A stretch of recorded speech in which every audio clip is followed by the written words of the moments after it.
días. We'll give you the microphone. A few words only to express our great gratitude, my colleague Patrice Curia and myself as co-organizer of this initiative, and of course, expresar mi agradecimiento. And of course, I would like to thank the mayor of Gernika for hosting us and being the host for this 2 days in which we are committed with a peace and the end of war. Thank you, dear Mayor, for your warm welcome, and I'm sure we will be expressing our thanks throughout these 2 days. Expressing to all of you my thanks for being here with us. And as unfortunately we lost one of the great spiritual leaders, if you agree with me, we will just ask you, let's say not a minute, less a minute, moment of respect and remembrance of His Holiness Pope Francis. Please join me in this moment of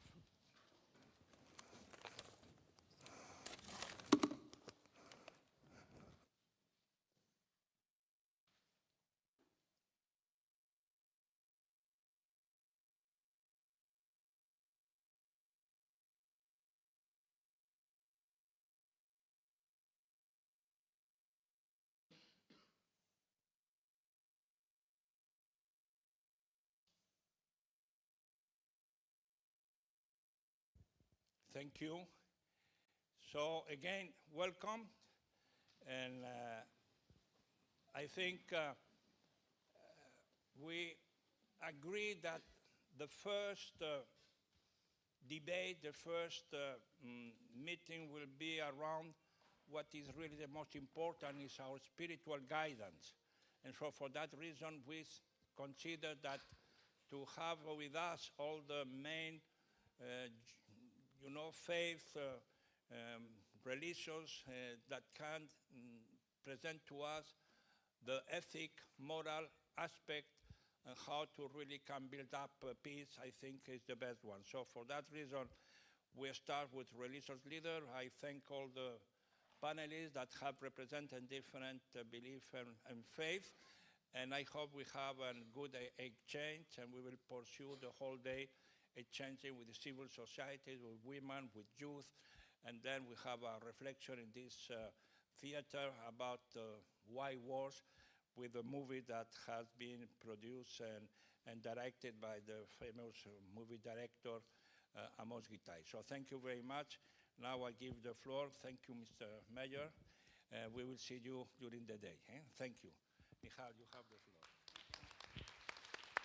Thank you.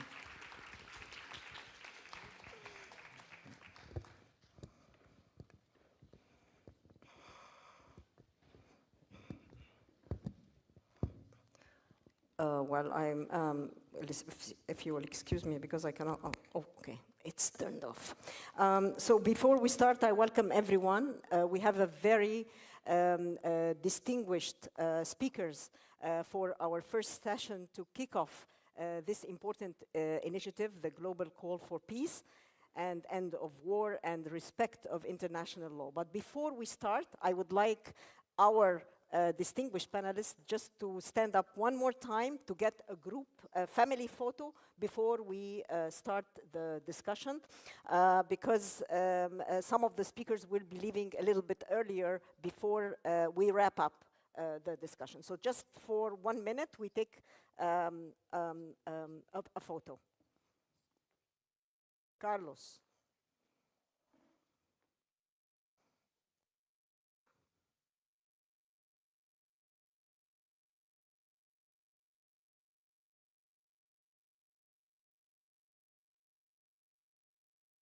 Thank you so much. Thank you.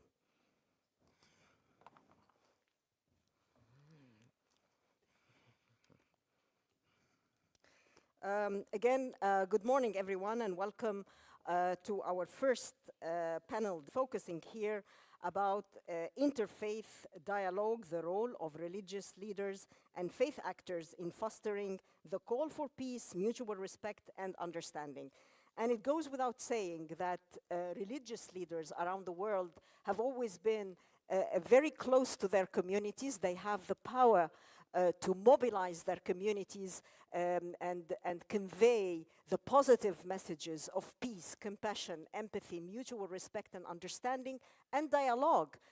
Interfaith dialogue remains to be the cornerstone of the work of religious leaders, faith actors around the world. And we are very privileged that the first panel discussion, the first round table discussion that we have to kick off this event, and it will set the scene for what will happen tomorrow at the main ceremony of in Gernika, here in Gernika, a beautiful city, definitely is to have the round table focusing on the role of religious leaders in the call for peace, the end of war, and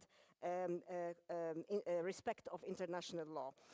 So I would like to start right away with introducing the distinguished panelists that we have here, starting with my right-hand side, His Virtue, Sheikh al-Islam Allah Shakur Pashazada, Grand Mufti of the Caucasus and Chairman of the Caucasus Muslims Board.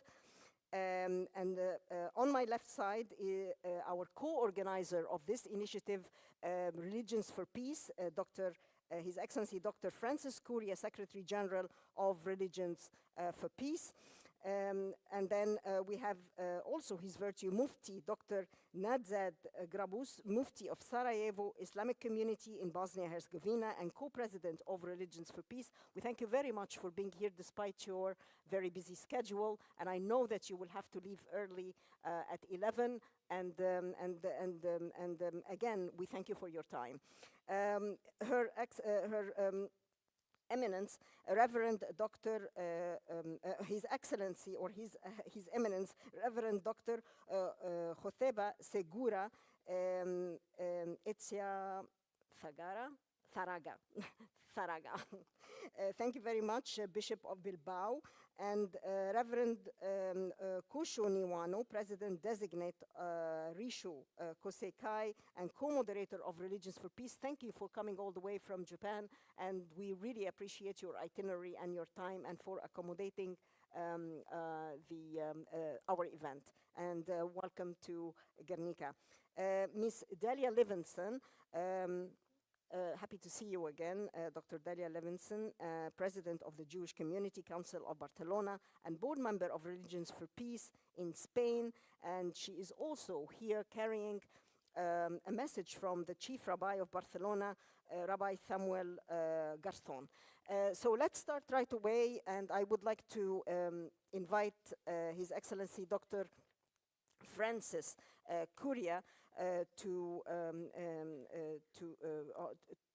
provide us with some introductory remarks, and particularly that Religions for Peace has always been this coalition of faith actors and religious leaders. And it's as an international organization dedicated to promoting peace through collaboration among the world's diverse religious traditions through interfaith dialogue.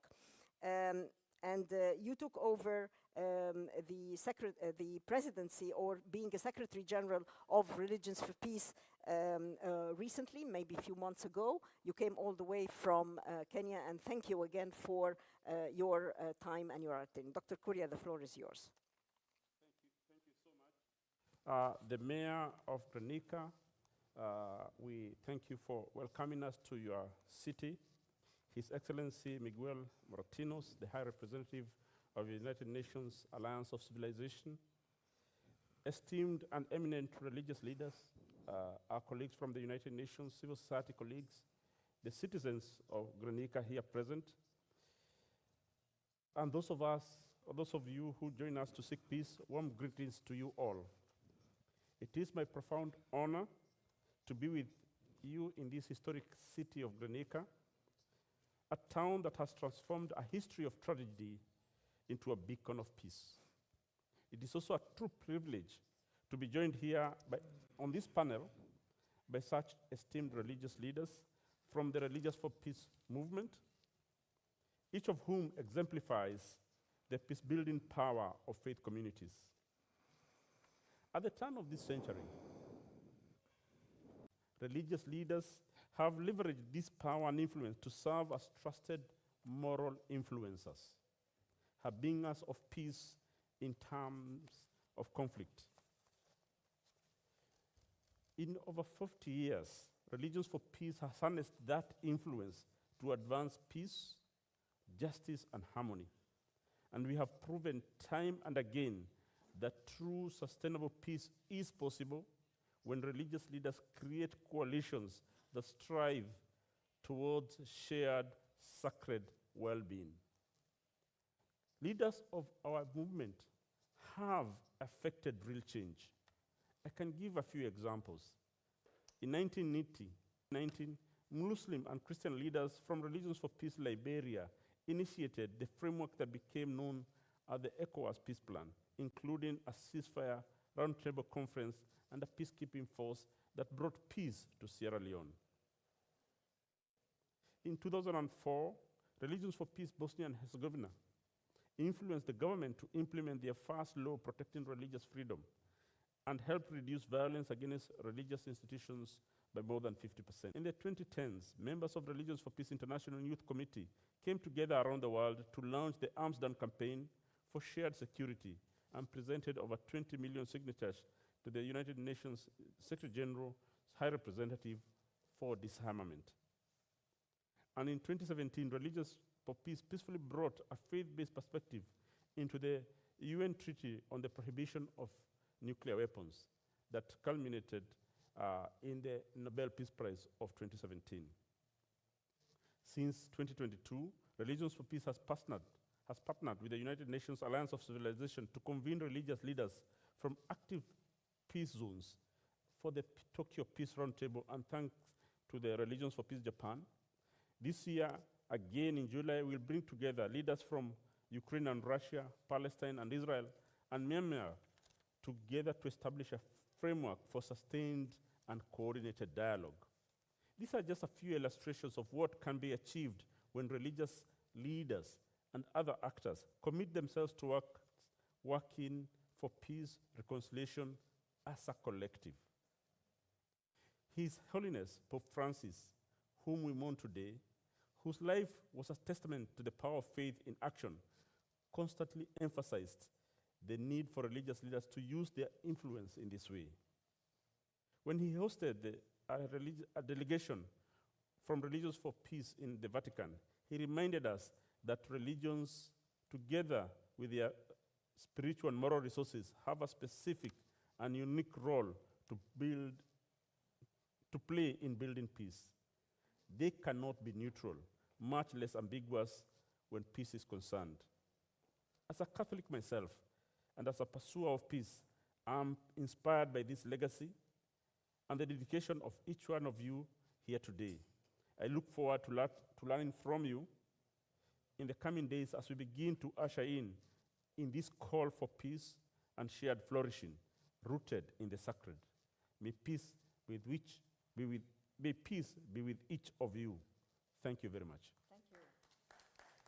Thank you. Thank you very much, Dr. Francis Curia, the Secretary General of Religions for Peace. And indeed, I echo your words. The true sustainable peace is attainable when religious leaders and faith actors act together collectively and commit themselves to peace and reconciliation. I also emphasize that the role of religious leaders, the role of faith actors, being very close to their communities, using the power of their influence and mobilizing power in order to be true voices for peaceful resolution of conflicts and conflict resolution, that is. The examples that Dr. Curia provided, the many initiatives and activities that were undertaken by Religions for Peace all over the world through their many regional offices and chapters around the world is very valuable it speaks true of the role of religious leaders. Without further ado, I would like to now give the floor to His Virtue, Sheikh al-Islam Allah Shakur Pasha Zada, the Grand Mufti of the Caucasus and Chairman of the Caucasus Muslims Board. And I must say before His Virtue begins his remarks that the United Nations Alliance of Civilizations has been working very closely with His Virtue's office over the years. We have seen his mobilizing power, a true voice of wisdom in Azerbaijan and the Caucasus region. Last November, we had the honor to be participating in a summit of religious leaders, which was a precursor, setting the stage for the COP29, which was hosted by the government of Azerbaijan. They wanted to, faith leaders and the religious leaders from around the world gathered there in Baku in order to pledge their support for the protection of and saving the planet, saving and taking action towards climate change, asserting their role in doing so in support of governments around the world who are supportive of policies towards climate change. The floor is yours, Your Virtue, Sheikh al-Islam Allah Shakur Pasha Zada. Bismillah ar-Rahman ar-Rahim. Kıymetli Sivilizasyon Alyansı'nın âli nümayendesi muhterem. In the name of the Almighty, dear Chairman, Director of UNAOC, Ms. Nihal Sad, Your Excellency, Secretary General of the International Organization of Religions for Peace, Dr. Francis Curia, honorable religious leaders, distinguished participants of the round table. I have the honor to greet you on behalf of the President of Azerbaijan, His Excellency Ilham Aliyev, at the launch event of Call for Peace at the End of Wars and Respect for International Law, a joint initiative of UNAOC and Religions for Peace in the historic city of Gernika, Spain. I pray to the Almighty to bless this prominent gathering.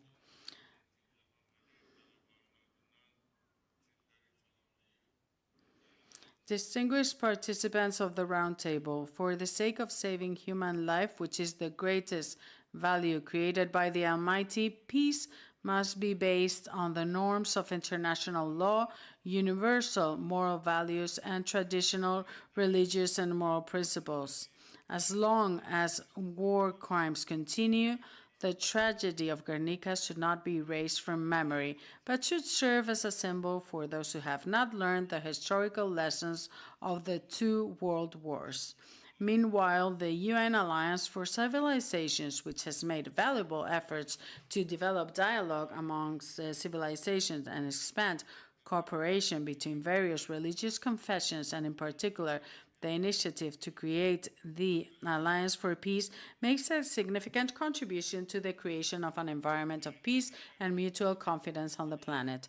I express my deep gratitude to Mr. Moratinos, the High Representative of the UN Alliance of Civilizations, for his valuable efforts to deepen the atmosphere of trust and confidence among civilizations and to improve interfaith dialogue and cooperation in the world, as well as for his peaceful activities to protect the lives of millions of people, and I wish him blessings of the Almighty for new achievements.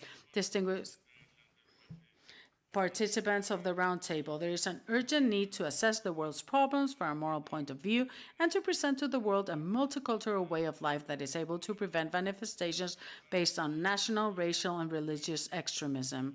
In this regard, the successful model of coexistence of Azerbaijan, a historically multinational and multi-confessional state, a country of tolerance and multicultural traditions, can become an example for the whole world. The ideas and initiatives serving human solidarity in the world, and among them the years of multiculturalism and Islamic solidarity declared in our country by the President, and the Baku process of intercultural dialogue launched on his initiative, as well as the global Peace for Culture process initiated by Azerbaijan at the UN level, in addition to the hosting of the 7th Global Forum of the Alliance of Civilizations by our country, serve the goals of peace and coexistence throughout the world.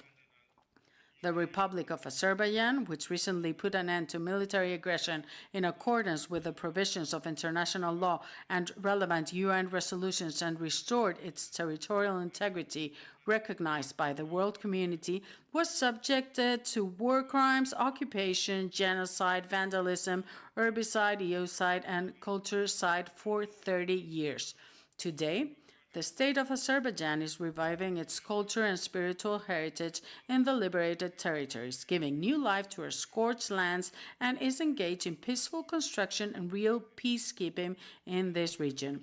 Dear participants of the event, in the modern era, ideological and practical challenges that threaten international stability and security include manifestations of xenophobia and pose serious urgent tasks for humanity. It is necessary to prevent situations that seriously undermine the climate of confidence and human fraternity at the international level, such as threats and calls for hatred.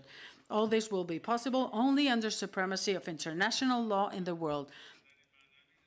All religious postulates clearly proclaim the focus on peace and solidarity, the spiritual harmony of the people. As it said in our holy book, the Holy Quran, and do not cause corruption in the earth after it has been set in order. We advocate an immediate stop of all conflicts that threaten the stability of the world, including the wars in Ukraine, the Middle East, Gaza Strip, Palestine, as well as the African and the wars in other parts of the world, and their peaceful and fair resolution in accordance with international law for the benefit of humanity. I express my gratitude to Spain for organizing today's remarkable international event and wish the participants divine blessings of their fair deeds and peacekeeping activities. I am confident that today's forum will make its worthwhile contribution to strengthening peace and security and intercultural harmony on our planet, inshallah. Nedir? Mukaddes kitabımız Kur'an-ı Kerim'de buyurulduğu gibi Euzu billahi mineşşeytanirracim Bismillahirrahmanirrahim ve la tufsidu fil ardı ba'de islahiha. Yeryüzü ıslah edildikten sonra orada fitne fesat töretmeyin. Biz dünyanın sabitliğine tehlike töreden bütün münakaşaların o cümleden Ukrayna, Yakın Şerk, özellikle Gazze. Well, if there's anybody listening to the English translation, I'm afraid that we were reading a text that we've done our best to translate, and we have no other reference, and we do not speak Russian, of course. Beynelxalq hukuk müstəvəsində ədalətli həllinin tərəfdarıyıq. Bugünkü mötəbər beynəlxalq tədbirə ev sahibliği edən İspanya Krallığına minnətdarlığımızı ifadə edirik. İştirak eden bütün siyasi, içtimai ve din xadimlerine, xeyirxah əməllərində, sülh-məramlı fəaliyyətlərində Ulu Tanrıdan uğurlar diləyirəm. Əminəm ki, bugünkü forum dünyada sülhün ve əmin-amanlığın mədəniyyətlər arası harmoniyanın güclənməsinə öz layiqli tövbəsini verəcəkdir inşallah. Esselamu aleyküm ve rahmetullahi ve berekatuhu.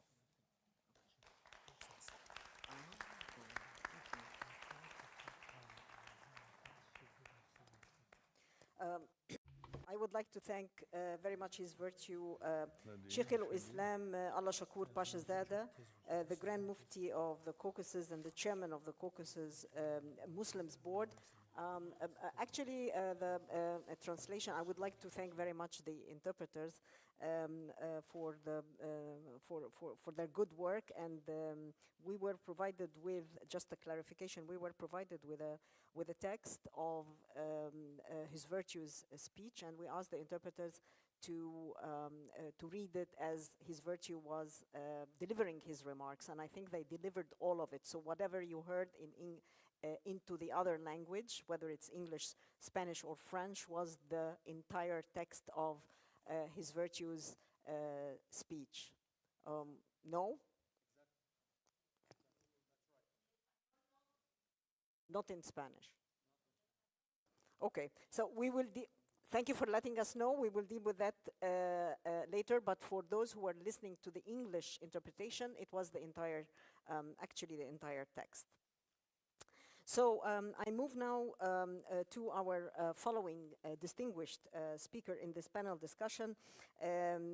His Eminence Mufti Dr. Nadzad Grabus, Mufti of Sarajevo, Islamic community in Bosnia and Herzegovina, and co-president of Religions for Peace. We're very pleased that you are with us here. And as we are talking, we are here in Gernika, which is very symbolic. We're commemorating 88th anniversary of its bombing, which in a ceremony that will be tomorrow, and this brings to memory also Sarajevo. And I think that the enduring, those historical symbolic of the resilience and the enduring pursuit of peace for people who are the victims of those barbaric attacks during World War I and World War II. And in order that you would provide us also with your valuable input on the value of peace, the value of reconciliation, the value of living together in peace and the coexisting in a peaceful environment, and the role of religious leaders in enforcing that message. The floor is yours. Thank you very much, Ms. Nihal. I'm very pleased and honored to be with all of you today in Gernika. I would like to express my gratitude. Spoke about Sarajevo, and in Japan, no one can ever forget the horrors of Hiroshima and Nagasaki. The floor is yours, and I just want to tell everyone that there will be interpretation as well for the Reverend Niwano's remarks. Yes, thank you. モデレーターありがとうございます。兄弟姉妹の皆様、おはようございます。今日は、私にもお話をする機会をいただきありがとうございます。Thank you, Madam Moderator, for this opportunity to speak in front of our friends here in Gernika. なぜ戦争は起きるのか。この問いは単なる哲学や国際法の理屈を問うものではなく、私たち自身の限界と責任に向き合わせる問いです。私たちが歴史をどのように記憶し語り継ぐか、まさにゲルニカがこのフォーラムを開催するという行為そのものが今を生きる私たちの倫理的な応答と共有する未来を形作ります。Why war? This is not merely a philosophical or legal question, but a confrontation with our own limitations and responsibilities. How we remember and transmit history, as Gernika does by hosting this forum, shapes our ethical response today and our shared future. 日本は第二次世界大戦で未曾有の被害を受けました。広島と長崎に投下された原子爆弾は数十万の命を奪い、生存者には身体的後遺症と言葉では尽くせない深い精神的苦悩を残しました。それでもなお、被爆者の多くは命の尊さを語り継ぎ、戦争なき世界を希求する強い意志を持って国内外で証言を続けてきました。その声は国境を越え、戦争を否定し、平和を築くための倫理的証言として今も世界に響いています。Japan endured unprecedented devastation during the World War II. The atomic bombings of Hiroshima and Nagasaki claimed hundreds of thousands of lives and left survivors with lasting physical effects and psychological anguish beyond words. Yet many Hibakusha survivors have continued to testify, affirming the sanctity of life and expressing the profound determination to prevent future wars. Their voices transcend national boundaries and continue to serve as moral testimony against war and for peace. 同時に私たちは日本が他国に与えた苦しみにも誠実に向き合わなければなりません。2週間ほど前、私はフィリピンのバタンを訪れました。かつて日本が深い傷を残した場所の一つです。私たち立正厚生会はこの歴史と向き合い、謝罪の言葉だけでなく、信頼を築くための実践を長年にわたり積み重ねてきました。そこで共にフレンドシップタワーを建設し、その50周年を迎えたわけです。和解とは痛みを共有し、沈黙を重ね、対話を繰り返し、世代を超えた努力によってのみ実現されるものです。At the same time, we must honestly confront the suffering Japan inflicted upon others. 2 weeks ago, I visited Bataan in the Philippines, a site that still bears the memory of the suffering caused by Japan during the war. Rissho Kosekai, our organization, has faced this history and beyond words of apology has engaged in concrete, long-term efforts to rebuild trust. Reconciliation required shared pain, long silences, repeated dialogue, and multi-generational efforts to rebuild trust. The Friendship Tower, built in 1975, stands as a symbol of this reconciliation. This year marks its 50th anniversary.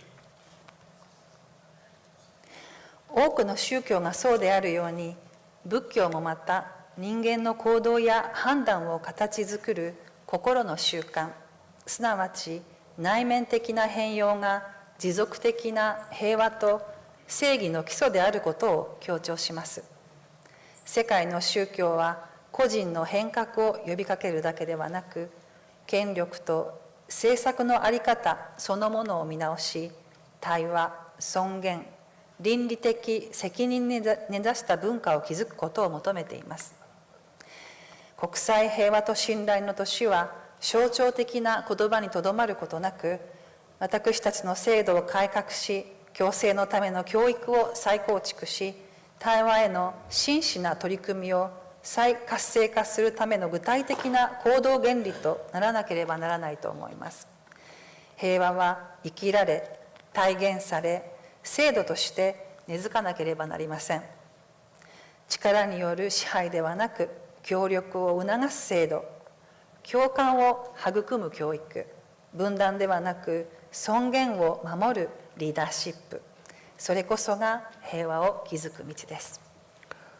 Like many religious traditions, Buddhism affirms the importance of transforming habitual mental tendencies, the inner dispositions that shape human behavior and decision-making, as the foundation of lasting peace and justice.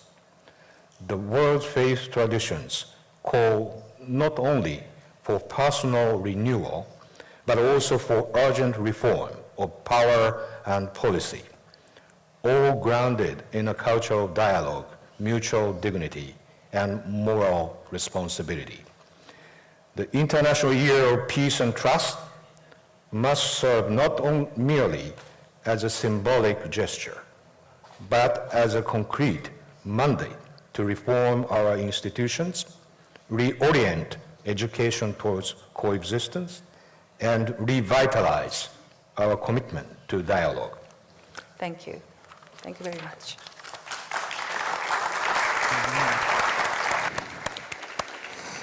Thank you. Thank you very much for your inspiring words, Dr. Reverend Kosho Niwano, President-designate of Rishu Kosaikai and co-moderator of Religions for Peace. We thank you, and we are very pleased to have you as the only Buddhist representation in this panel discussion. Your emphasis on lasting peace and justice as cornerstones in the values and the principles of enshrined in Buddhism, I also emphasize what you said. You are the first one who mentioned in this panel moral responsibility, and when we talk about moral responsibility, it is very much related also to the role of religious leaders, because there is a moral responsibility given their closeness to the communities and their power of mobilizing their communities. I see that Your Eminence, Mufti Grabus, you are about to, I think, you're still with us, so thank you very much. You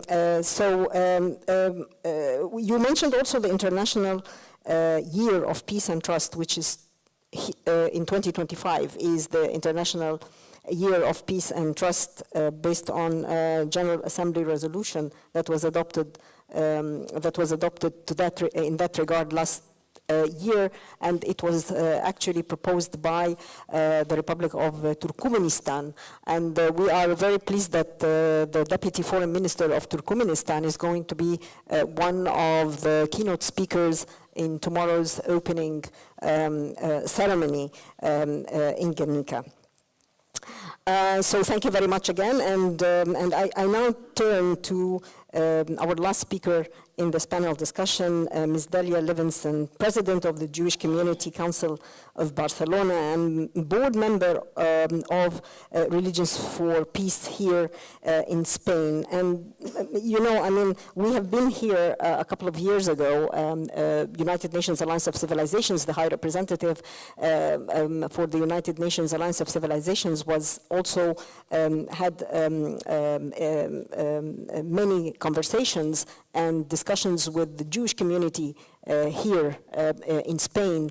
And we attended last year, there was a commemorative event that was organized by the World Jewish Congress in Madrid. And we had the chance to meet many of the Jewish community leaders who came from across Spain to that event. And it goes without saying that the Jewish community in Spain, while historically impacted by the events like the one in 1492 expulsion, they are currently estimated, I believe, 45,000 in the Jewish community, and they are quite a very vibrant Jewish community. So I give you the floor, and I understand that you will have first a message that you would like to read from the chief rabbi of Barcelona, Rabbi Samuel Garzón. The floor is yours. Thank you very much. I'm very pleased to be here, and I really thank the invitation to participate in this gathering. First of all, since we are talking about religions, we thought a message from our rabbi would be very necessary to understand what religion, Judaism is.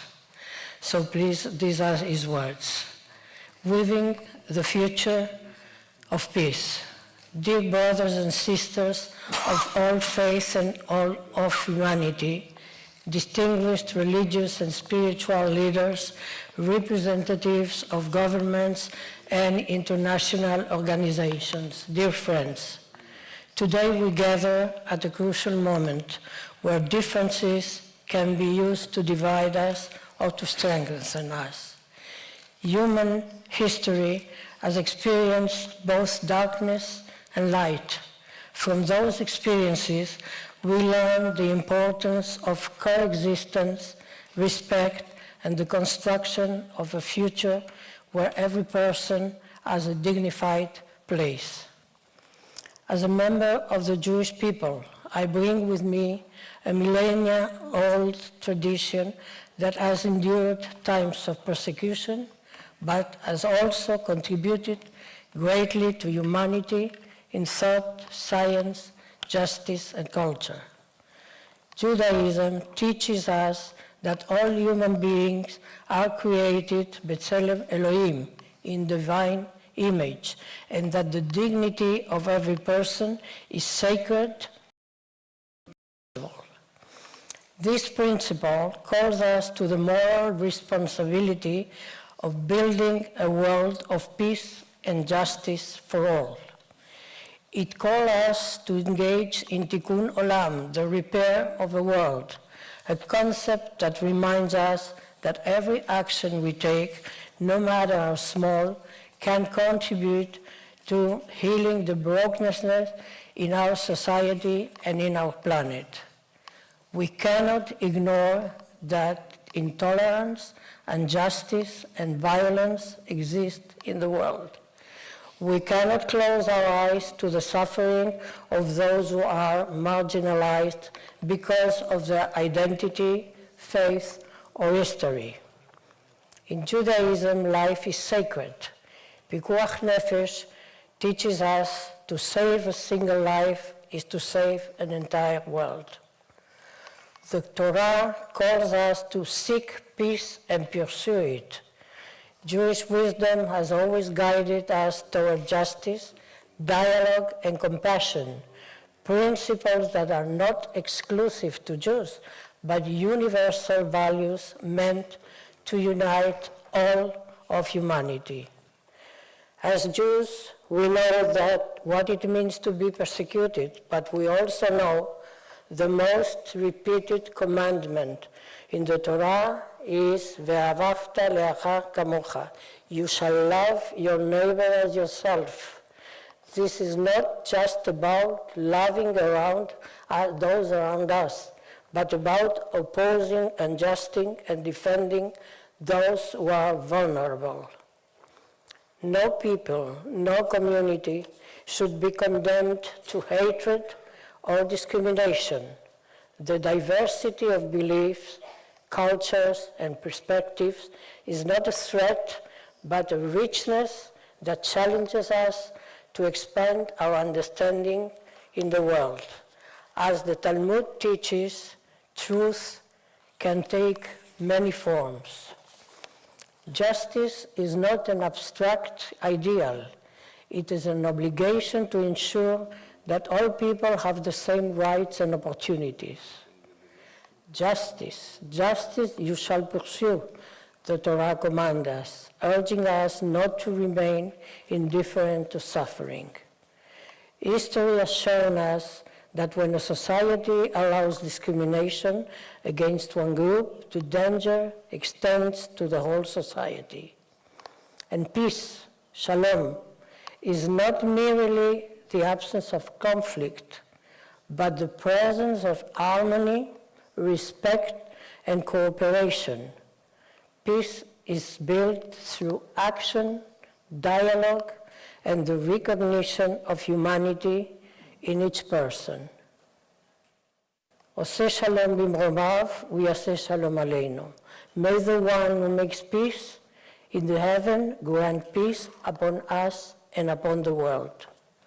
Therefore, I invite you to a shared commitment to open our hearts to understand the pain and hopes of others, to accept our differences become sources of learning rather than separation, build bridges of dialogue when we can listen to each other with respect and without prejudice, to educate new generation in the values of coexistence and justice, to act with fairness and empathy, denouncing any form of discrimination or injustice, to promote a discourse that unites rather than divides.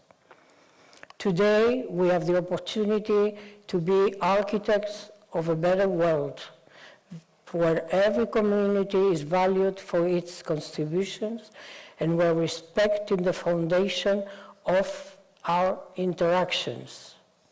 History has shown us the cost of hatred. Let us ensure that the future bears witness to the power of unity and understanding. May this gathering be a turning point, a renewal of our commitment to dignity, equity, and peace. So may it be. Thank you.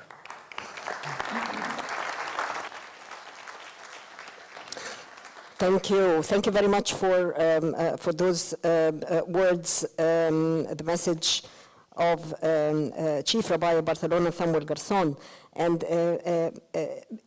there are very significant and symbolic words here when you talked about diversity that brings richness to the community, about justice and peace. And I see the word justice and its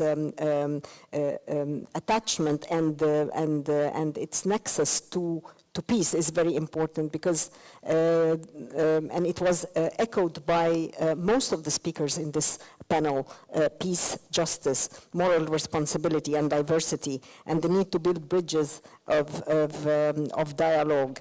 And what is more significant also in these words, where when you mentioned that when intolerance, hatred, and prejudices and discrimination based on religion or belief exists in one community or in a society, it will not end there. It will probably extend to other religious and faith communities, which echoes what the late Rabbi Jonathan Sachs said, that the hate that starts with Jews does not stop there, but that is probably also applies to other faith communities when they are exposed to prejudices and discrimination.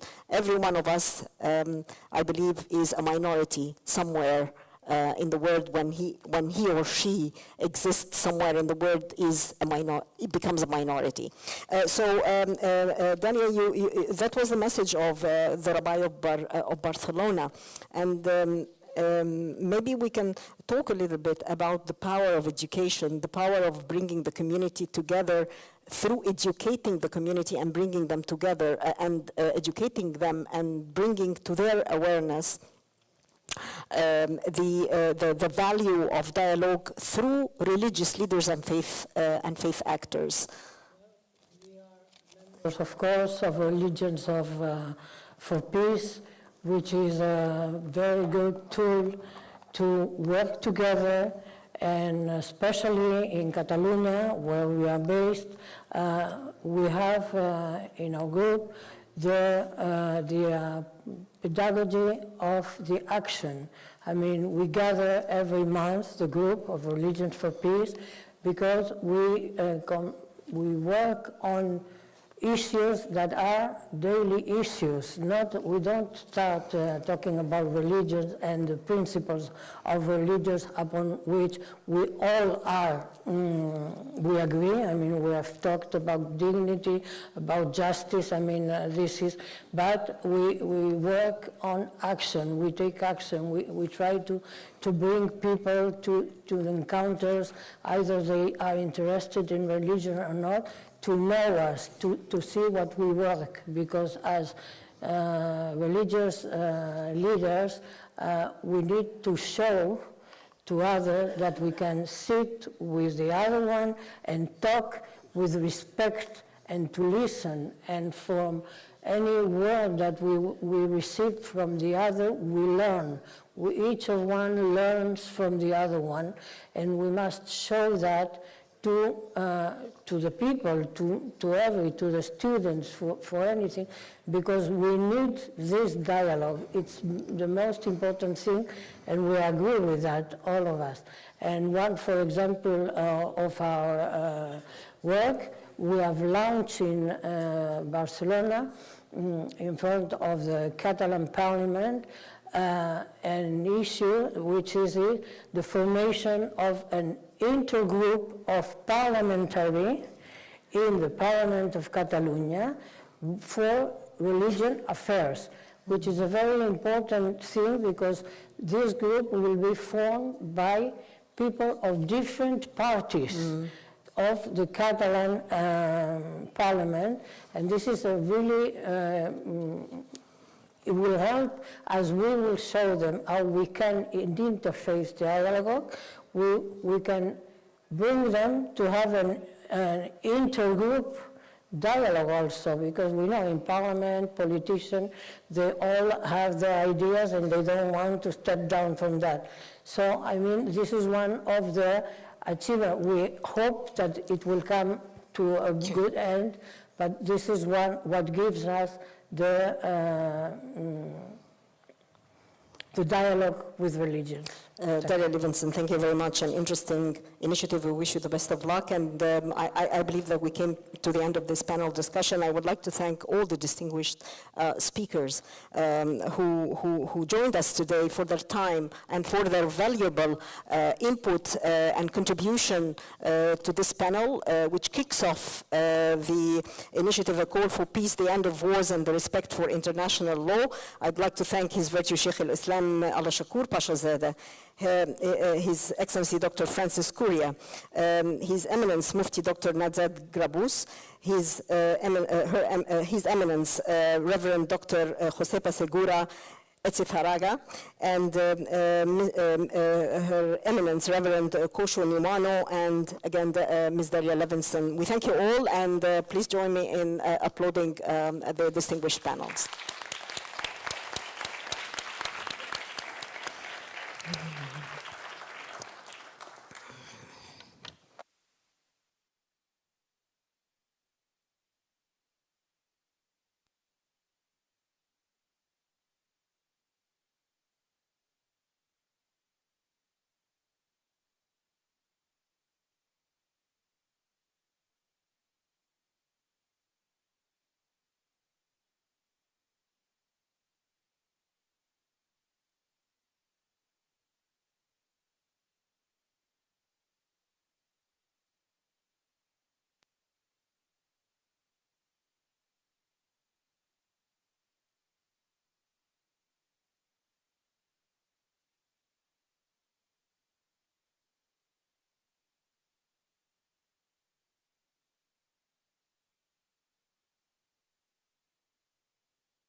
Hola, buenos días.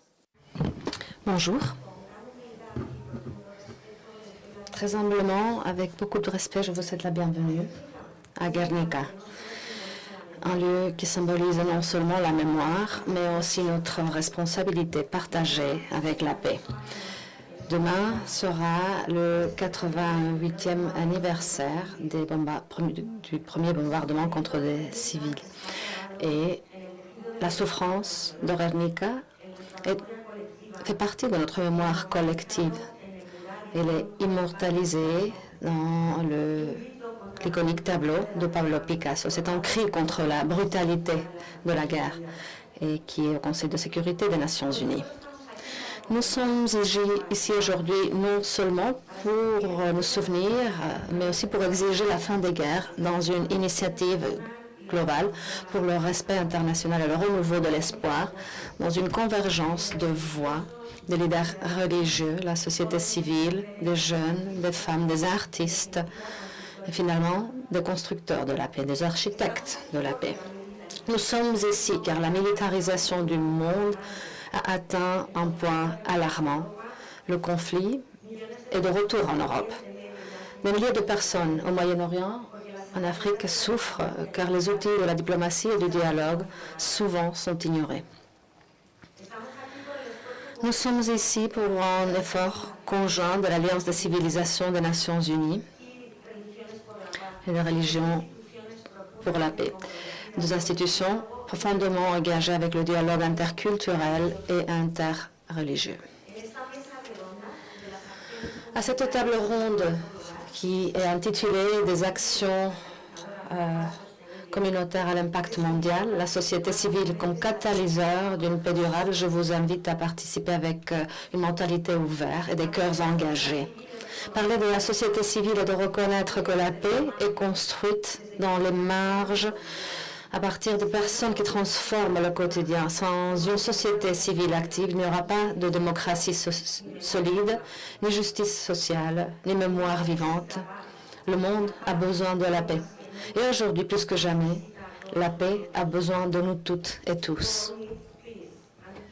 Le monde a besoin de paix. Et la paix a besoin de nous tous. Je souhaite la bienvenue à nos collègues, les membres du panel. Tout d'abord, je présente M. Michel Capasso, secrétaire général de Stati Uniti del Mondo,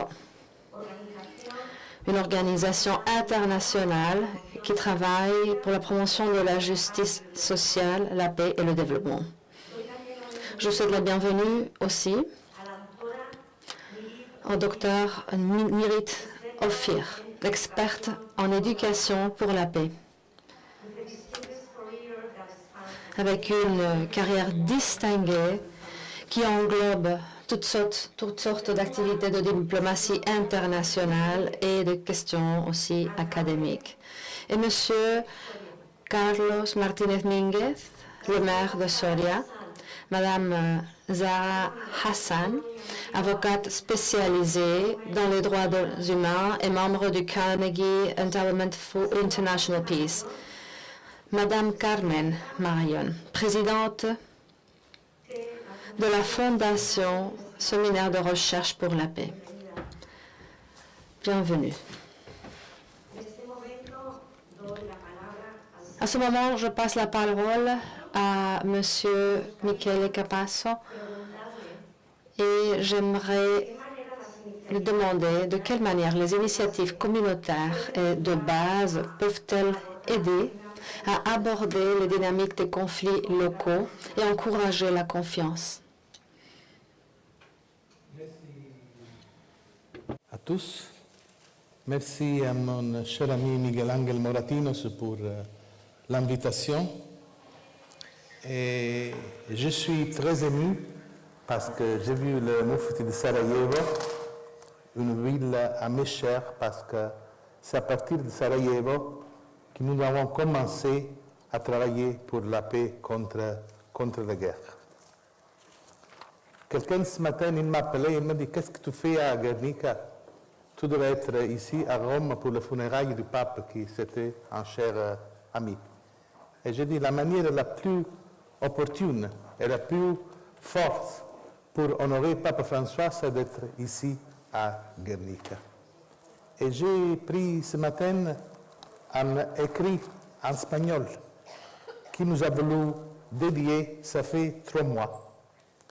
Fin janvier, moi et Pia Molinari qui est dans la salle, nous l'avons rencontré à Rome et il nous a écrit en espagnol un écrit sur le dialogue. Je vais le lire en espagnol comme il l'a écrit et je m'excuse pour mon espagnol. Pape François, il a écrit, El dialogo. Le dialogue naît d'une attitude de respect vers l'autre personne, de la conviction que l'autre personne a quelque chose de bon à dire. Il suppose qu'il y a un espace dans le cœur pour le point de vue, l'opinion et la proposition de l'autre personne. Le dialogue implique un accueil cordial et pas une condamnation préalable. Pour dialoguer, il faut savoir baisser les défenses, ouvrir les portes de chez nous et offrir la chaleur humaine.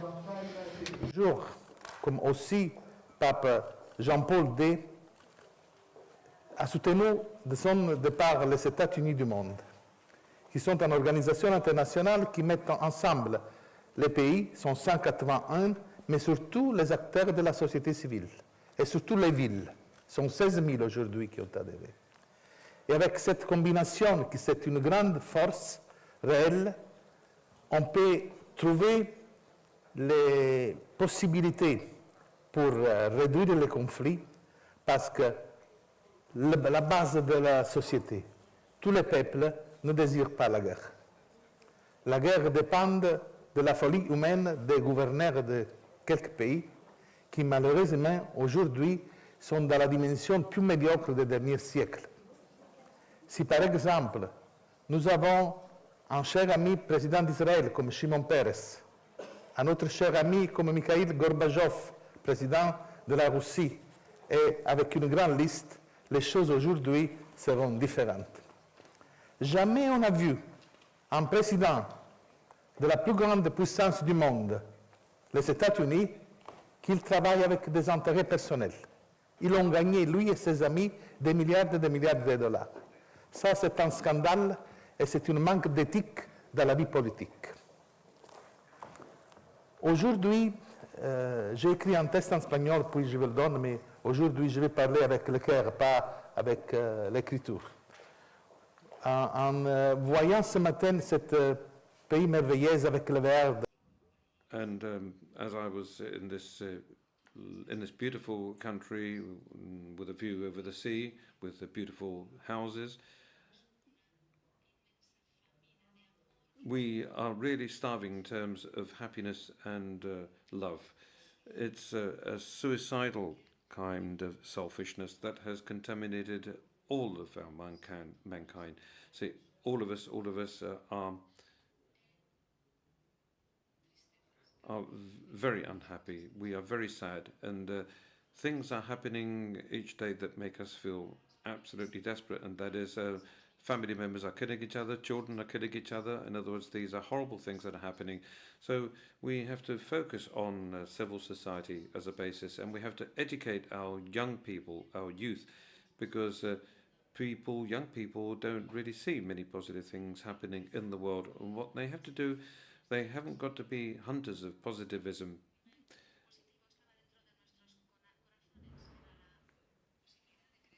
And while we were able to believe in socialism, my father was a socialist, he worked with Sandro Pertini, so therefore there was a certain amount of hope.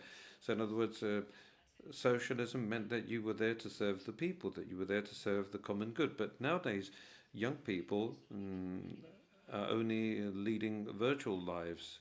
Virtual life is not conducive to anything good. And now to answer your question, after this introduction, how can we work with a civil society to reduce conflicts? Well, above all, by having good information, and that is the responsibility of the mass media is absolutely fundamental. And if we're going to say things that are not true, that means that what we're doing is destroying the mechanism with which we are sharing things in civil society. And something that seems to be very important, and I've sometimes discussed this with Pope Francis, and that is that what we have to do, we have to try to set up a coalition that is focused on values on the one hand, and also on shared economic mechanisms on the other, because it is clear that the economy is associated with values. So if we establish an equilibrium between economy and values, we would then be on the right path. And now I would like to say a couple of things about the role that is played by international organizations and how they can join civil society to find solutions to deal with the current situation and construct peace. We have to provide information on the global level, on the global plane. The first thing we have to do today is first we have to save the planet. That's point number one. We have to save the Earth because we are facing a tragic situation and nobody's talking about this. And I'm not only referring to the earthquakes we've had in Italy.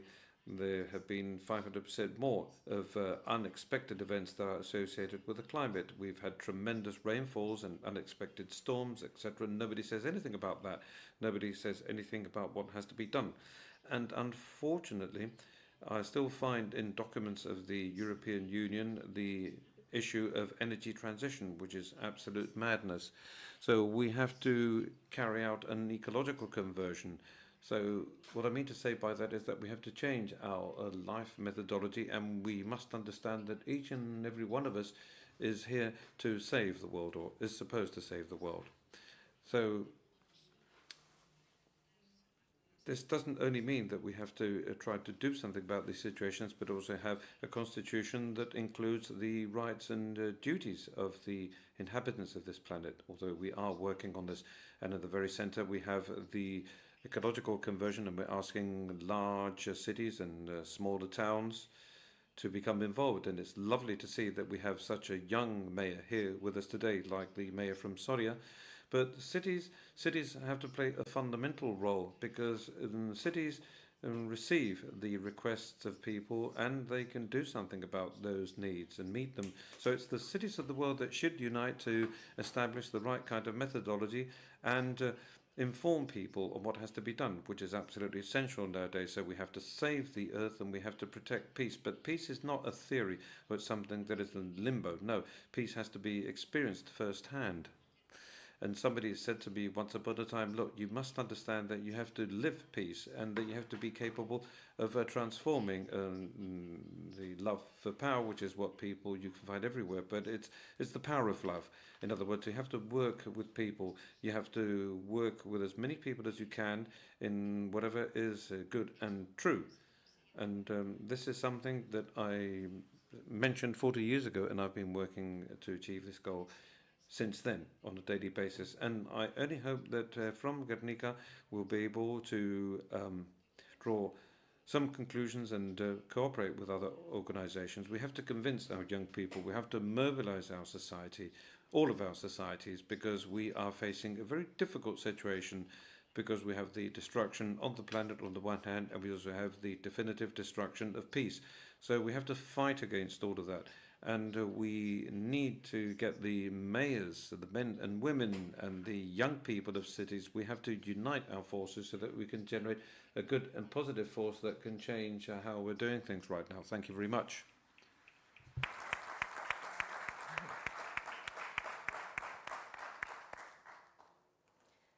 Merci beaucoup, Señor Capacho. Thank you very much.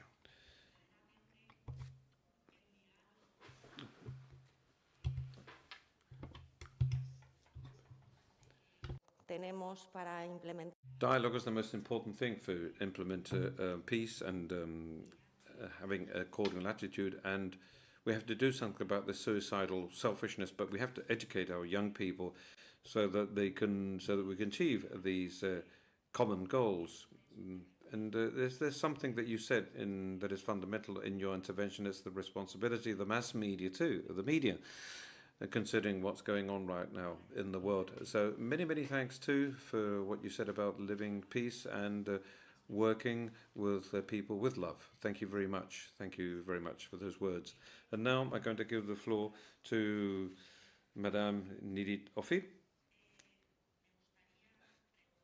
And I would like to ask you the following.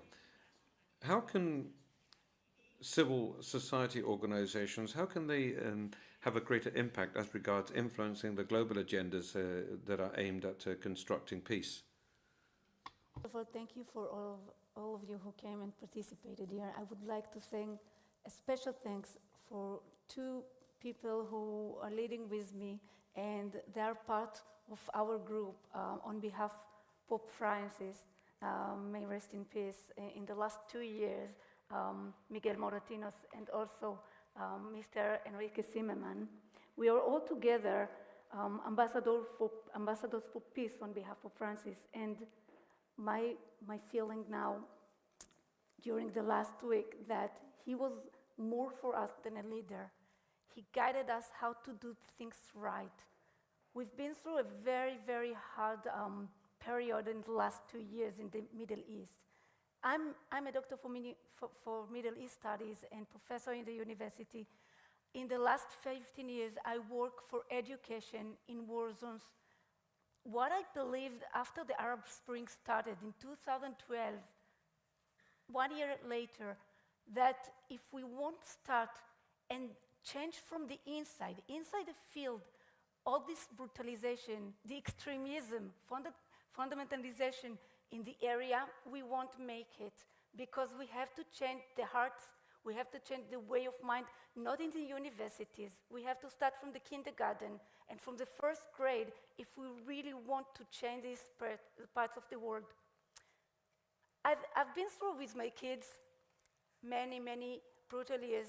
I have over 800 kids in the Middle East region, but now I also work in Africa and other places.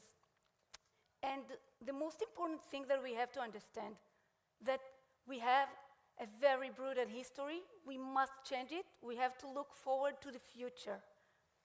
I was born in kibbutz, in a community in the south, in 1975. My family lost people in October 7th. My sister's family, the youngest kid, the youngest baby who was lost a father, was born 3 later after that. And it was very hard for me, and people asked me, how can you continue to help other people, Muslim people around the Middle East? But this is a duty for us. We have to understand that the kids, the future of these kids is our responsibility. If we won't make the change, nobody will do it for us. And I work in very brutal places. At the beginning, I started, after the Arab Spring started, in Syria with young orphans that survived ISIS, survived other organizations, terror organizations. And I just collect them, and we started as a non-profit school that we had. Part of them were with very brutal oral injuries. They couldn't speak, they couldn't talk, they couldn't even swallow. And we brought them the formulas, as a powder soup. I remember that they could swallow, and after that, to bring them the profession for the next day after school. This is very important, because if we educate for peace, for tolerance, and everything will be okay during the school years, it's very good, but it's not giving them the future. So after 2 years, I started to establish other schools, art schools for the kids who cannot speak, and more technology schools in war zones, even in very, very, very complicated and very sensitive places that I cannot mention here, but very goodwill of even the authorities led me, and by the God and by Pope Francis, we are all led to do this all goodwill and good things in the Middle East and also the Gulf region. I would like to say that we always can hate. It's very, very easy to hate people. Like, to take from inside is really, really tough, very emotional. We cannot allow it. We have to change these all things. We have to think about the beauty of this world, what we can achieve with our goals, and focusing all the time for practical activism. If we won't make it practical, we will all speak about it, it won't help. We have to go to the inside of these fields, inside of Gaza, inside of Israel, also inside other places, not only the original places that we are well known, not only in Damascus, but also other villages around, and just to change it from the inside, to fight the extremism. Extremism is a very brutal thing. Like, I don't think that even people that act like ISIS, for me, this is not Islam. I see the Islam in a different way. I see the beauty of Islam. I just came back now from Saudi Arabia. Israel and Saudi Arabia, we don't have any diplomatic relations, but there is a very good will to change these things, to make normalization between the nations, and to make it a better place for all of us. We are not allowed to do it in a different way. And I think that this event, Allies of Civilization, on behalf of the United Nations, is a very important place. It's a very important stage to say our word, to see and to think about it, how to collaborate it together, how to act.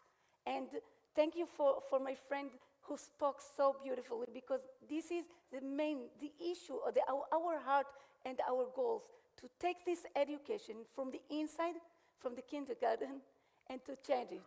And this is very important. I know that there are lots of emotions around, many things to say, but we are here to see the future, to bring it to a better place to so many kids around the world. And nowadays, I'm establishing a huge fund, Education for Peace Foundation, which will be the next generation of activism. And of course, Miguel Moratinos is supporting, and other people around the world. But I would like to say that the most important is to make it as different parties, that each one of the parties belong to another activism, because alone we cannot do it. We have to be and cooperate all over the world together, all the nations together, and this is very important. So, of course, I have some leaders who support, like His Majesty King Charles, the President of Portugal, Prime Minister of Poland, and many very good people that work with my teams. I have currently over 40 people, volunteers, non-profit organization, non-profit fund, and we are going to establish education against radicalization and extremism, against fundamentalization, and moreover, I would like to say that Quran, the new Bible, and also the old Bible are very, very important. If someone thinks that the religious are causes of all the wars, it's wrong, it's a mistake to think like that. Religious is a beautiful thing. We have to take it, the sources, the beauty of our religious, and to make it shining, to flourish with us, not to take the extremism and try to make the combination between the religious and very bad activism that we can see and find in the world. And this is our fighting. This is what we want to do currently in this place. Thank you. Thank you very much. Thank you very much. It was a beautiful speech. Sobre lo que nos comunica, por supuesto. Regarding what you're communicating, education or practical education of what we want to achieve through these days. Now I would like to give the floor to the Mayor of Soria, Mr. Carlos Martinez Menguez. As Mr. Capascio already explained, cities are very important because they have real contact with their citizens. I would like to know what are the challenges that you face as a mayor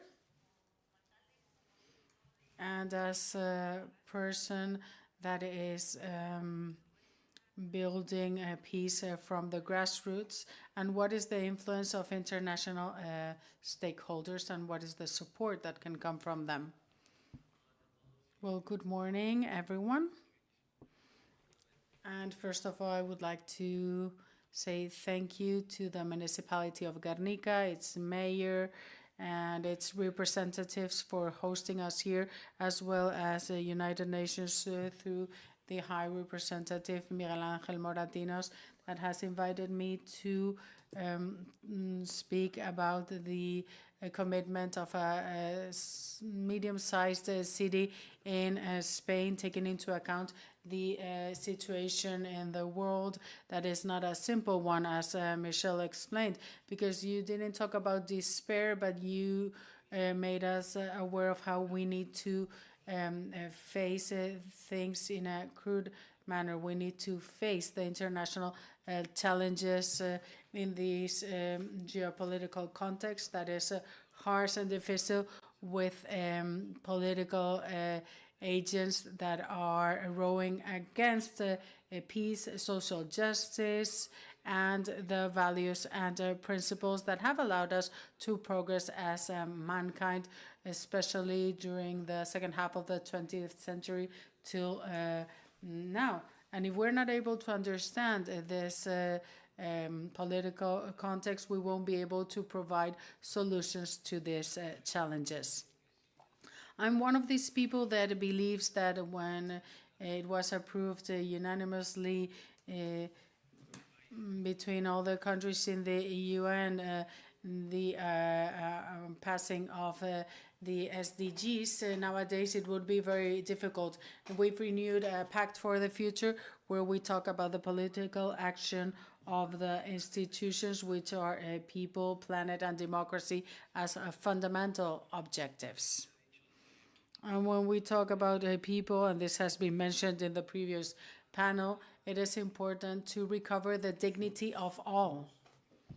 Here we have the Antonio Machado High School from Soria students, and I want to go back to this wonderful poet, Antonio Machado, that said that no one is more than anyone else, something that he heard being said, because we need equality, social justice, and we all should have equal rights and opportunities. And that's what we're talking about here today. So as politicians, we need to focus on the rights of citizens, on equity, and we need to provide the common space, as was mentioned before, and that was part of the legacy of Pope Francis, that clearly talks about two actions, people and planet.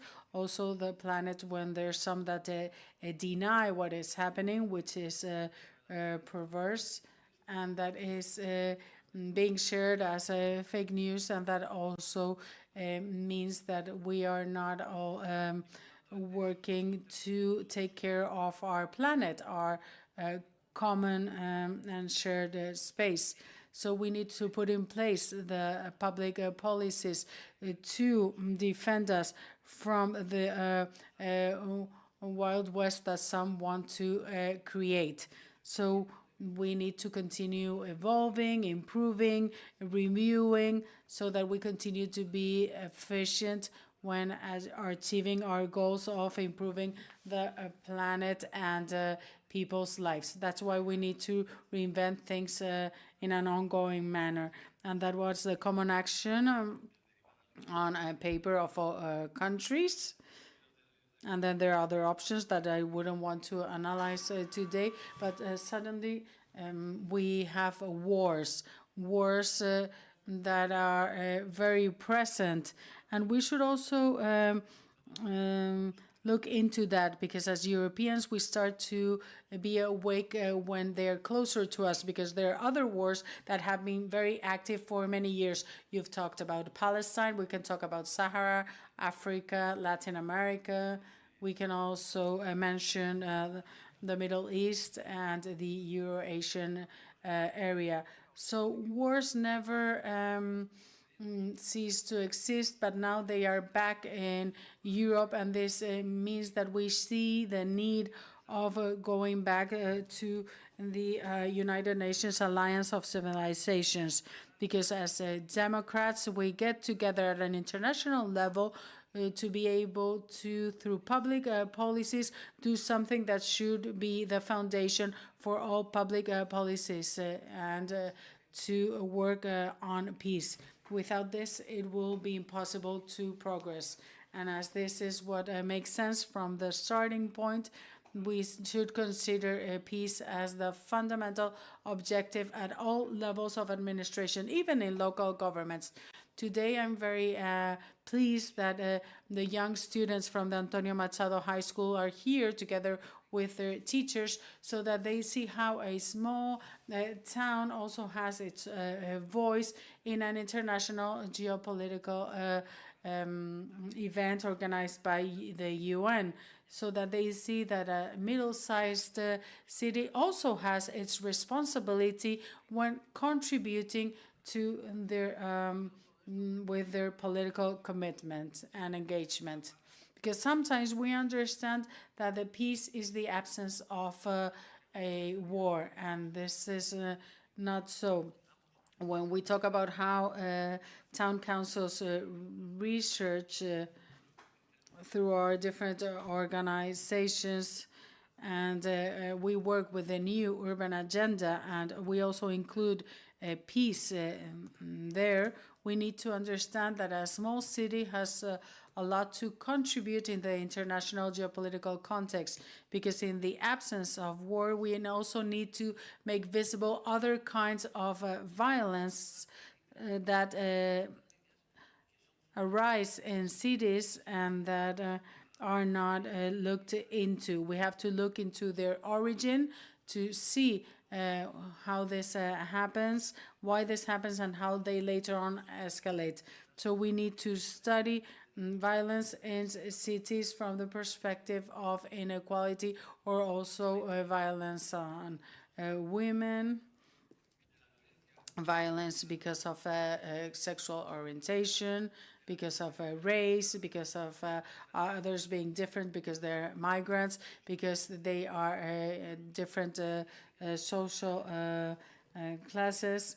And these are sources of conflict. And a city council like ours has to address all these issues, or because there is not the adequate interpretation of religion or faith, because if we would go to the sources, all this could be avoided.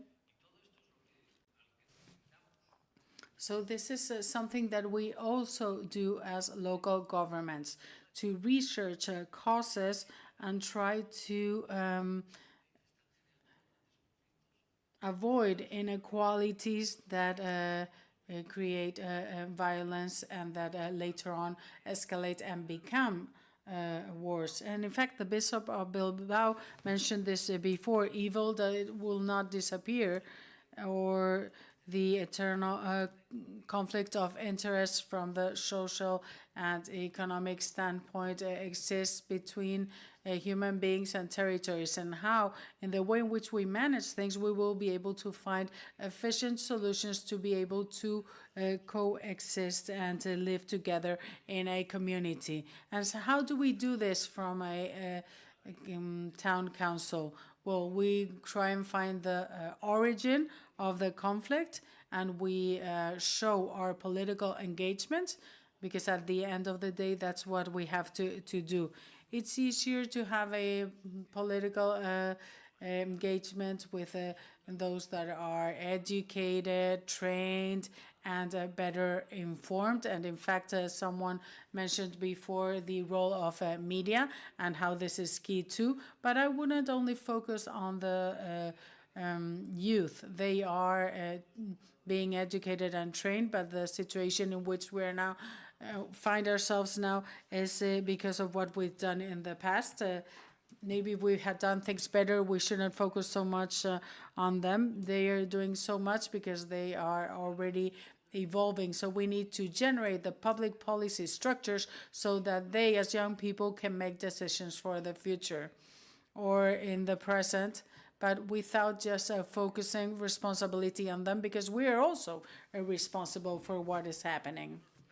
So I insist, from local governments and through our influence, we want to address that when there is a failure of diplomacy between states and multilateralism, we need to have more diplomacy between cities. We try and defend what some countries deny, starting with the US and also some political parties in the EU that are growing, and they say that sustainable development goals and the are not effective. So we need to explain this clearly so that people understand what the urban agenda and the Agenda 2030 are. This means that we need to generate equality amongst the territories, neighborhoods in a city, and municipalities and regions in a country, means planning in a strategic manner, taking into account the starting point to be able to correct things and be more efficient. And also, citizens need to demand that these public policies are efficient enough to solve their problems. And they should create a perfect alliance between civil society, the organized representatives, the citizenship, and the different organizations and public institutions. And this is something that you can achieve at a city level because we are close to citizens, but we're also present, and also because we are aware of their realities. So this is the starting point. And regarding our responsibilities, we not only need the adequate urban planning, having sports facilities so that we focus on integration and coexistence through these facilities, also with culture, theater, dance, because culture is fundamental for integration, and it's also in our hands. We need to create public spaces that guarantee the rights of citizens, so that not only those that can pay for it can go to theater, and not only those that can pay for it can go to a gym. So we need to provide the facilities and infrastructures and to therefore have a society that is educated, trained, and is demanding their rights. So, and to finish, I'm talking about a political commitment, a society that is empathetic, cultured, educated, and that demands from the politicians what they need, so that not others that come with the simple solutions are the ones implementing the policies. And if we're able to achieve all of this, that is very difficult, we will be able to look at the origin of violence and address violence as at its origin.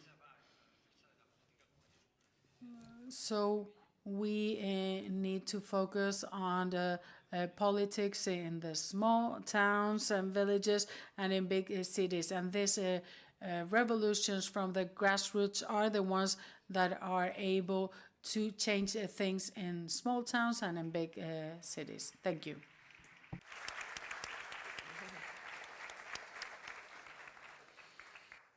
Muchas gracias, señor alcalde.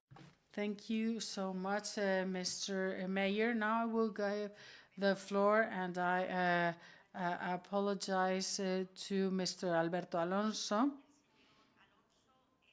Alberto Alonso is the director of the Basque Institute for Memory in Gogora.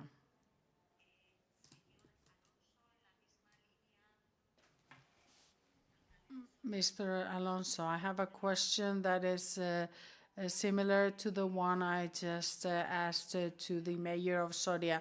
What is the fundamental or the main role of international organizations in the construction of peace? Good morning, and thank you for inviting me. He just said a few words in Basque. Good morning. I would like to thank the organization for inviting me to be part of this interesting panel. Yes, I am the director of the Basque Institute for Memory, Coexistence and Human Rights, Gogora. And my contribution after listening to the previous panelists and my contribution, and this is what we do in Basque society, has to do with creating coexistence through memory. For us, it is fundamental. As you know, our recent past is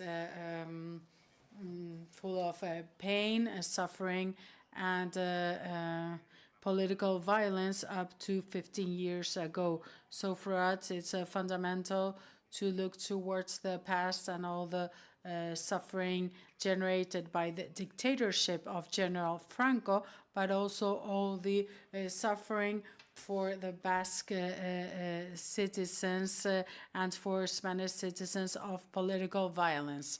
So for us, it's essential to work on a memory, that is the name of the institute, but always focusing on coexistence. And that's what differentiates Gogora from a department of contemporary history at any university.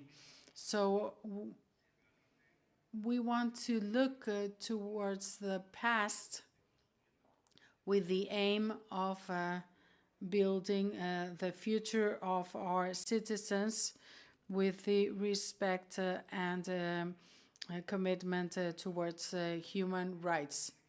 For us, memory has to do with looking at the past, but also questioning it and taking lessons from our past that reinforce our values in the present. In looking at our memories, we try and find those ideas that reinforce what we want to achieve in the present.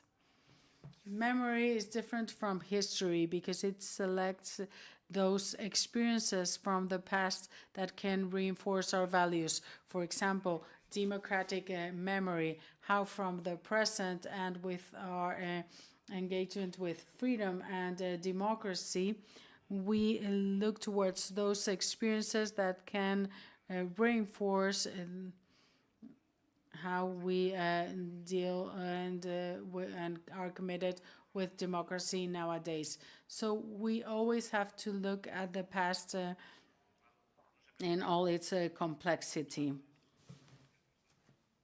And a historian cannot silence parts of the past. And maybe that's what's most important about memory.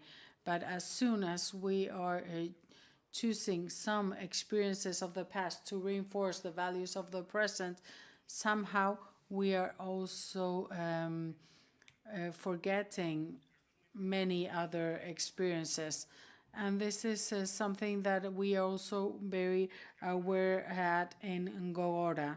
When we build on our memory, when we all collectively together decide what are those experiences from the past that reinforce what our values of the present, is something that has to not be simplified. We should not simplify things. We should not go to that narrative and that is not rigorous and that it starts to be more a myth or a legend than a real history. My friend Antonio Rivera always talks about the myths that made some kill. So a memory that is manipulated through political interests can justify violence and the deepest dramas like terrorism, police violence outside the rule of law. So for us, it's very important to see the past and including all the its different aspects and far away from half truths or lies that become a lie if you repeat it enough. So we want to build this vision of the past mainly with young people. Those young people, because my generation was the last one that experienced violence in the streets. Since I was born till I was 18, ETA killed 8 people in my hometown. And I discovered this when I was more than 40 years old, because the silence, not speaking about all these things, meant that those of us that were children didn't know what was happening in this town with 10,000 inhabitants. So we need to be able to explain things to new generations in a rigorous manner with an understanding of what happened, because we need to continue researching and looking into things. We need to explain things in a sincere manner. Let's stop worrying about how we look in the picture, and let's focus on the future we want to build for others. Sometimes I have a feeling that we fear more the questions from our children, our relatives, when they ask, where were you when all this was happening? And this means that maybe sometimes we're not honest enough when speaking with these younger generations, with our daughters and sons. Thirdly, I believe it's very important that once we give them the knowledge, we need to respect them enough so that they are able to build their own narrative, their own memory, their own vision of the past in a critical and reflective manner. And I always give the example of a climate collapse. New generations look towards the past and ask themselves, how did we get here? They have questions and ask questions that have nothing to do with the questions we asked when we were younger, that had more to do with social movements, feminist movements, workers' movements. They have their own memory and their own right to build their and create their own memory, always in a rigorous manner. And fourthly, we need to explain what are the limits, and that we can explain this through the experiences of the past. We need to explain that the main element is the rule of law for us as Democrats, and outside that, outside these norms, that we have as a society, there's only pain and suffering. I believe this is one of the biggest contributions we can make for the future of the Basque people. And nowadays, when we hear once again the hate messages, when we see once again that we point out those that are different as if they were enemies just because they are different, we need to raise our voices and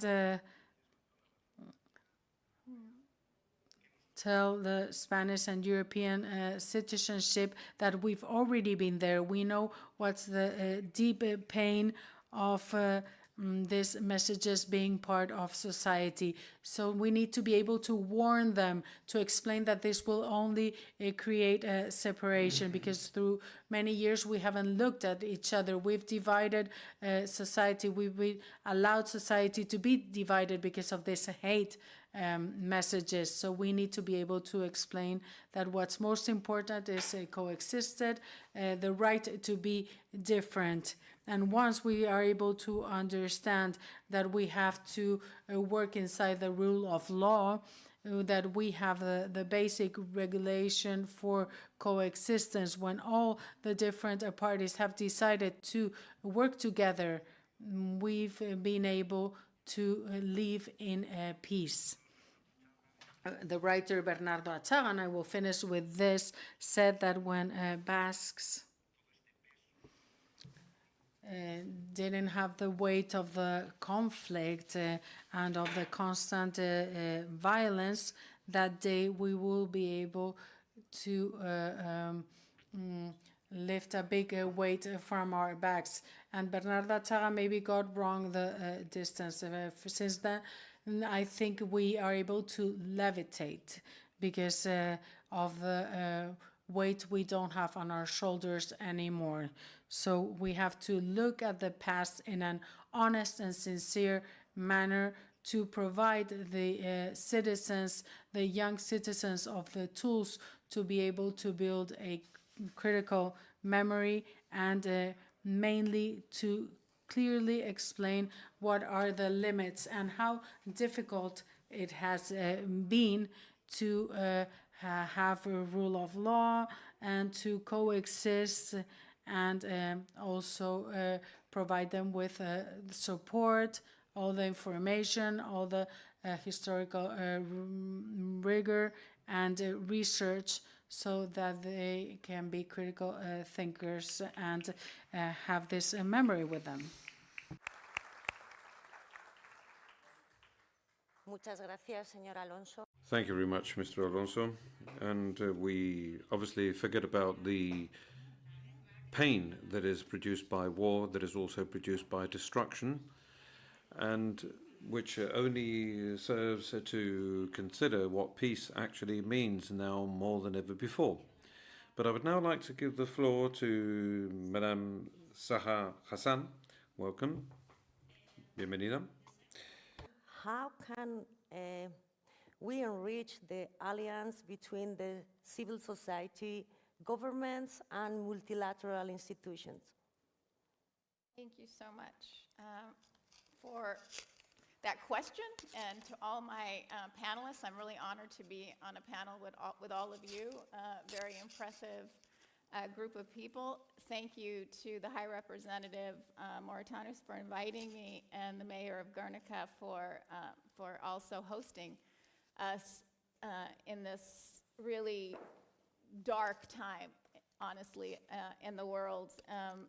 I want to talk a little bit about the public institutions, because I'm coming from the United States of America, and in this moment, it seems like a lot of the disruption, let's say, around the world is being caused by leadership from the country that I'm coming from. I work at an institution called the Carnegie Endowment for International Peace.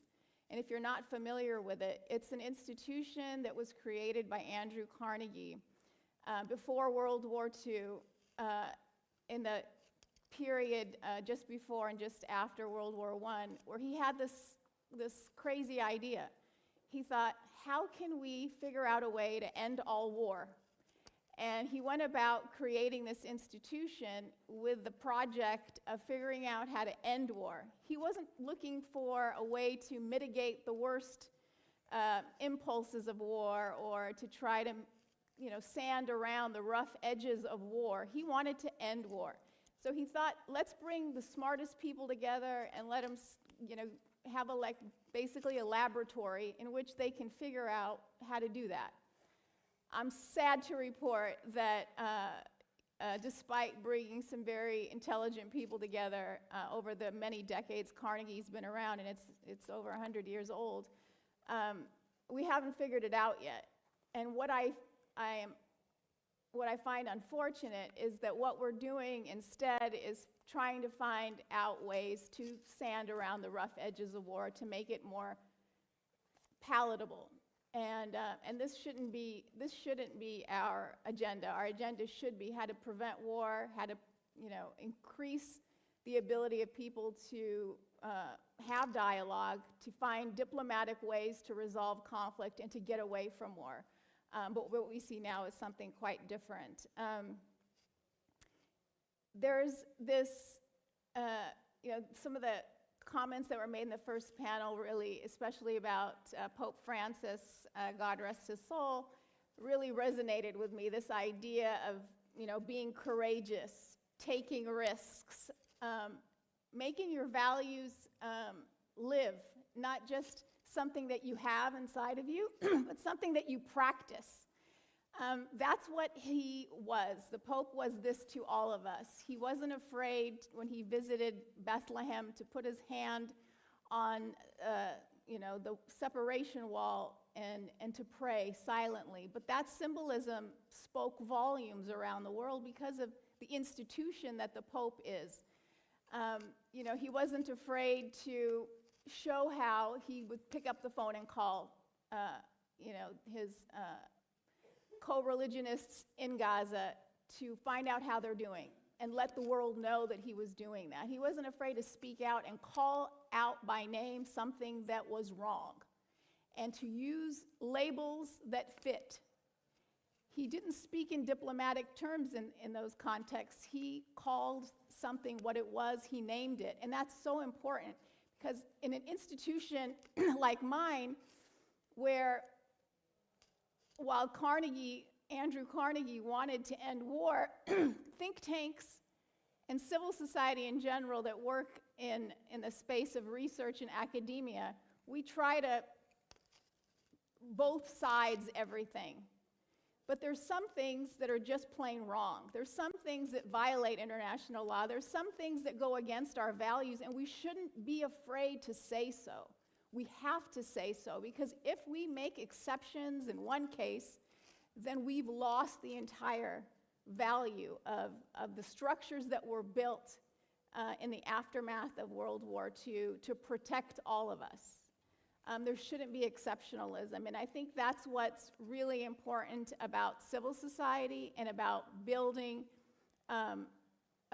dialogue between communities, is to be able to speak frankly, to be able to name things, to be able to work together honestly and forthrightly. And I think that this is something that's been becoming more and more difficult in the United States, which is frightening to me as someone who always appreciated, because of my family background originating in Palestine, I always appreciated the fact that I live in a liberal democracy in which there is freedom of speech, the right to dissent. In fact, it was encouraged because through dissent and the marketplace of ideas, we can have better policy.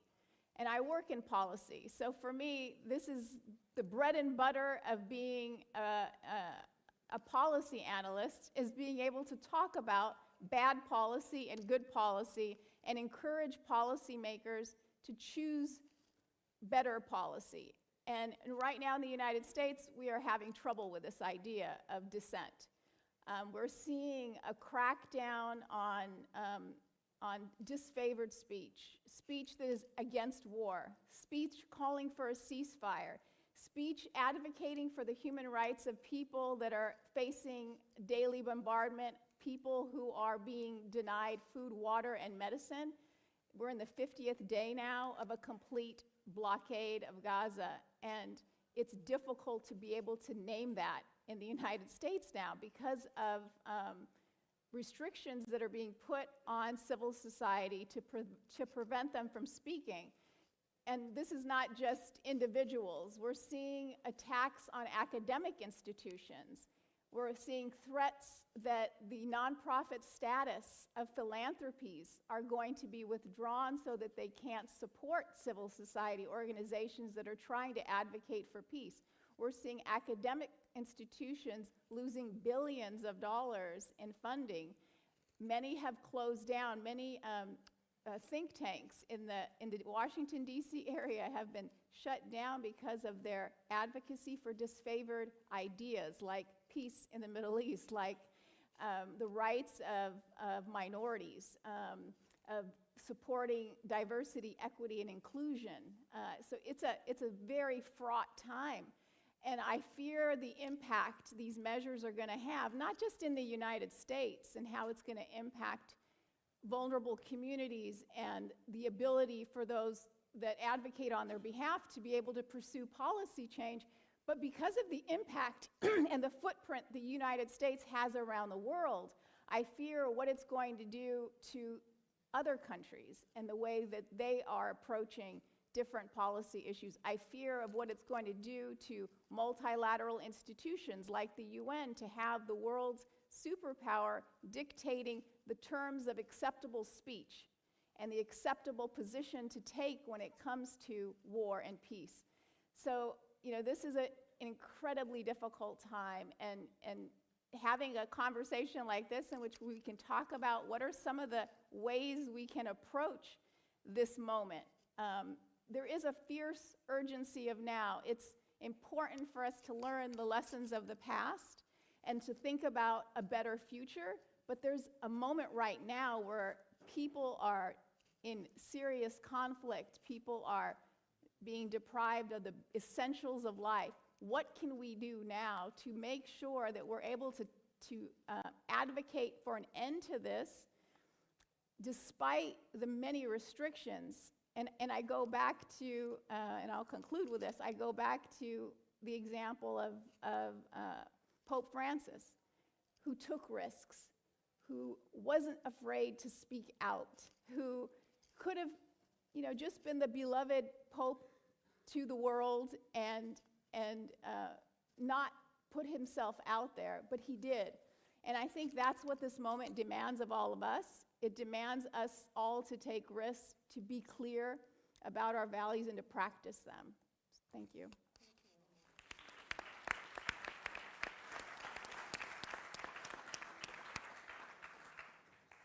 Thank you very much, Mrs. Hassan. Para finalizar. Okay, well, now to close, because we are fine time-wise, I'd now like to give the floor to Carmen Magallón.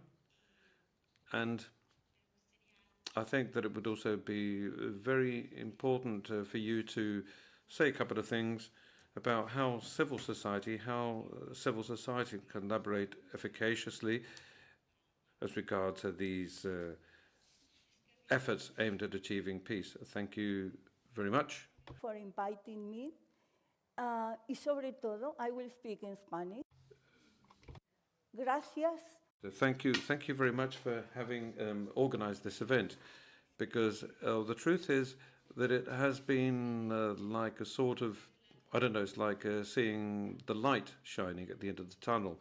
And I must also say that I'm delighted to be in this town. I've been here many times to meet up with my friends from Gernika Gogoratus, that is the Museum for Peace, because I am a member of an institution that forms part of the Spanish Association of Research for Peace. And this is a foundation where the government of Aragon is involved, together with the Aragon Parliament and the Company of Jesus. So that means that the institutions of civil society are involved, together with NGOs that are represented. And I also have to say, because this is one of the new developments we have in this country, is that at our foundation, we also have the military involved. And at this point in time, now that we are absolutely shocked by the militarist trend that we can see in the rest of the world, and because of the many pro-militarist speeches, I would like to present one of the things that we always defend, and that is that being anti-militarist doesn't mean that you are anti-military, because militarism is an ideology that chooses force and weapons to address conflicts. And you know that the military, well, this is a profession. These are people that are in the defense institutions of the country, so on and so forth. So one of the main ideas here is how are we supposed to work so that militarism does not cover absolutely everything. And the truth is that we are now listening to all of these speeches that we can see on television and in the media that are in favor of rearming and that are in favor of spending more money on weapons.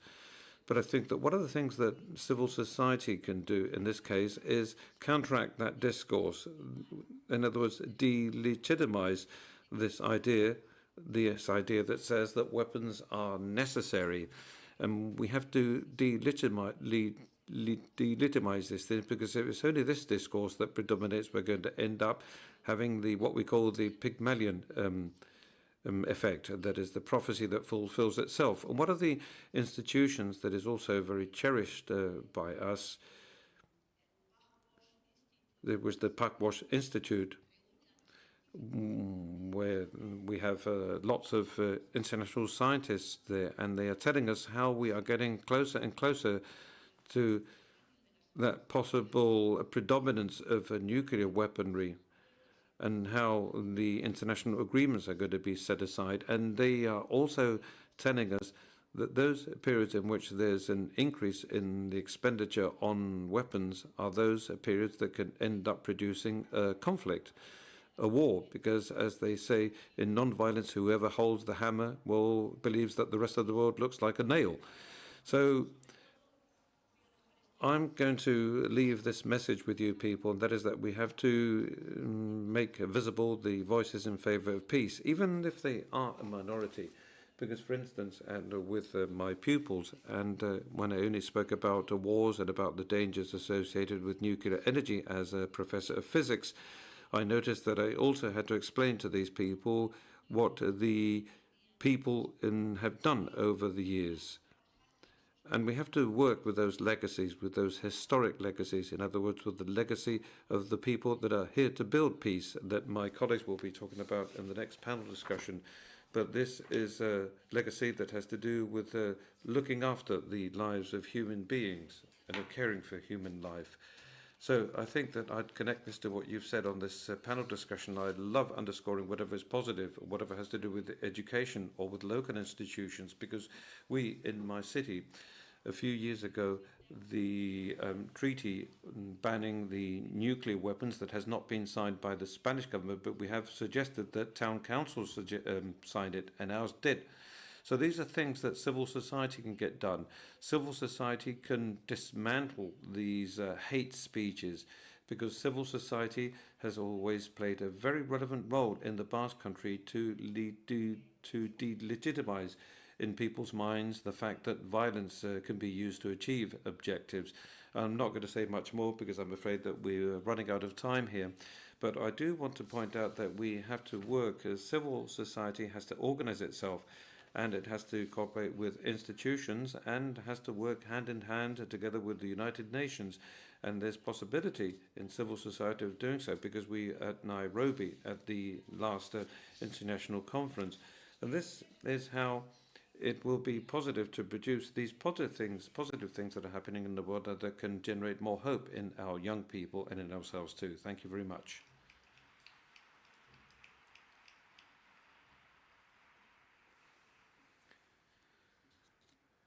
Well, thank you very much, Mrs. Magallon, and many thanks to the speakers on this panel. And thank you very much for becoming instruments that are now giving voice to many people that don't have a voice. And thank you for doing so here too at this event that has been organized by the United Nations Alliance of Civilizations, that I think becomes much more relevant and much more important than ever before as an instrument to correct the political commitment and diplomatic commitment of our people and the capacity to negotiate. So, Mr. Mayor, and as you just pointed out before, nobody is more important than anybody else, because we are all equal as regards rights and obligations, and we should all have the same opportunities too. And well, this is what Mr. Capasco said too, and that is living peace, or living in peace, and living with love too. And well, I would like to thank you all very much indeed too for having allowed us to participate in this event today. And to close, I would now like to give the floor to the School of Philosophy 15M from Granada, and I'm going to give the floor to Mrs. Maria Carrascosa and Mr. Rafael Tejero. Thank you very much.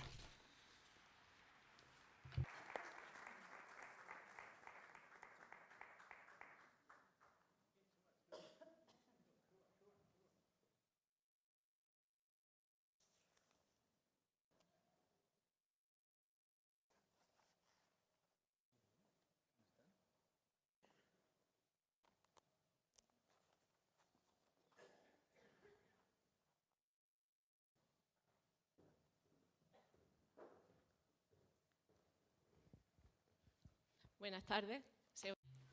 Hello, good afternoon.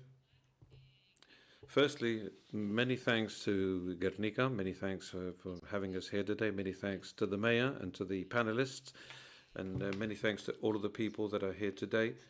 And above all, many thanks to Mr. Moratinos for this invitation, for allowing us to participate in this event on peace, and for giving civil society the possibility of talking about such a vital issue as peace. Without peace, there's no life. There's no such thing as life. And this is Rafael Tejero Ibanco, and my name is Maria Carrascosa from the School of Philosophy 15M in Granada.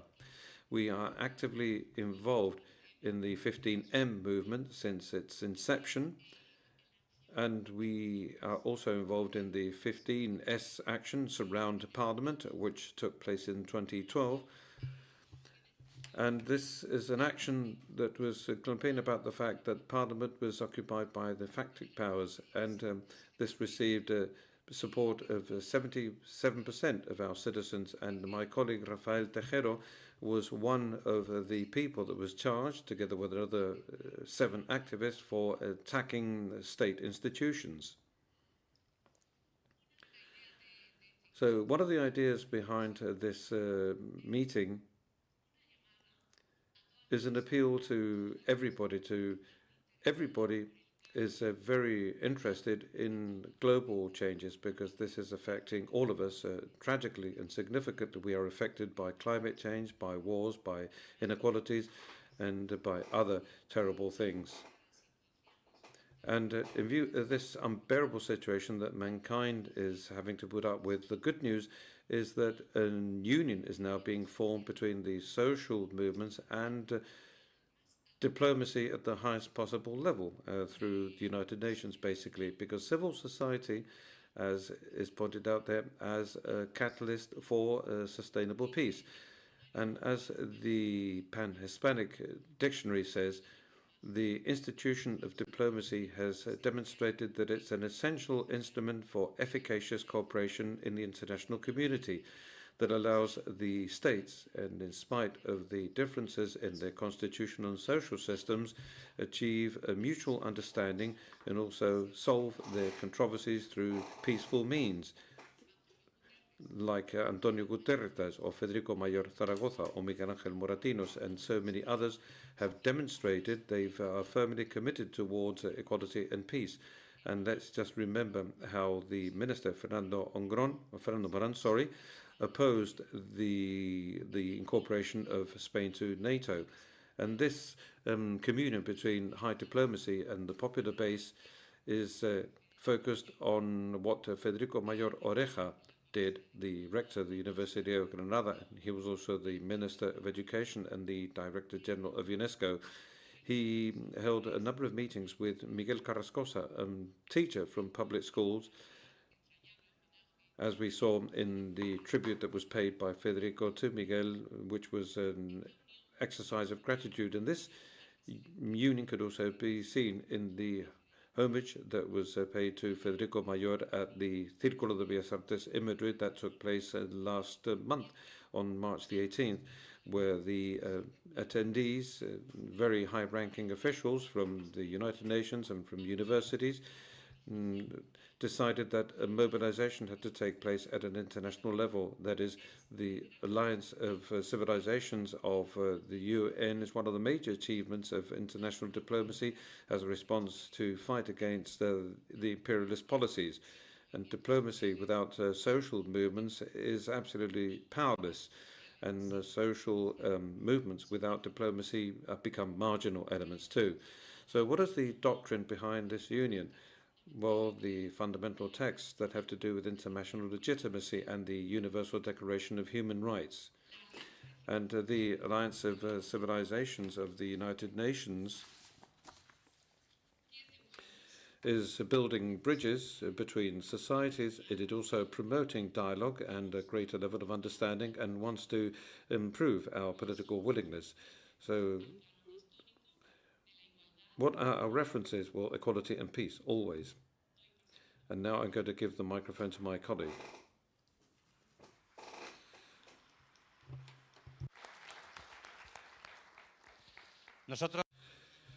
Well, we in Granada, the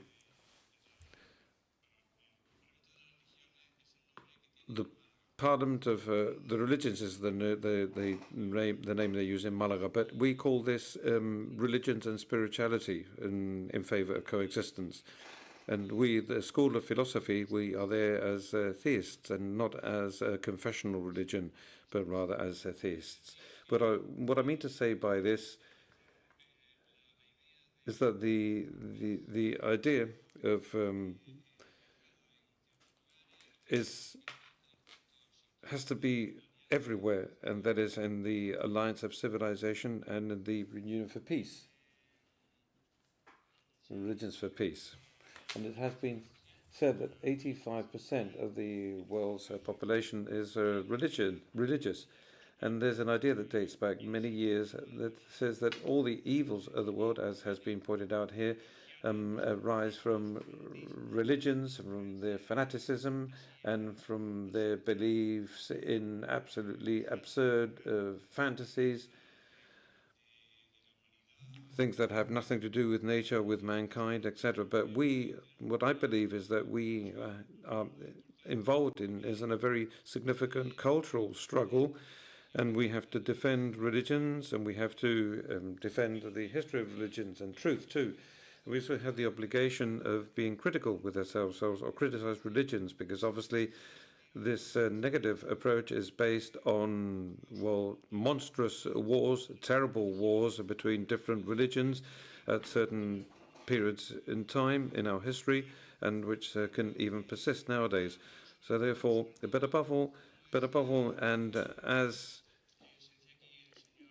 was mentioned here by one of the speakers, we have to also look about the present and the future. So Mr. Espinosa said that we have to talk about the negative things in a limited manner, but extensively about people's virtues. We have to talk about the past. We have to talk about the negative things so that we can learn, so that things are not repeated again. But above all, what we have to do is we have to say or refer to the positive things that have been done, and always focus on whatever is positive, because optimism, anthropological optimism, is also something that has been pointed out here. The biggest treasure of mankind has to do with its legacy, and this legacy is something that we have to criticize, and we have to purify it as best as we possibly can to eliminate its errors and eliminate any setbacks or negative things or misadjustments in relation to human dignity. Please, I'm going to finish with this. And what we believe is that with religion, what happens is the same as what happens with diplomacy. When taken separately, they're terrible, but when taken together, they're wonderful. And finally, the proposal comes from Federico Mayor Zaragoza. Sorry. And he's saying, well, yes, he sent us an email. Federico Mayor Zaragoza said, yes, the time has come for the Citizens' Assembly to become involved. And the United Nations is blocked by the Security Council. So we need to have that World Citizens' Assembly. And to put it up very briefly, it would be the following. So at the United Nations, whether it be the Secretary General or the Alliance of Civilizations, we call on the World Citizens' Assembly to ratify approvals, to apply the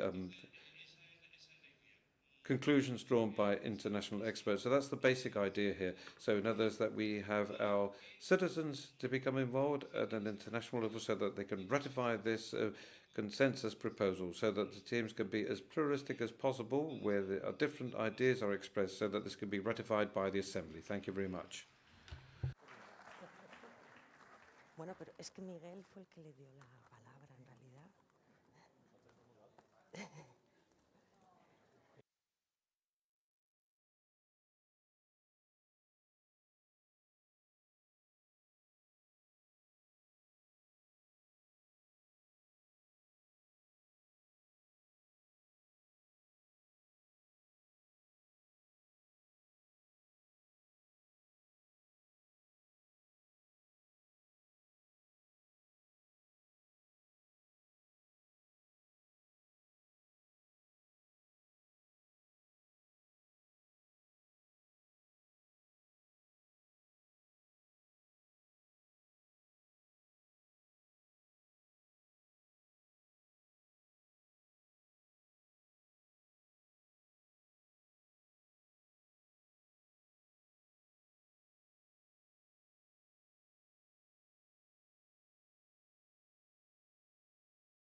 Please take your seats.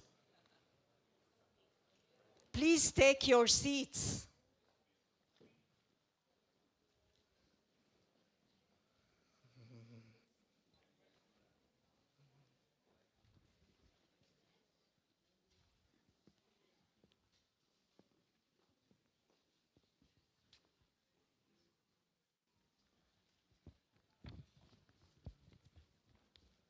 Welcome back to this panel discussion. I think you had a short break. We are going to be shortly listening to Her Excellency Ms. Ana Redondo Garcia, Minister of Equality of Spain, after which we are going to be proceeding with the third roundtable for today, Women at the Forefront, the Missing Piece in Advancing Peace through Inclusion. And Ms. Ana Redondo Garcia is ready, I believe, to deliver her keynote speech. Please join me in applauding the minister. Muchísimas gracias. Gracias. Thank you. It's a pleasure to be part of this meeting organized by the United Nations and by the United Nations Alliance for Civilizations. Thank you to Miguel Ángel Moratinos and thank you all for deciding to spend your time here this morning, because I believe we are in the right place and moment, and that is really important. This is a region that suffered 88 years ago one of the biggest bomb attack in history, the first attack on civil society that is now part of our memory, history, and something that Pablo Picasso represented in his wonderful painting, the Gernika. And we are going through complex times, but here we can be open to hope, because 88 years after that tragedy, we find ourselves in Gernika, listening to each other, coexisting in a environment that is in peace with nature, with other towns, and with each other. That is the hope and symbolism of this town. And this is the path that in this complex times that has been repeated by many of the panelists. In these times of change, hope is what allows us to move forward. Hope also in practice and through action. Through action, as I said before, here and now. And here and now, we are in the symbol of resistance, but also the triumph of peace over war, coexistence over hate, and the possibility of having another world that we need to build in alliance. It is also true that the United Nations were created as a response to horror and war in the year 45, after 2 world wars that had filled of hate and fear almost the whole world. A First World War that ended with 25 million victims, and a Second World War very few years after, with more than 50 million deaths. And with an Holocaust, with so much violence and with so much hate, we have the rise of hope through the United Nations and this great alliance, the great alliance of the different nations of the world coming together to imagine a new way, a different way of solving conflict, and not only the domination of a powerful and not only those that have more weapons being able to be in a dominating position. This dream built between different countries, nationalities, organizations of civil society, young people and not so young people at different levels. With this multilateral situation that is now questioned, we had the capacity of generating at the time a dream, and this dream cannot end here. And there are serious risks. Because the issue is, will we be able to resist? Will this peace constructions be able to resist to these movements against peace and the progress of violence? Will we be able to resist? Will the UN be able to resist this alliance? Will we be able to sufficiently reinforce it? Because maybe this is one of the issues. What have we been able to achieve? Have we really reinforced what brought us together in these institutions of collaboration, dialogue, and peace? We've progressed in international law in such a way that all countries can trust international law. Is it really effective and efficient? Or there's still so much to be done yet? We also need to be self-critic and be aware, of course, that we've been able to give big steps forwards, but not in the agile manner that we should have to be able to currently have a robust alternative to hate, violence, and war. But in any case, we are here, which is something we should be proud of. We should be proud of it as a society, and it's something that gives us hope. When facing this wave of hate and violence, we should be able to react like a tsunami of regeneration, which means doing things better in the best way possible, being more agile in our response.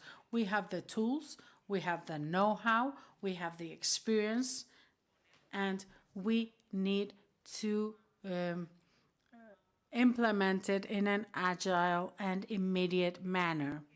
So, as I was saying, we are in the right time and place, because none of us, even we in the position in government, don't decide what the geopolitical context surrounding us is going to be.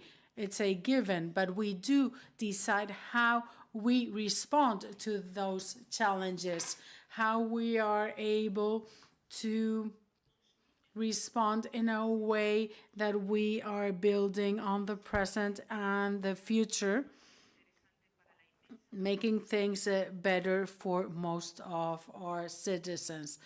That is what we need to do, to respond, to do things differently, to respond to violence and hate by reinforcing the values and principles that bring us together, being fully convinced that peace is the only path, peace with our surroundings, peace in the planet, a planet that has been exploited for so many years. Also peace with other people, with other countries, but also peace amongst citizens. Maybe now dialogue is more difficult, but dialogue is the path to peace.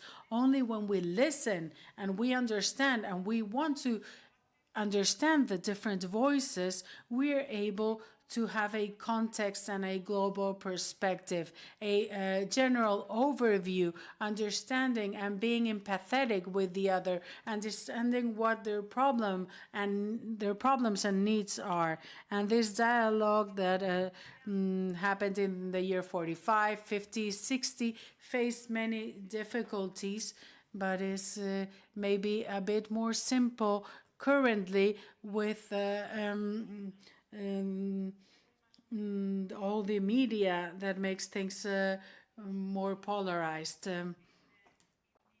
Social networks isolate us with what we want to listen to. So there is a connection with prejudices and preconceptions of the world, which makes us be further from understanding others and understanding other ways of seeing things, living, and being.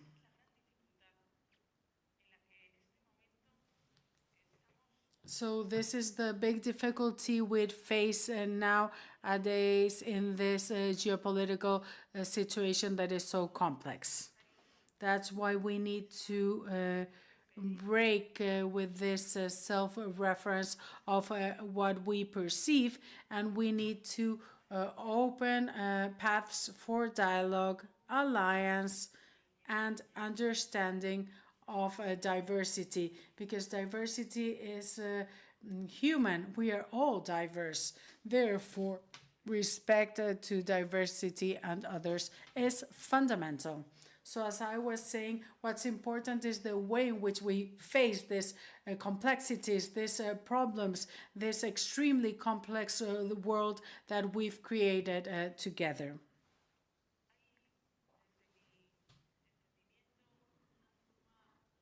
I believe there's one only way of responding if we want to create peace, and it's a response that comes from the inside, a response of countries, regions, municipalities, and even neighbors associations and other organizations, and also there is the international response. So we can have an immediate response where we need to build on democracy. We've talked about working on citizenship, and we also need to focus on democracy, and we need to focus on this daily, here and now, as the one of the panelists mentioned this morning. And we build citizenship and democracy. What does this mean? It means working on equality, equal rights, equal duties, equal freedoms. Equality is fundamental. Democracies are built on the rule of law, which means we're all equal before the law. This is the first revolution. But this is not enough. Rule of law is not enough, and democracy goes beyond. We are democratic states, which implies equal participation, vote, and representation. And the first inequality, and that's why I'm here, it's the inequality between women and men, that imposition of the patriarchy and how as women, as 51% of society, we're not always equal. So building democracy is building equality so that women are present in all levels the same way as men, having the same opportunities, because, of course, we need to have the power in our hands to be able to change things. We need to transform, and we need to be present at all levels to be able to contribute to this transformation. And finally, the social state, that means that this equality before the law is seen clearly in our daily lives. We have the same access to services, education, and different resources. Access at the end of the day to whatever you want to your life to become. So we work with more democracy and equality, and thus we will be able to build a peace at all levels between us, between different people, and between nations and states. And finally, international peace, the response at an international level that has its origin in equality, the equality between the people and in the acknowledgement of the different states and of the other. It is true that we coexist with violence and war, some of them terrible and very recent, like the one in Gaza or the one in Ukraine, that doesn't seem to have a clear international response to be able to get peace, or the situation in Afghanistan where women have no freedoms nor rights. They're fourth category citizens, or in Sudan, or in Africa, where there's countries where violence and war continue to be present. As international community, we also need to respond to all these terrible situations, generating so much horror, tragedy, disagreement, and deep pain. And we need to do this in the only way that we know is possible, and that is with the understanding between different states and countries, always respecting sovereignty, international law, and generating alliances. The Alliance of Civilizations was an open window to hope, this breath of fresh air that filled us of the happiness of continuing to build bridges together. And this Alliance of Civilizations that today we demand is connected with our realities at all levels. So from the Spanish government, I would also like to say that we are part of this alliance as part of the feminist alliance, because we're talking about equality that at the end of the day is exactly the same thing. We work on an alliance for equality and peace. At the end of the day, the alliance that will allow and will be the origin to creating a multilateral and multi-level society. And how do we build a feminist alliance, and how do we incorporate it in the Alliance of Civilizations? In the UN recently, we had the opportunity of presenting this proposal that was very well received, because I believe there is a clear will of building for the future and working in peace for a common project. And I believe, and I will be finishing with this, that I think we have to work on three aspects or three elements, taking into account the complex and violent situation we are going through nowadays. First of all, we need to find allies, those countries that really want to work together. And I believe there are many, many countries working on creating alliances to work together. Countries that have progressist governments that have advanced, where equality is one of the main elements for their policies. So we need to work at a multilateral level in international bodies, fundamentally in the UN, but not only. We also need to be able, secondly, to work at different levels. What does this mean? It means working with other administrations at a regional level, with autonomous communities here with a Basque country that has taken the lead in many aspects and policies to take and learn from those things that are being done well by others, and understanding that this alliance is very important. Municipality alliance too, as Carlos from Soria said, because they are the administration level that is most aware of what the problems for the citizens are and are able to solve them. Therefore, we need to structure multi-level solutions. We need to get to know each other and create a dialogue like in this space today. We need to multiply this kind of spaces to be able to get together at different levels, and of course with civil society and with citizens, organized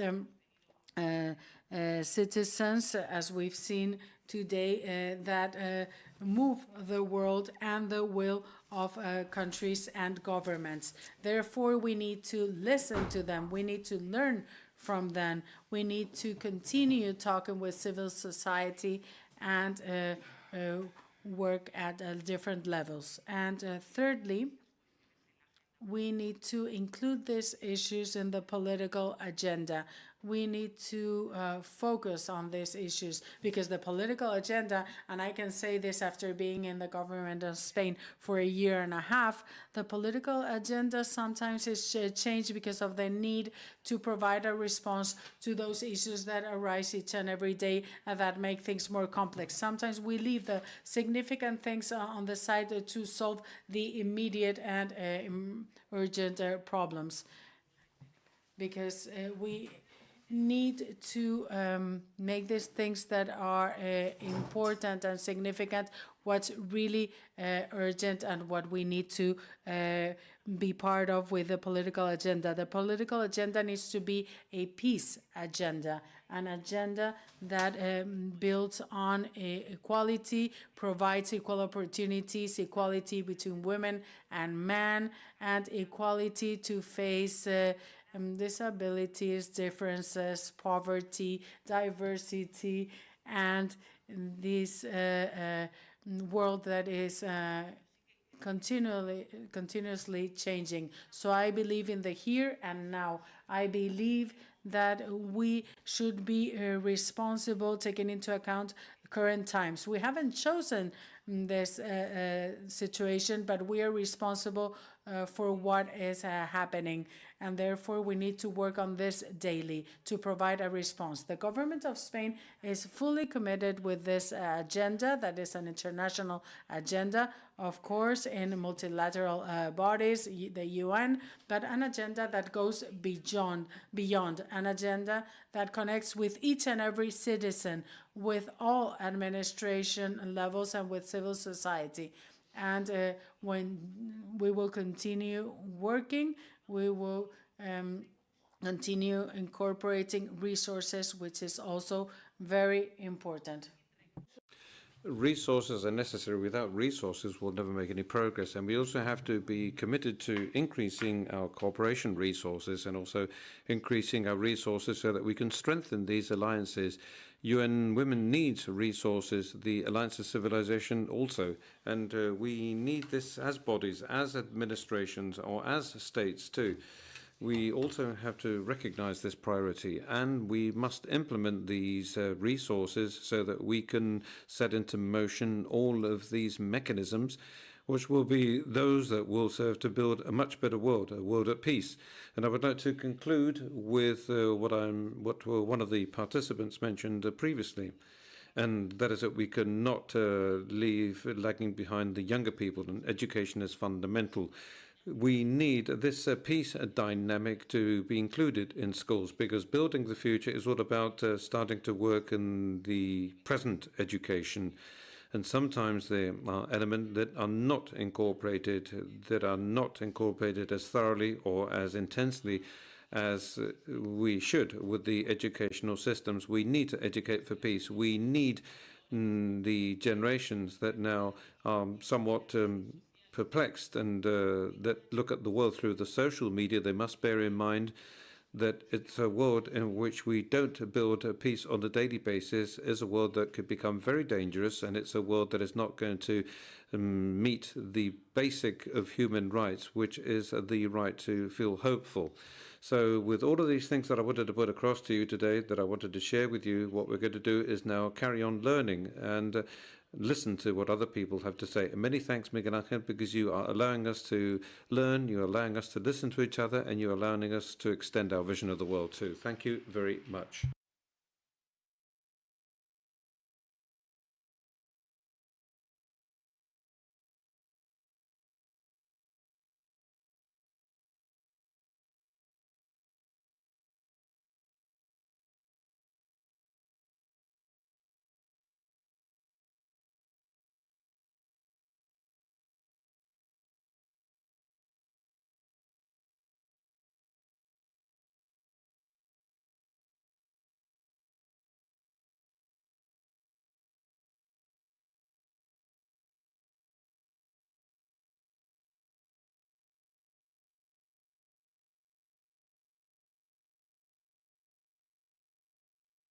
¿Me escucha? Sí. Buenos días.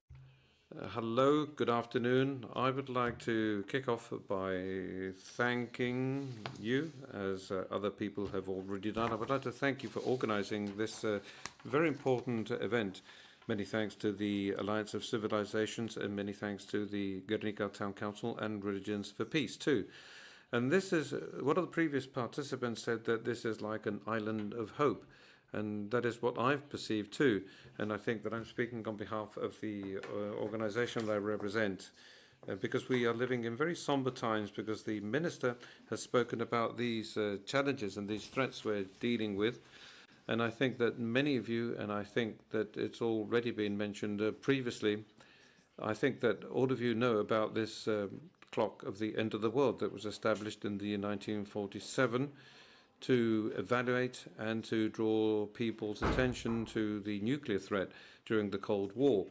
And this clock that a number of experts and scientists, as well as individuals from civil society and people working for international organizations, what they do is evaluate this on an annual basis in the light of current events and what they talking about is being closer or further away from this midnight that represents the end of the world.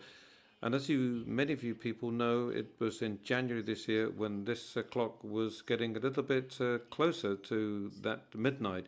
It was 1 second closer, which meant that it was 89 seconds away from that midnight. So this does not only draw our attention because of how serious the situation is, but it also applies pressure on us because there's an urgency. So we don't have much time to solve these problems that we are currently addressing.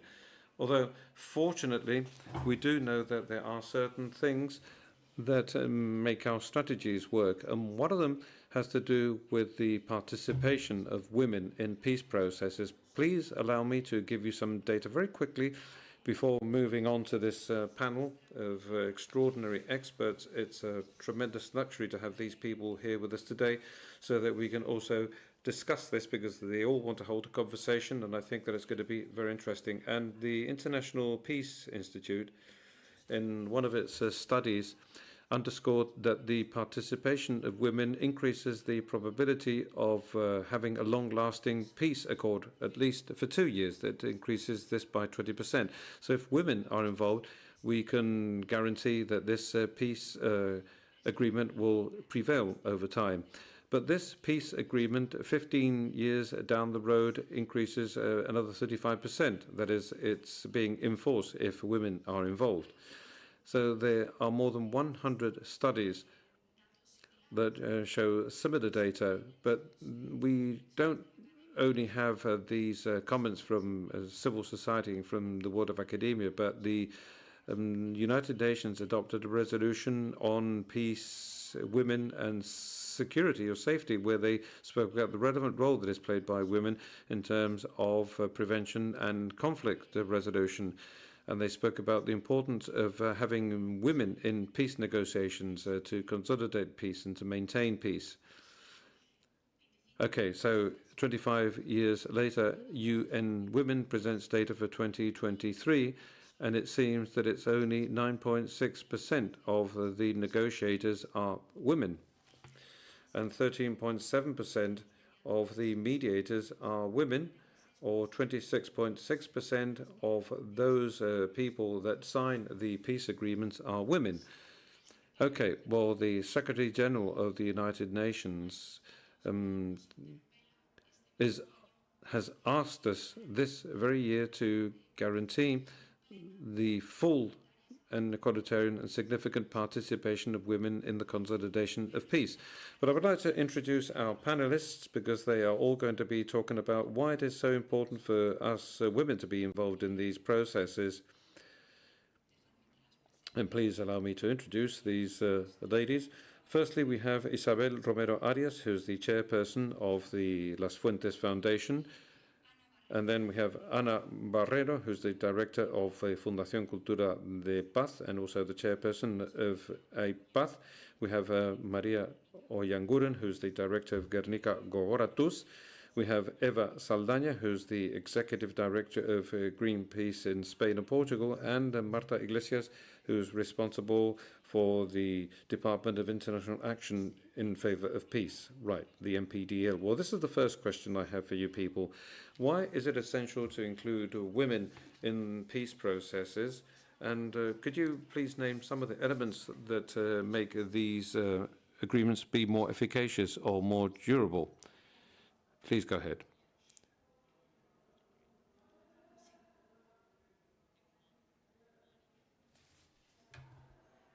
That microphone doesn't seem to be working very well.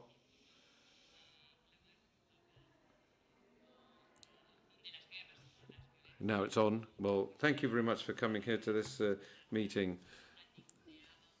We know that international equality has been ignored and with lots of impunity in these disturbing times. And it's important what Carmen Magallón said before, and that is that we are very grateful for holding this event at this point in time. The Spanish Association for the Investigation of Peace, which is the network that covers the foundations and university institutions and NGOs in Spain. It's great for us to join here, to join our efforts, and we are at the disposal of the Alliance for whatever has to be done, and for this feminist alliance that has just been presented by the Minister. And many, many thanks too for the commitment of the Spanish government that she has pointed out here with to construct peace. And as regards the issue that you were asking about, Maria, and that is, why is it important for women to become involved in these peace processes and the construction of peace? Well, here I would also, Carmen Magallón mentioned this previously in her intervention, and she could be on this panel too, because she's one of the references of pacifist feminism for all of us. And women have felt appealed to, and they feel associated with peace, and sometimes not because we women are peaceful by nature. No, it's not that. And we at the Pacifist Movement and at the Research Center for Peace, we say that this is a social construction, and it's also a culture that has been built, and we have focused on looking after life. So in other words, we care for life, and we've been kept away from the spheres of power and from the decision-making spheres. And so it's very complex, but in any case, in this regard, we women have always been very united and associated with the peace cause, regardless of your social and political origins. And we've all complained against wars and violence, and we set up support networks, collaboration networks, and we've also spoken aloud, and we have demonstrated or marched on the streets to show that there are other ways of operating individually and collectively through the peoples and also between nations. And here there's an example that I would like to mention that has to do with the International League of Women for Peace and Freedom.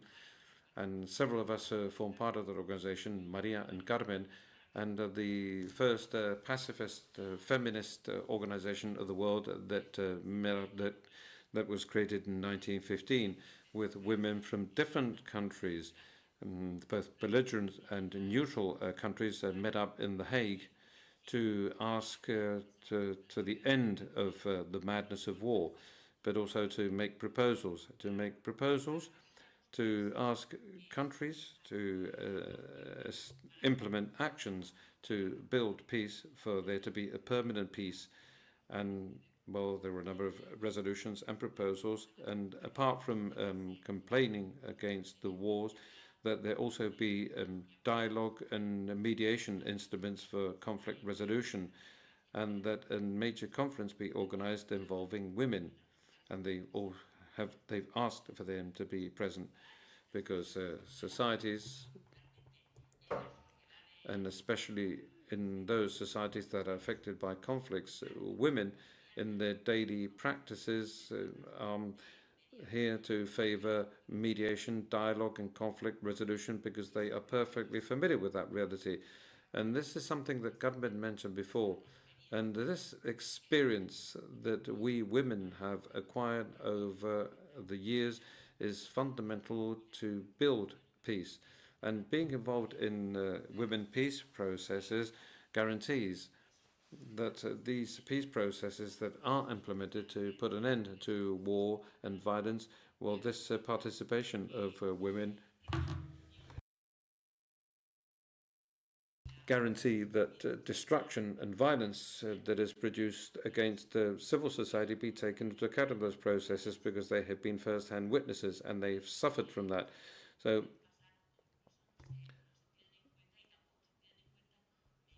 and what we don't do is take into account measures for these situations to be addressed properly, these situations of destruction. And women also include an inclusive approach to security, and they address several other issues that have to do with social affairs and economic affairs that are absolutely fundamental for the population, to perhaps, I don't know, address what causes conflicts and to be able to prevent things. So in these situations of conflict, it is fundamental to maintain peace and to reach those agreements that have to be sustainable, so that violence will not be repeated, and therefore carry out a reconstruction that is inclusive and egalitarian and non-patriarchal. And this is the objective that we have to achieve. And this is why we need to have the participation of women as a fundamental element. And we have the Resolution 1325. The international community recognizes this role for the first time after a very significant movement from the feminist associations. And this was recognized, the role was recognized for the first time to be played by women in the construction of peace. And what was also recognized is that they are the object of a very specific kind of gender violence, which was recognized for the first time. And it's an important thing. That is the role that women play. And, well, it's Resolution 1325 that whereby governments have to become committed and to support women.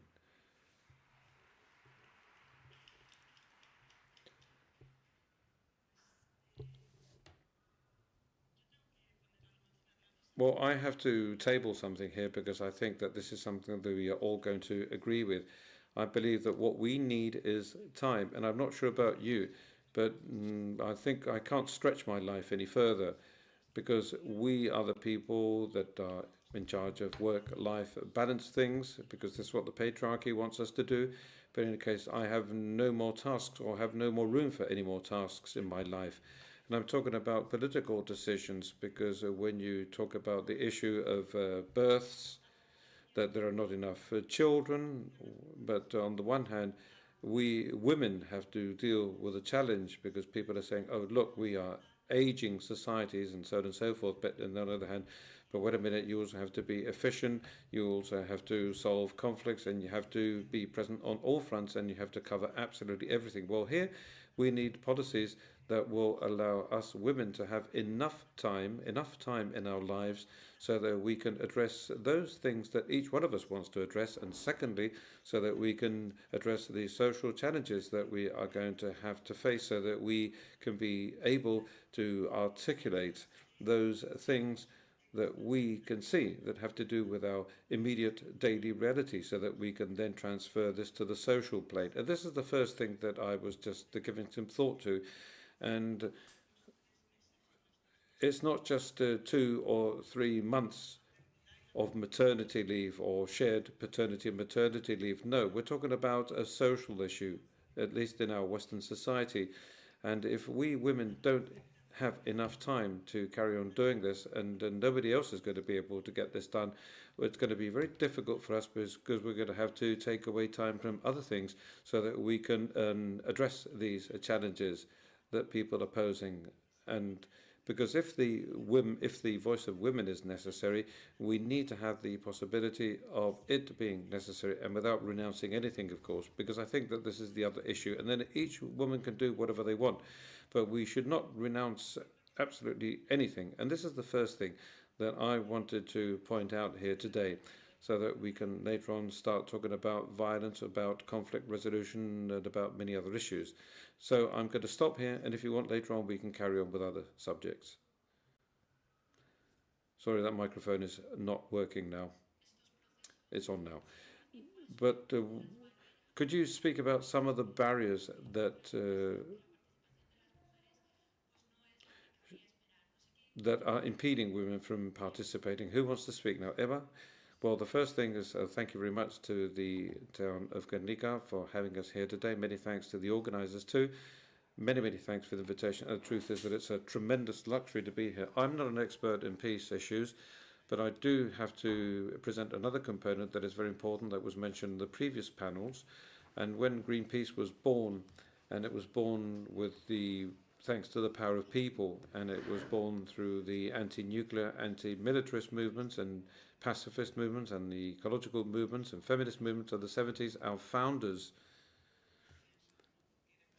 thought, yes, we want peace and we want to have it green. And this is where the name Greenpeace comes from, because I think that this is the essential component that we are currently experiencing. And, well, women are greatly impacted by this. They are impacted by conflicts, but they're also impacted by a model that is capitalist and patriarchal, colonialist, and I could carry on with a very extensive list of definitions and names. But this socio-economic model that is present, when you not only are, but you're also a woman, a coloured woman in a certain part of the world, the impact is even double or triple or quadruple. And this is one of the most important elements and one of the most limiting factors for the inclusion of women in anything. And of course, well, the non-sexual division of labour and time, and then the fact that we are completely impacted by a very strong socio-economic model that is going beyond all the planetary limits. In other words, the only planet where we can live, as far as we know, that is completely impacted. Or 7 out of the 9 planetary limits have been exceeded, and we are now posing a problem for mankind. It's a big issue. And as women, well, it's a double problem, so to speak. And for me, this is one of the important elements that has to be addressed. And our colleague from Soria before said that peace is not the absence of war, nor the absence of conflicts, and there are lots of violences that are there to be seen.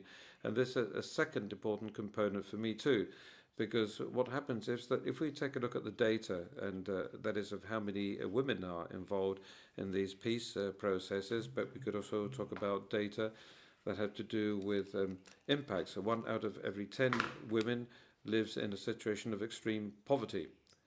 And we can see that 80% of migrants, due to climate reasons, are either girls or women. And we can also see that 236 million more women, well, before 2030, are going to undergo situations of starvation.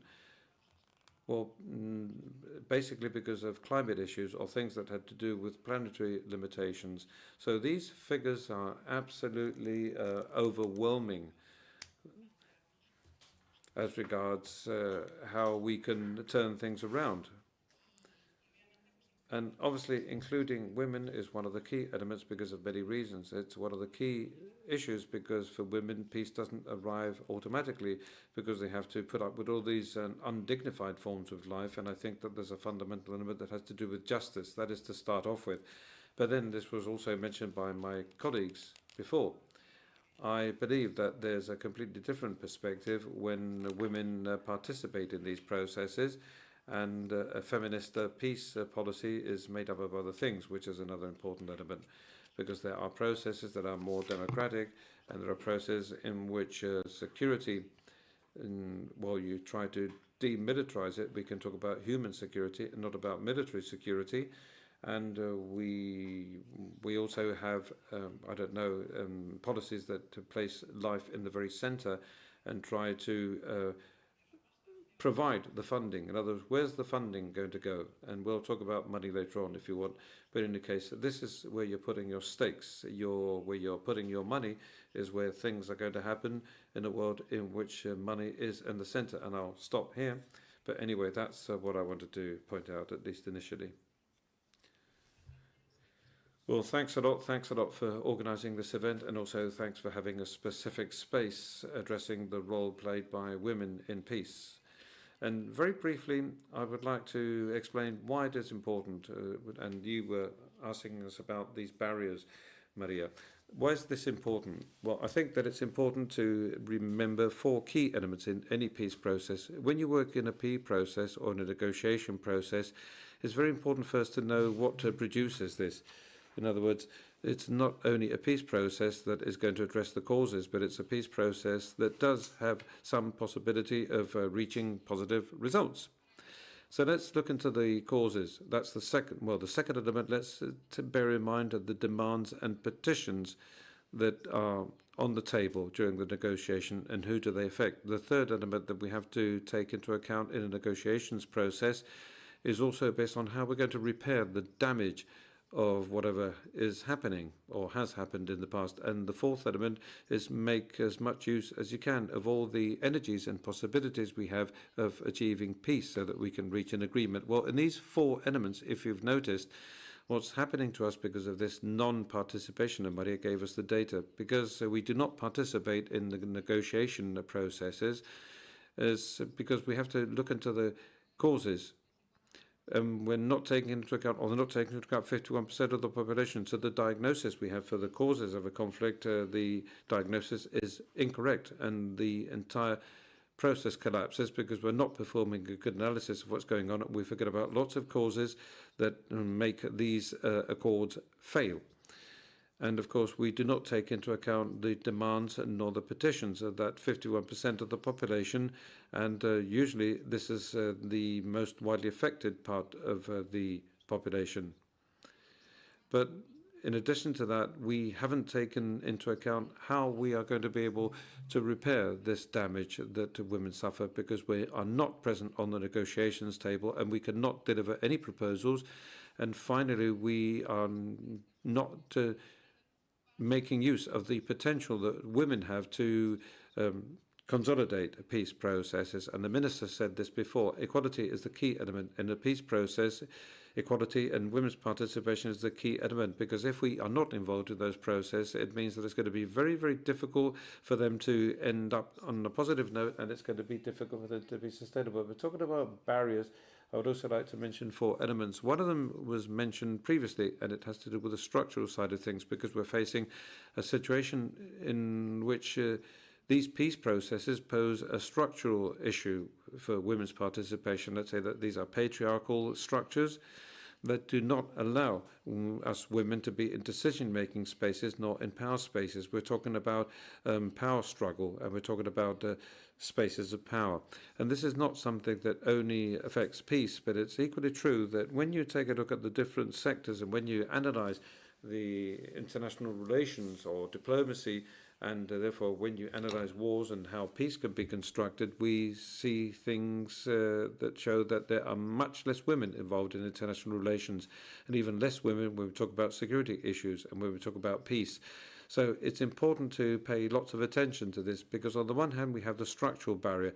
And one of the consequences is that we don't have women involved in these processes. What is equally important, and there's something that you mentioned that I think is very relevant, another of the barriers is that when we want women to participate in these peace processes, they have to make a double effort, because we are entering into a world that is mainly organized and covered by men. So it's a very patriarchal system once again, and we do not only have to participate. Once you participate, you have to deconstruct many of the dynamics that prevent us from making the proposals that we're supposed to make. So it's a world in which there's lots of prejudice, and it seems that we women are not recognized as one of the valid stakeholders, or the proposals that we're going to make are valid.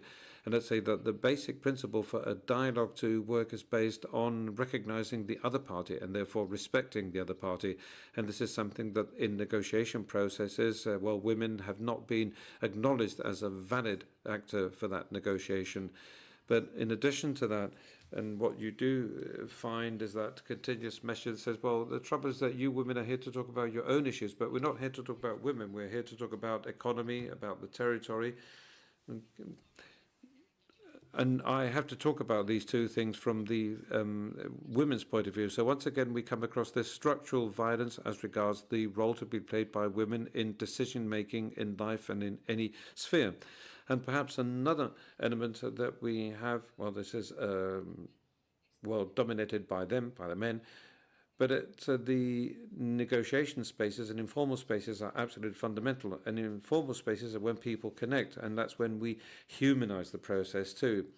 And to connect and to humanize, and for us to be able to reach agreements, these informal spaces are controlled by them. And sometimes it's very difficult for us in these informal spaces. After the negotiations, you go and have a cup of coffee. It's difficult to include women in a natural manner, because the effort you have to make is triple to be able to reach out to these spaces. And in the end, all of these elements mean that women join late, when perhaps the negotiations have already advanced. We have an example of this in Colombia, in the peace process in Colombia.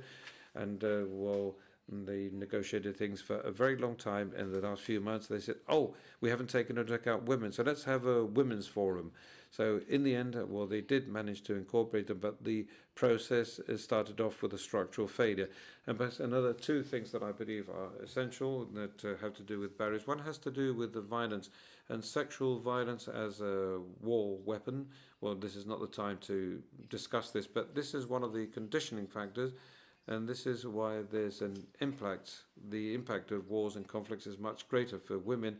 So that means that when you sit down at a negotiations table, the starting point for this collective that possibly has been more affected requires a bigger effort, so that you can sit down there and so that you can negotiate and so that you can review all the things that have happened.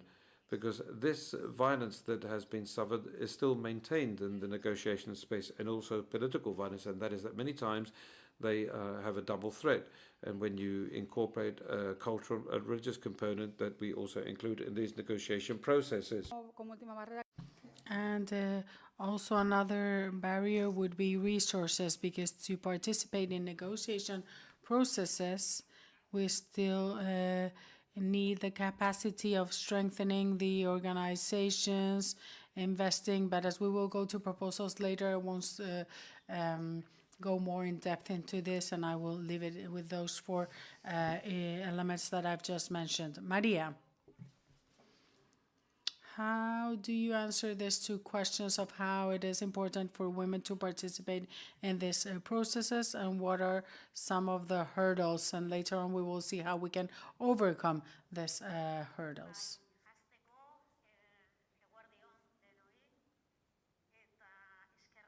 She's saying a few words in Basque. As soon as she speaks in Spanish, we will continue interpreting for you. Bear with us. Civilizaciones, Religion for Peace, eta Gernika Lumoko udala. Neuretzako ore bada hemen egotea, hain ondo lagunduta, nire batzuk lagunak, aspalditik eta beste batzuk lagun berriak, eta gauza asko esango nituzke, baina quisiera decir muchas cosas. I would like to say many things, but I'm very pleased that you've already mentioned many of them in this panel and in the previous panel. I was thanking the organizations that have kicked off this initiative that takes place in Gernika after being present in other cities, and that will end in August with the event in Hiroshima.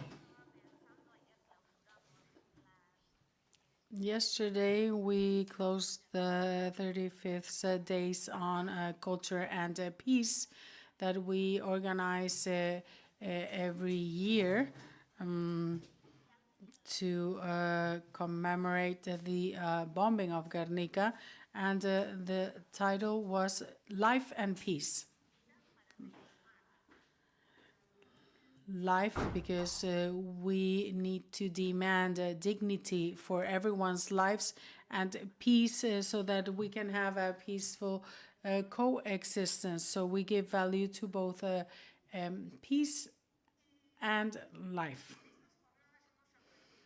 And in these working days, we were also looking towards the future for a conference that we will be organizing in Gernika and Bilbao next year, the year 2026, the International Conference on Women and Peace. It's been organized 14 times before in other countries and cities. For us, it is a challenge, so we're a bit nervous regarding what we will be facing, but we are also very pleased to work together with so many women, and mainly women from Colombia, Mozambique, the Basque Country, and other regions in Spain, and from the International League of Women for Peace. So it's important to work together with all these initiatives, and we need to reflect on why inclusion is so significant. All these women and many other are observing and identifying how important it is to include women, and you've already mentioned this.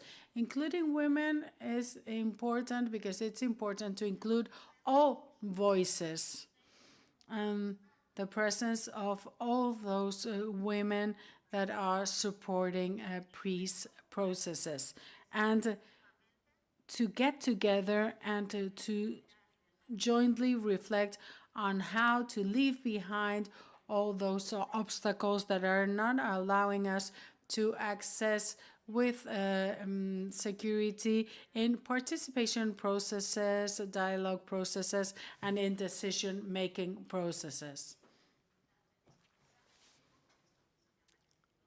As you've mentioned, the origins of conflicts give us many clues. We have to look back and remember, look at our past, because we have the biggest historic legacy of mankind. And time is going by very quickly. Regarding what you were saying of the 89 seconds and the 88th anniversary, I believe this is an opportunity not only for Gernika and with you all, but we need to reflect on the space that peace takes in our lives. What is the position of peace in our lives? Because this piece is full of contents of different gazes, and if we go back, for example, to the 80s, at the time we had proposals like defending nature, feminism, anti-militarism, and many other movements that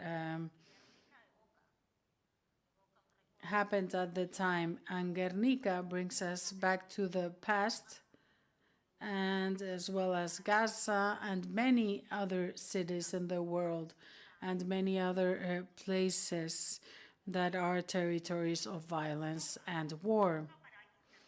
And it also makes us look at each other and reflect on what is the place of peace in our lives. And we also need to be aware of what our position is in life. What are the processes in which we can not only imagine and reflect, but also progress to be able to take up these spaces that protect, support us, and help us develop our lives. Mainly focusing on the feminist gaze that talks about demanding rights, but not only rights for women, but for each and everyone. This transformative element of feminism and pacifism that questions the situation and questions that war is unavoidable, because it's not true. That's why we need the time to exchange stories. We need to do so on time and with time, and create spaces like this one where we can discuss all of these issues. Please, yes, take the floor. I didn't say thank you nor hello or anything, so I would like to first of all thank you for organizing this event and for including me in this panel. I had to reflect on peace, and the first element I go back to is violence. The first issue we need to be aware of is that we are violent, and I'm sorry for this, but it's part of our nature. Raise your hand if you've never gotten so angry that you feel like you want to just break everything or hit someone. So there's a part of our animal nature, but the issue is how we manage this. And that's because we are rational beings, because of our development, culture, and social presence. We need to see how we manage violence, and this is what we need to speak about to our children, our society, and the world in which we live. If we are not able to be aware of violence and manage this violence, things are going to be complex because we are not pure beings that are not tempted in different situations in life to act, and I'm not talking about killing someone or being part of our war, but of responding in a way that can be even negative for ourselves and for others. Something else you've all mentioned, and that is a concern for me, is fear, because the message is a message of fear. I have youngsters, and they are feeling that the world is ending, that we don't have time, that more wars will happen. So, of course, the situation is war concerning, but we need to be careful with the messages for our youth. The other is that they are all like zombies that just look at their mobile phones. But we've seen in the floods in Valencia, their response in our country in a complex situation. So let's not transmit so many negative messages on the youth, their values, and their principles. And of course, there are risks. I don't want to deny this, but we also need to transmit positive messages, because fear is the main ally of violence. you end up believing that the others are enemies and you go against them because you felt threatened.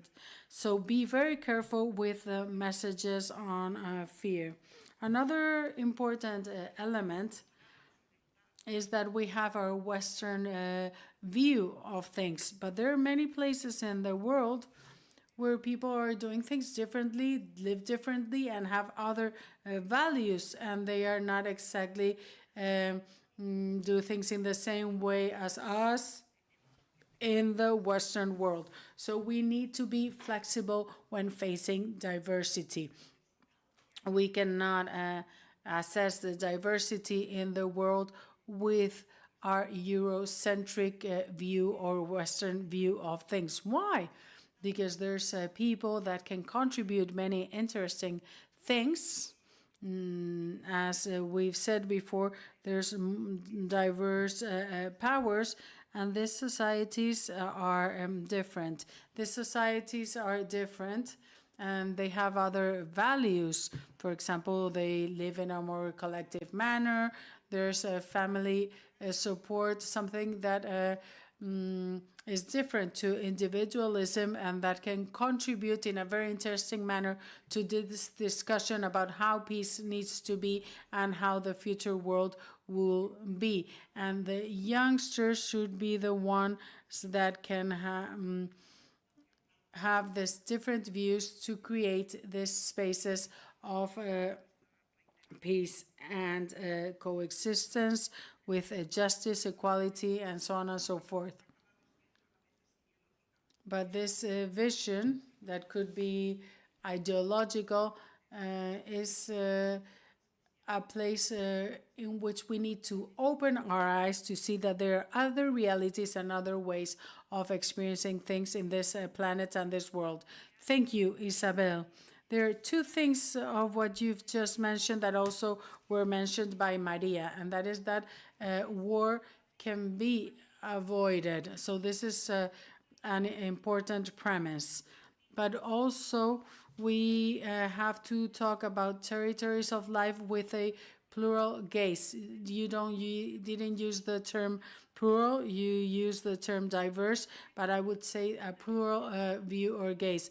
And bearing in mind that we have 10 minutes left because we're very much delayed, I would ask you to very briefly speak about some of the strategies that you believe work to better integrate the gender perspective to be more efficient in peace processes, bearing in mind hope, because we have many young people. And yes, in fact, I share what you've just said, because young people are our hope, but also with a plural or diverse vision. I wanted to add something to what Isabel was saying. In research for peace and in the different academic areas where we work with scientific rigor, wars are avoidable, and violence too. We are not violent by nature. These are social constructions, cultural constructions that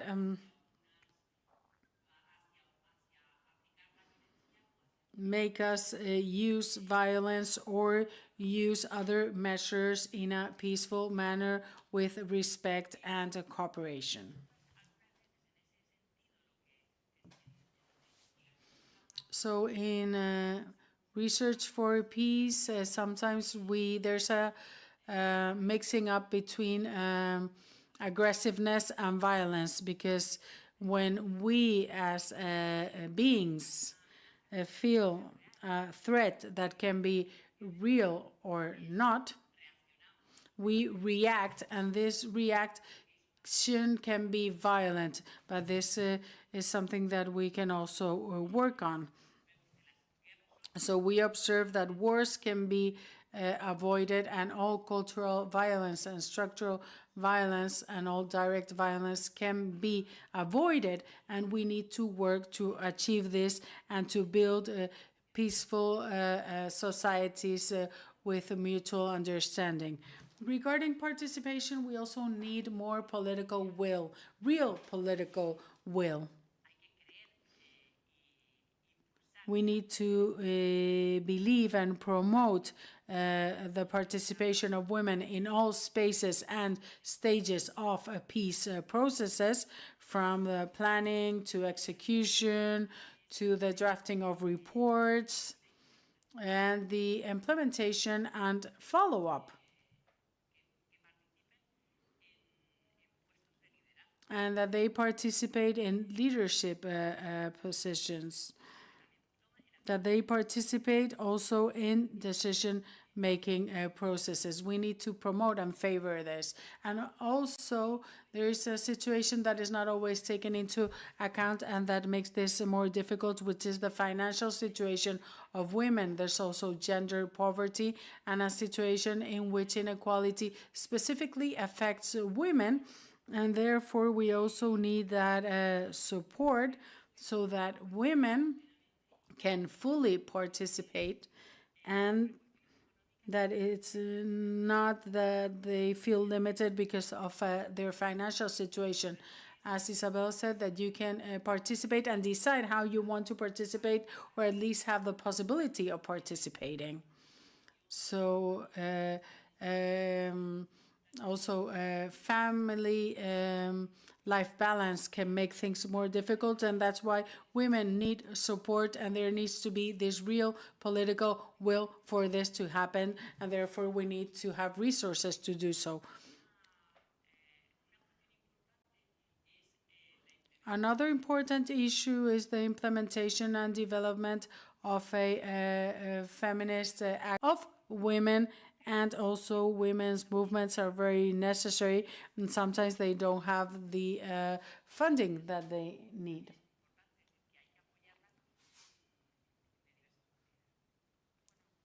So we need to support them in different ways. Thank you for your response and your nuances, Marta. Well, we have very little time left. And I would also like to focus on the local initiatives, because it is also true that for me, the local component, of course, demands time.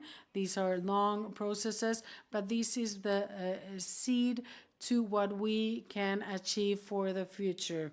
For example, we're working in Niger, Colombia, and other countries, but what comes to my mind now is the example of Niger. We're working in an agricultural and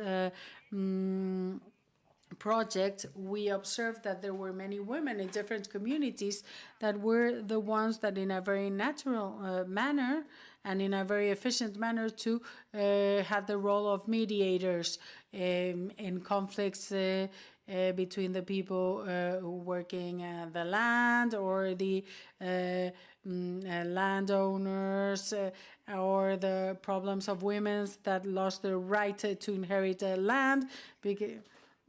So in a natural manner, these women became mediators in these conflicts. They became the leaders in their own communities. And there was an initiative that is linked to the action plan for women, peace, and security, where we started to work together with these women leaders and mediators. And it's really made lots of sense to work in this manner, and the what has been achieved was unexpected. We've empowered this woman to do things better. They also are in contact with each other, so that there's an exchange of experiences, and also to have psychological support, because sometimes being the mediator makes them feel alone and lonely, so sharing with others makes things better. So it had an impact on them psychologically, but also because it became an inspiration for many of the girls in these communities. Up till then, the women only had men leaders as a reference. When the girls start to see that these women become leaders and can solve the problems in the community, they decide that they can do something like that in the future. So many of these women leaders, and we've seen this in Colombia, they are the ones that are in negotiations too. So together we are building a system based on their local realities, with the possibility of escalating these practices that can also have an effect nationally and internationally. So this element of community is something that is usually not so much taken into account, but for us is part of the key to the success of many changes in these communities. Thank you. Eva? I'm not going to be focusing because I think being very well explained by my colleagues. So I would like to ones most affected, and stopping these threats is important. We need to generate a new model, a model where we also have threats. We are seeing that in the name of the Green Agenda, we create new projects in the Global South that once again is taking resources and raw materials that are critical for renewables. These communities are affected, and mainly women and girls. The second element is the way in which create an alternative and we redistribute wealth that is in the hands of a very few. And also how we're able to guarantee there's a basic income, and how we make possible that the big corporates, the wealthy, have a tax system implemented where this tax money can go to empowering women and vulnerable communities when necessary. The third element is to make the system more democratic. There are different proposals for the energy system, food system, many changes, but we cannot continue having the power of utilities, for example. So this should be in the hands of the citizens. We should be in charge of things. We need to democratize the system. And our colleagues from the Granada talked about a World Citizen Assembly, and we need to be present in decision-making spaces, not only as women, but as citizens. But still, we are just voting every 4 years, and that's our democratic system at the time. We also need to generate positive narratives that talk about life possibilities and optimism, that we're able to see things in different ways. This week, there's a new series in the Spanish public television called Hope, which is wonderful because it shows all the different things that different communities, resilient communities, are doing in different places in the world.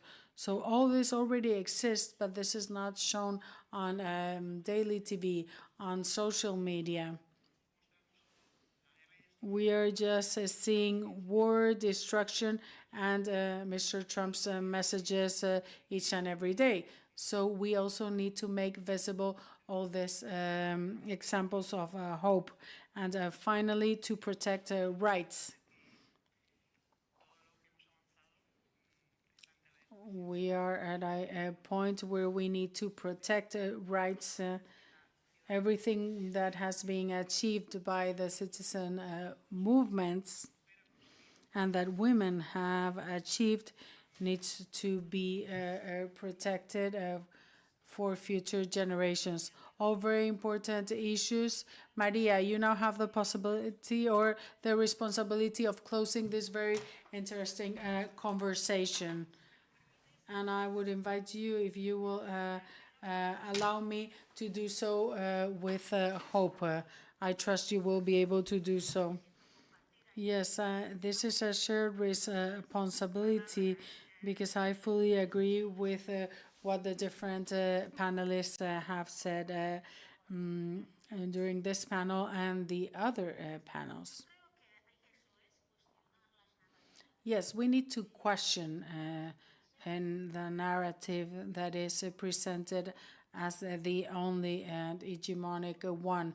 We're being told a tale that is not true and that has brought us to this situation. But there are other options, other alternatives, other ways of living that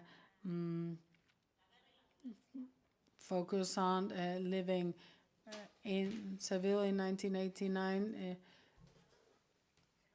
It was declared that human beings are not violent by nature. Of course, there's a component of aggressiveness, but we have the capacity of not only remembering, but remembering to know what are the, what is the narrative, what is the story that from the past, and how we make it our own, and we reimagine territories of life in a different way. And I think that we had to recover that verb. In other words, renouncing domination that sustains all of these structures, all of the patriarchal and colonial and capitalist structures.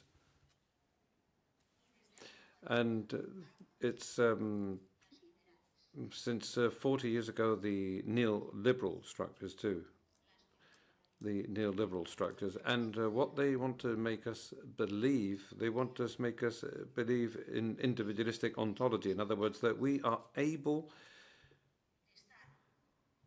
to be as we are just through your efforts, and as if the story of our lives had nothing to do, no connection whatsoever. And that is not true, because there are already proposals that are focusing on other things that are showing us how from the different continents, from Asia, Africa, and Latin America, and also in Europe, if we were to recover our traditions, our more collective traditions, that there's a way of being in the world that is very clear, because it's the only possible way of thinking and of acting in relation to other women or other men, and also in relation to that territory, to that land that sustains us, and in relation to that community that we're living in, that is the planet, because we belong to that system and to that plot of life too. So whenever we are considering what role peace is to play in our life, well, then you also have to deoccupy those spaces of domination that we have incorporated, so that we can think about this from a completely different angle. So the territory and the place itself, so to speak, are the epistemological elements. In other words, these are things that teach us, and you have to be more than willing to learn and to see how it is possible to sustain life on this planet, which is the one we have, and to which we also belong. That's what I mean to say, and who sustains us, or that sustains us, as we are sustained by completely a community approach. And I'm referring to something that is much more extensive, that has to do with our lives, because this does not only have to do with human beings, but it has to do with the beings themselves that express themselves in a completely different manner. And I think that all of us together, we are all involved, we are all participating in this element of life. And going back to your first question, and that has to do with inclusion, it is necessary to include all of those voices that until now we have set aside. We've set aside many of them. And these are things that were also mentioned in the previous presentations, and it's important to know how to look. And we people that understand that we can take on board this centrality in Europe, what we have to do is learn to listen, and we have to learn to see We have to learn to see through other classes, colonial or feminist, and many other kinds of classes too. And we have to deoccupy centrality so that we can actually discover what that is all about, what that plot is all about, and include all the voices and everybody's gazes, and give them presence, because there is already a political presence. We have to achieve more participation, and I think that what we have to exclude is that anxiety to dominate others, as well as violence and war. And hope. There has to be hope, because we've mentioned over the last few days, we have to be very humble, epistemologically speaking. We have to focus on hope too, that mobilizes people. Also talking about commemorating the anniversary of the Gernika bombing and of other commemorations too, so that we can remember what happened, so that we can learn from those episodes. We have to commemorate, remember, and imagine, and renounce. But also, I think that we have to celebrate life. We have to celebrate that we're all alive, that we're all here, and that we can make peace, and that we can live on this planet in a much more fair and sustainable and careful and respectful manner. Thank you very much. Thank you very much, Maria, for those words.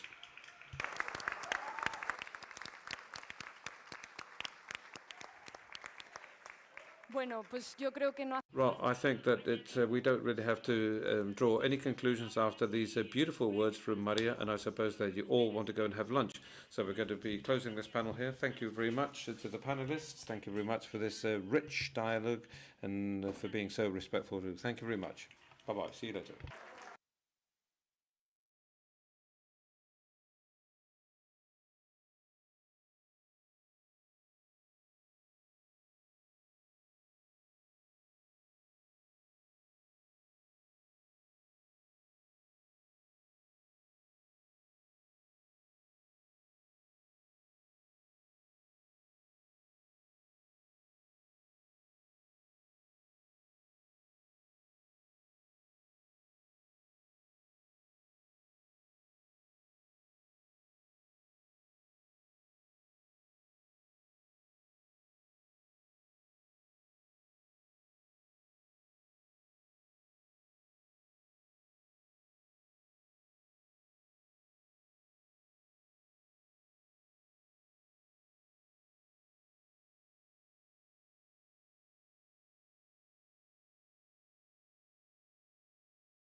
cámara encendida, ¿vale?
Dos, tres, cuatro, cinco, seis, siete, ocho, Perfecto. 9.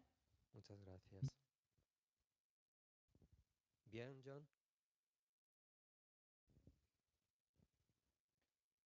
Vale.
Coming back once again, vamos a pedir que os and vayáis I would like to sentando. ask you to take your seats, please. Esperamos que hayáis And we disfrutado, trust bueno, and hope seguro que that habéis you've disfrutado de enjoyed las sesiones de la mañana, the morning de sessions estas maravillosas and jornadas. at this wonderful Y también seminar de ese we're rato holding tan here, bonito que and nos also permite that estar, wonderful compartiendo moment we comida had entre over lunch todas y todos. when Así we que were all together at the restaurant. seguro que So muchas I'm cosas que sure se han dicho that aquí, que lo many habéis of the things comentado, have been said y here that you've seguro que esta been tarde mentioning vamos a over tener lunch, la and this oportunidad de afternoon we're seguir going to have the opportunity manteniendo un of diálogo bien carrying bonito. on with a very Yo, beautiful dialogue. que estamos bastante en tiempo.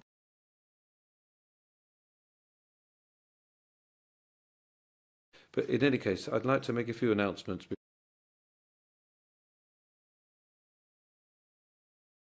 And you would allow me to say this because I've been speaking to my panel colleagues, and well, behind us, I'm not sure if you can see me, but here we have our colleagues that are virtually present. But you'll understand that when I make this introduction, what I have to say is that it's very, very exciting to be here today with you in Gernika, in the city, with what it means for many of us. Grateful for the support given by Miguel Angel Moratinos from the Alliance of Civilizations, and I have a personal connection with him, and I've always mentioned how much I admire him on many occasions, but I would like to say once again that I admired him a lot when I was a very, very young girl, not as young as you. And in the government that was chaired by José Luis Rodríguez Zapatero, you were the Foreign Affairs Minister, and you launched the Alliance of Civilizations initiative. And personally, due to my own personal or professional features, I thought that he was the most important person of the world because he was launching the most important initiative of the last few decades. And I still think along the same lines years later, Miguel Angel. So thank you very much indeed. Thank you very much for defending this for such a long time, firstly at national government and now through United Nations, because you are a firm believer in this, and also thank you for bringing us all together here and for thinking that it made lots of sense for us to include the young men and women, and we'll be talking about that right now. We'll be talking about people from many generations in youth, and we're going to be talking about equality too, so a million thanks to you. So, with this, after this brief introduction that I find is very emotional too, because if otherwise it wouldn't be myself speaking.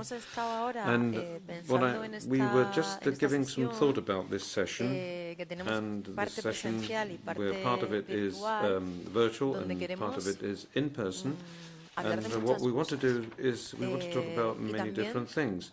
And within this logic of wanting to address many issues, we have to be aware of the fact that when we decided, wasn't that the case, Miguel Angel and the mayor from Soria, when we decided to open up this space to young people, this was based on the fact that we need to listen to their voices, and the voice of the youth, of these young men and women, is not a homogeneous voice.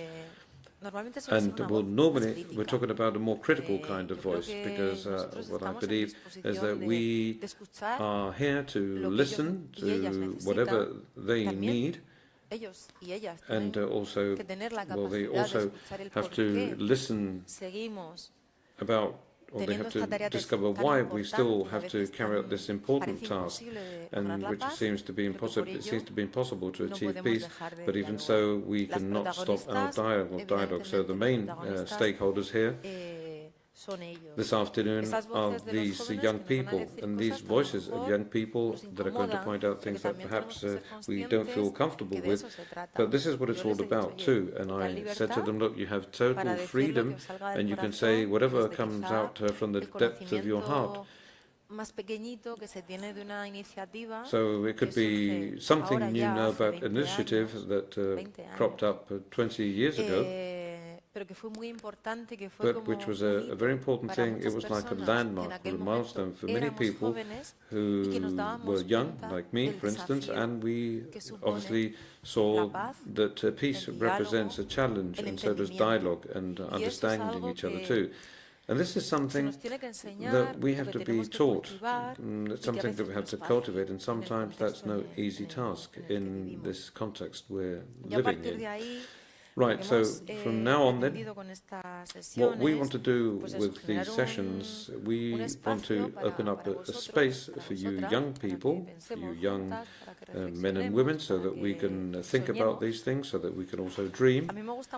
And I enjoy saying something that I learned a long time ago, and that is if you dream about something, and if you focus on the public sphere, if you want to design a public policy, although it perhaps sounds somewhat naive, first of all, you have to dream about it, and from that moment on, that's when things start to happen, if we want things to happen, of course, even though those things that do happen are not perfect.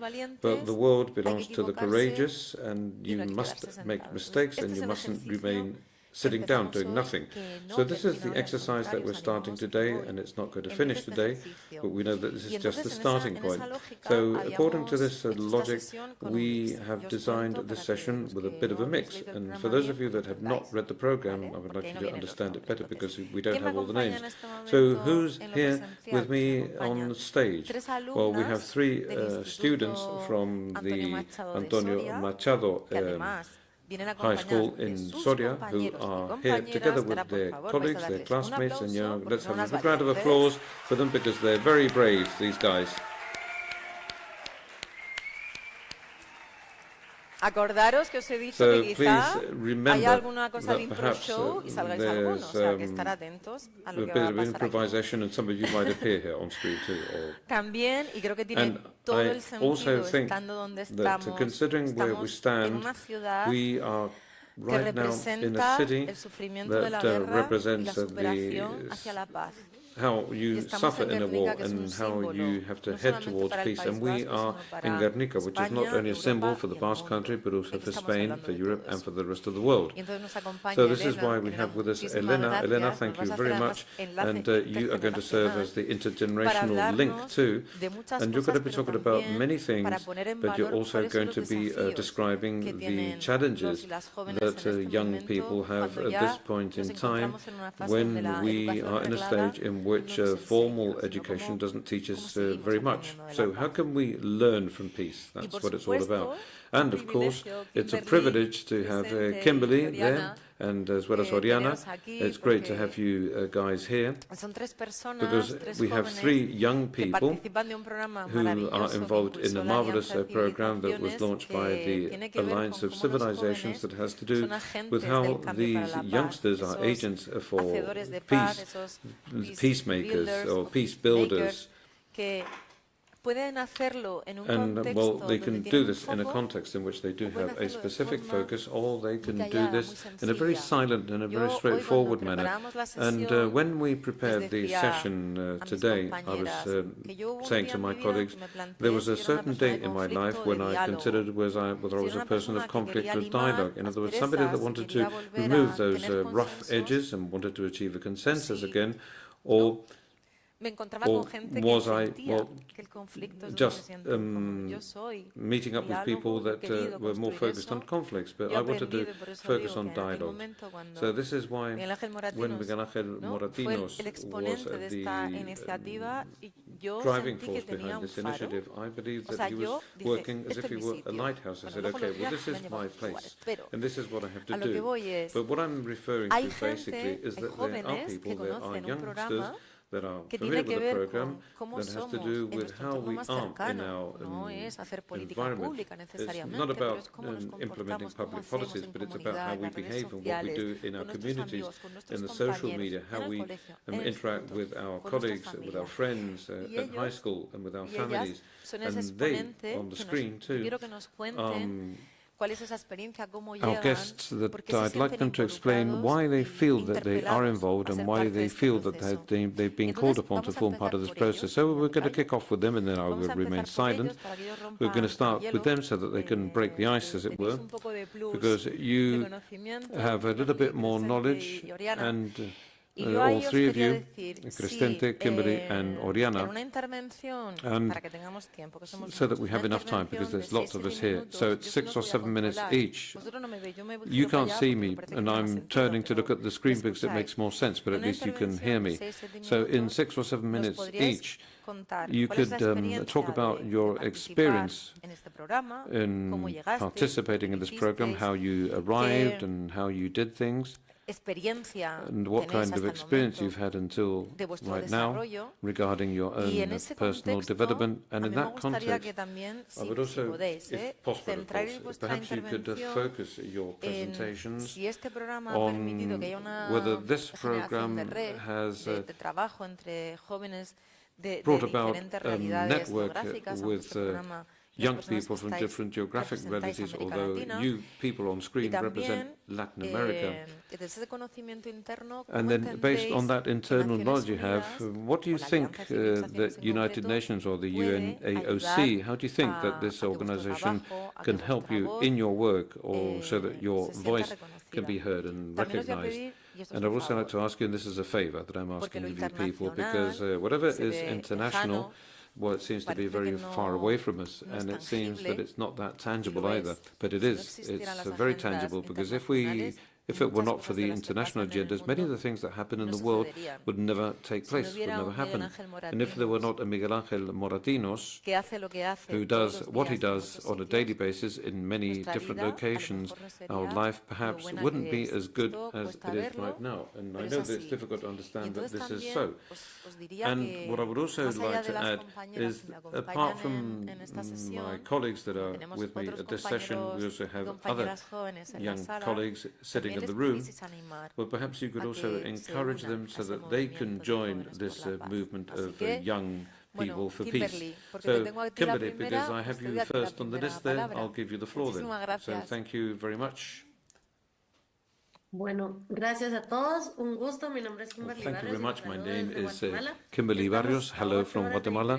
There's an 8-hour difference, so it's very early for me. But in any case, I'm delighted to be with you today. And the truth is that this is a very, very difficult question that would require a very lengthy answer. But I'm afraid that I've got very little time, as you just pointed out. So how would I like to start off by telling you that I started at 17 years of age, and I had no clue what was going on. I didn't know how to participate or where to participate. I didn't have a clue on how to foster peace, because nobody taught me that at home or at school. So I wanted to implement a change, but I didn't really know how. So what is it that changed my mindset? Well, the volunteer movement. In other words, starting off with the youth movements, and when I connected with more people through this space, and that's when I thought, okay, what is it I'm doing? How can I live to improve my country? And that is started in my community, in my area. And what was I doing when I was watching the news, when I saw that many, many things were happening around me? And as a young person, you sometimes feel very tiny and you don't know what to do because the world is collapsing around you. So the volunteer movement made me change completely. It changed my mindset and my life, because I started to become involved in different volunteer spaces until 2020, when the pandemic came along and I was locked down without being able to go out. And I was invited to form part of a non-governmental organization which is called Jóvenes Artistas por la Justicia Social. And in this space, art was the key element. Completely informal, and being able to paint or being able to create. They said to me, okay, look, this is how we can create peace without having to occupy major spaces or without having to be civil servants. But who can tell if you're an agent for change or a peace builder? Well, this is something that becomes clearer when you're working with your friends. We started in 2020 with lots of other young people from Guatemala and other places, and we thought, okay, what is it we want to do exactly? And that is how we legalized our organization, and that's when we started to think, okay, well, I'm really doing something that has potential. But how can you know that what you're doing is okay and that what you're learning is all right? And that is how we started off with questions and doubts. But in any case, we wanted to make more progress, and we wanted to become much better people and leaders. And in 2023, I came across the Peace Builder project. And well, I saw a call on the social media, and I said, well, why not apply? And well, nothing's going to happen if they say no. And that was an opportunity for me to learn more from other people, but above all, it was going to help me. It's going to point out, look, you're doing things very well in spite of the many doubts. So we gave it lots of thought, and we had lots of doubts, but in any case, it was an opportunity that I was bumping into. And then we joined the project, which transformed my life, and I met people from many parts of Latin America. But what I noticed that my country was suffering a lot, and I had my own internal conflicts, but this applied to other countries too.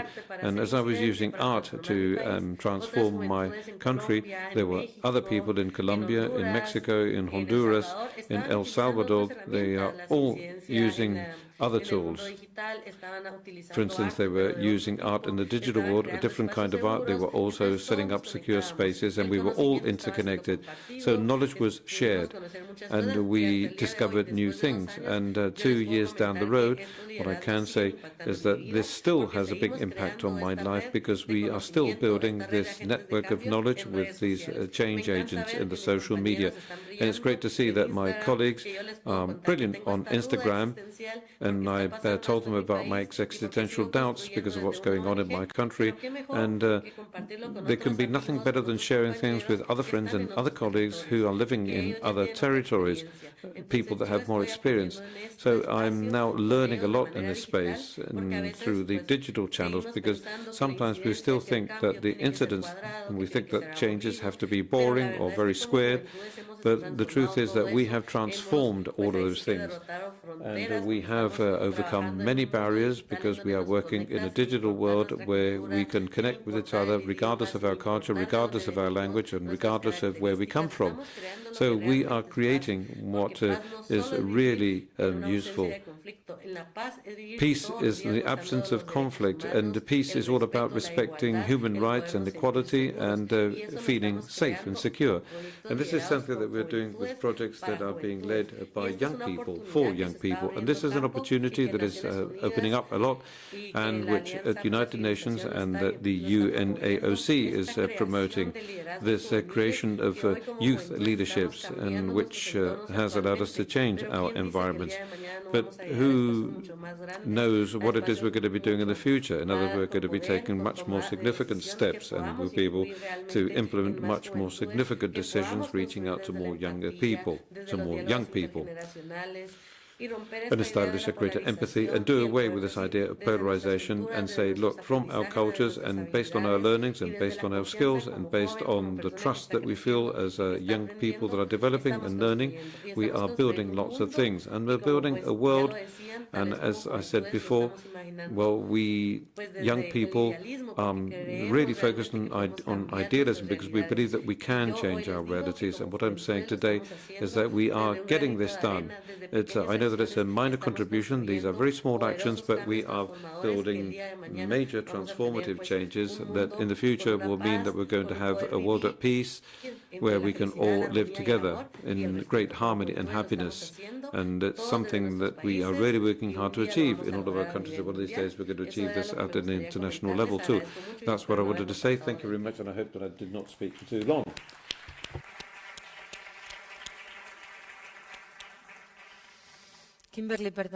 Kimberly, sorry that I didn't introduce you. I didn't introduce you from Latin America, as if Latin America was something completely unique, and it's definitely not the case.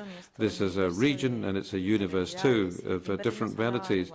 And Kimberly was speaking from Guatemala, and my apologies because I didn't introduce you properly.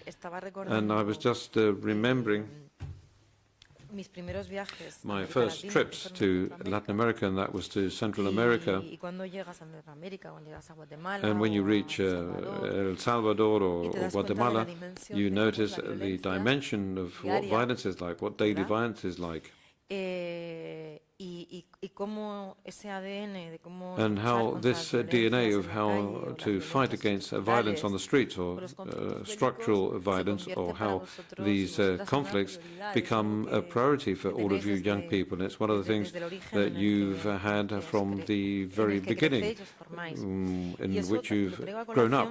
And I'm mentioning this too because of the conversation that I was holding with our colleagues here, in the case of Elena, who's from, well, she's suffered and she has her own DNA. And like many of us have not had that kind of experience. We've not been brought up in that kind of environment. So the work that you're doing is tremendously valuable. So congratulations for having dared to do so, because well, you have to be daring, you have to be courageous.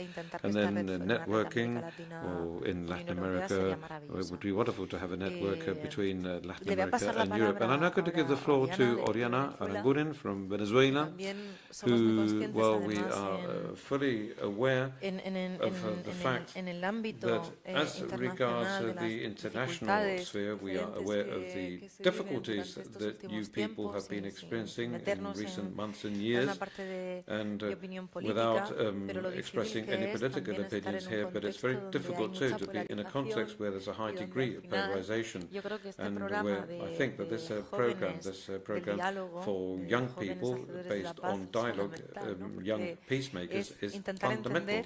Because it's all about understanding where it is we can find these bridges, and it's all about understanding too that the conflict does exist and will exist in the future. It's something that we mentioned this morning, but they have to be what we call bridge persons. So, Oriana, you have the floor, and thank you very much for coming. For connecting. Well, thank you very much, because I'm very, very grateful for the invitation, for coming to this space, and I think that it's absolutely necessary so that we can converge and so that we can address these issues and these very significant concepts, such as peace, and which could also transform our realities, and especially the realities of our communities. And I fully empathize with what Kimberly was pointing out before. I think that many times we have a similar discourse on how we can reach out to these leadership positions, which could assist us in our decision-making processes, either today or in the very near future.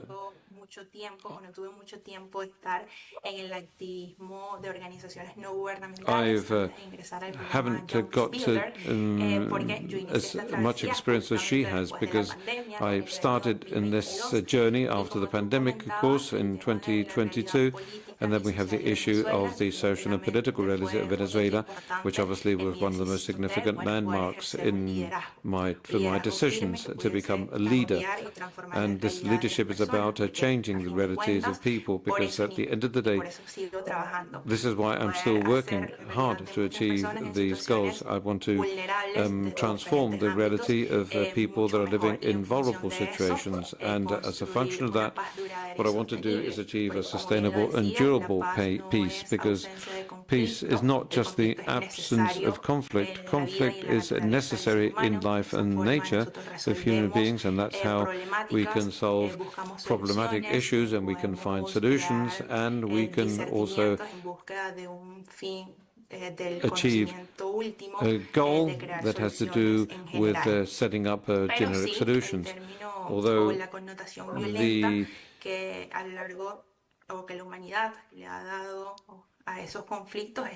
we know that here it's a slow process, which means that we are taken to another extreme, which sets us apart from the peace that heads to the path that heads towards peace. And peace is something that is cross-cutting. It's cross-cutting in our lives, and I think that it shouldn't be the only goal that we have to achieve. But to the extent that we want to help society through these initiatives and these projects, well, they should be based on a peace focus, so that we can solve conflicts.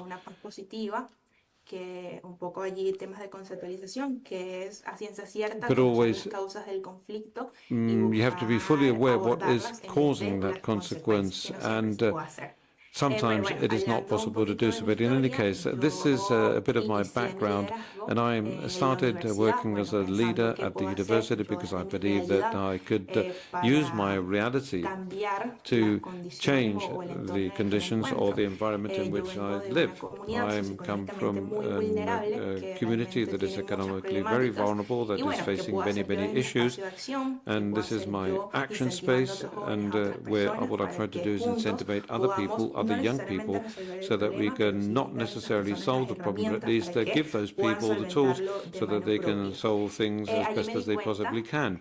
And that's when I noticed that well, yes, we are, but I said that we are individuals, that in the global network, in the case of these problems, we're dealing with very minor issues, but that doesn't mean to say, of course, that the solutions that we are going to contribute towards society cannot be transformed into major things. So I want, let's say that I've kicked off, I've focused much more on the political issues, as I said before, and within the context of Venezuela, which is very harsh. But then what I noticed is that we citizens can produce or generate value by organizing things in this manner. And we're talking about involving civil society so that we can participate in lots of volunteer movements. And we said yes to everything, to all the projects that were submitted to me, because we were going to benefit lots of sectors in our society, grandparents, children, women, and we went to schools to hold experimental workshops and things like that. So when you, as a person, as a leader, when you scale up to reach a certain threshold, a time comes when you have to say, okay, what else can I do to assist my community? What other things can I give to my community? Innovative things that are being done in other countries and that are up and running, and that will help me set into motion initiatives that can give rise to best practices that I can replicate in Venezuela. And at the end of 2023, I was part of a program organized by the UN. I am very thankful and grateful for everyone I met and for the experience. And as my colleagues can also certify, this is a beautiful network where we can contribute and generate value for Latin America. We've met on several occasions, then we started working with more people, we generated initiatives, I was able to participate in other national and international environments, but always with the aim of focusing on bringing best practices to Venezuela. And I have 1 minute left. Last year, I also worked on Echoes of the Youth, another beautiful project where we wanted to get to know the ideas and perspectives of young Venezuelans regarding our political reality, because last year was a complex year, specifically the last quarter of the year, and we organized working sessions where young people from different communities would generate solutions that they themselves could implement in their spheres of actions. We had more than 70 young people participating, and more projects were developed, and we continue working on democracy, peace, and my advice for those of you that are interested in this path is that there's nothing better than wanting to create positive transformation in your region, your country, and having people in a network, a support network. Opportunities are there, and we have the responsibility of creating them for ourselves and others. And I hope I stuck to the 7 minutes, and thank you for your attention. Menuda energía, ¿eh? Pienso que son wow, so much energy. 5 de la tarde. Muchísimas gracias. Yo creo It's que nos almost quedamos con 5 ese in the mensaje. afternoon here. We Me emociono mucho, learned so much from your message, and I'm very moved and even more moved when you're able to have a conversation like this one with you that have that spirit that we don't lose, even if we grow older. But at the end of the day, is should we do something or not?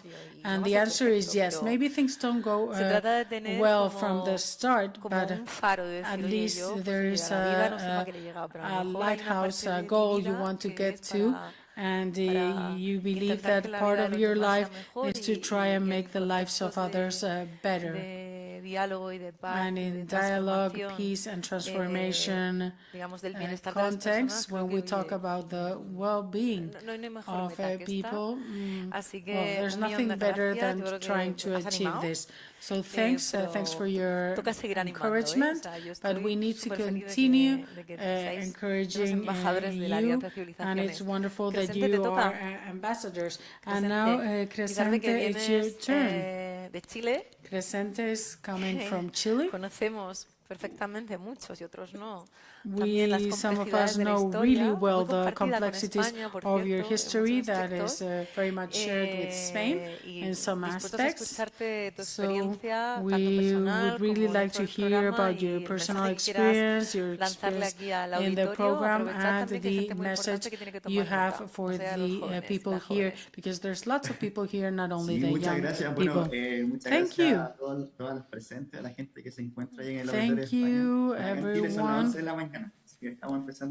Here it's 11 in the morning, so we are starting the morning.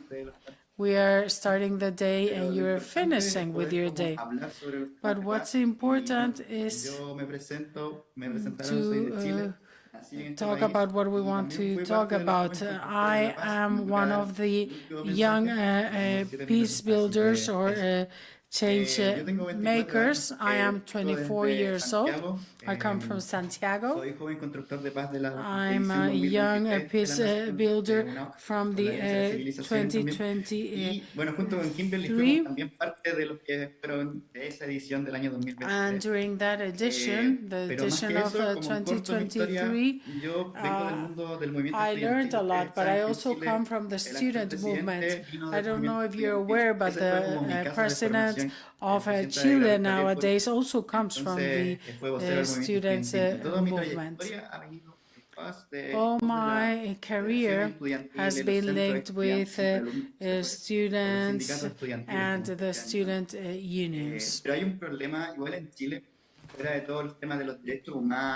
There is a problem beyond the human rights and what happened with the dictatorship in Chile, as well as all those exiled to Spain at that time. But there are other problems in Chile and in Latin America.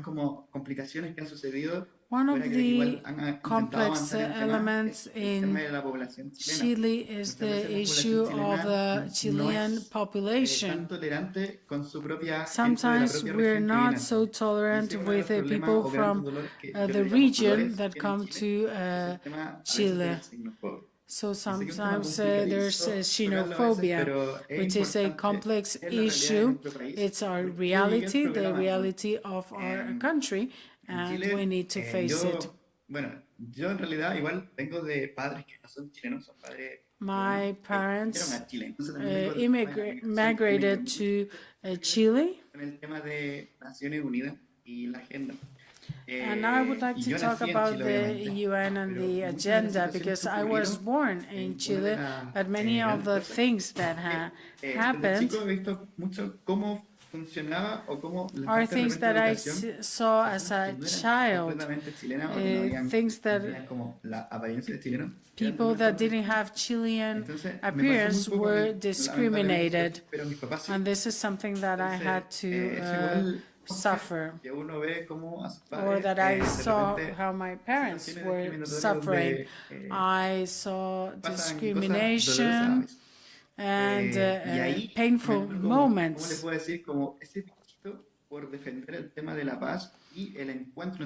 So now I defend peace and the coming together of countries. In Latin America, we're very close to Spain because of our inheritance.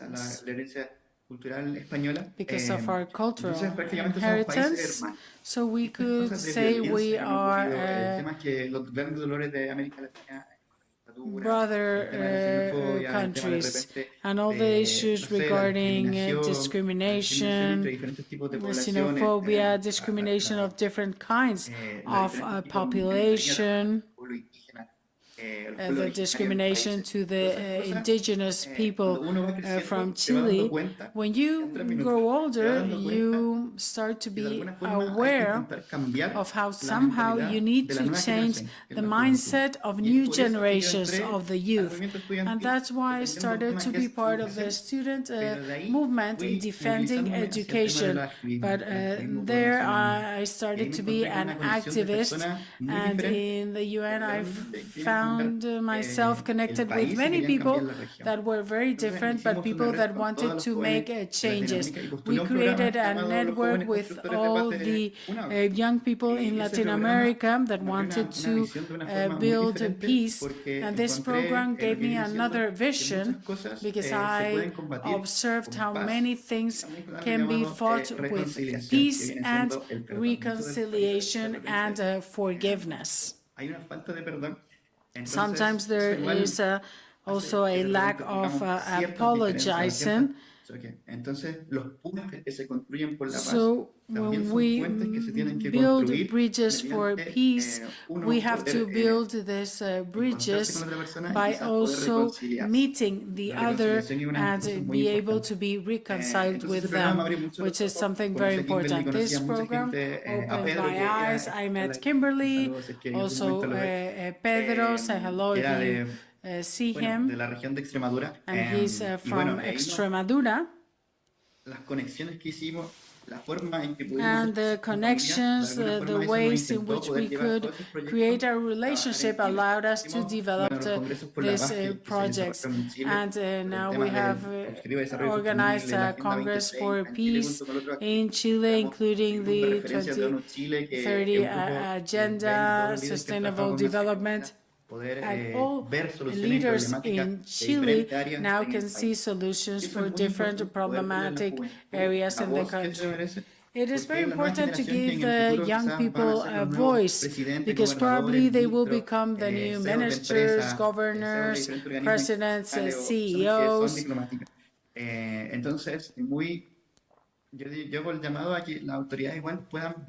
So I believe that authorities should try and see how you train new generations for the future of humankind. We have to see how we can educate these young people so that they make the best decisions in the future and they don't make the mistakes we've made in the past. And I have 10 more seconds. I want to say to the young people here that it's important to do things and do things for the well-being of others, of the community, and also thinking about how we want our future to be in the next 10, 15, 20 years. Thank you.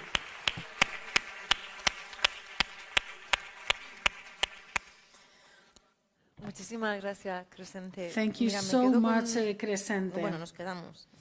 Comparto con tres My takeaway are three words that you use, which are reconciliation, negotiation, I believe you said that, and also dialogue. Y antes de seguir con la mesa, and before continuing with the panel, I would like to go back to the book that was just published by José Luis Rodríguez Zapatero, former president of the Spanish government, president of the government that together with Moratinos enhanced the Alliance of Civilizations and talked about peaceful resolutions. Of course, I'm a fan, and I recommend his book. I say a political fan, someone that taught this country that peace should be our lighthouse and dialogue should allow us to move forward when has not always been easy in this country. In the first chapter, he talks about the art of peace, which I believe is a wonderful expression. And in this chapter, he speaks about the time of peacemakers, your peace builders, that I wanted to read, if you will allow me. Let's see if I can find the page. And I will read from the book, and I think this is something beautiful for you, and that will allow us to keep talking. Peacemakers. Building peace is the most intense way of working as a Democrat. You grantee rights in a specific way for coexistence, from the certainty that coexistence will be impossible when there is violence. Therefore, democracy and peace are born from the same wish, having the adequate model to coexist. And I would like to add something, also quoting Mr. Zapatero's book. The mediator must understand that most of the times he or she will fail, but in any case, he or she will persevere. You won't achieve a peace nor on the first nor second attempt. So thank you for your perseverance, and a big round of applause for you all.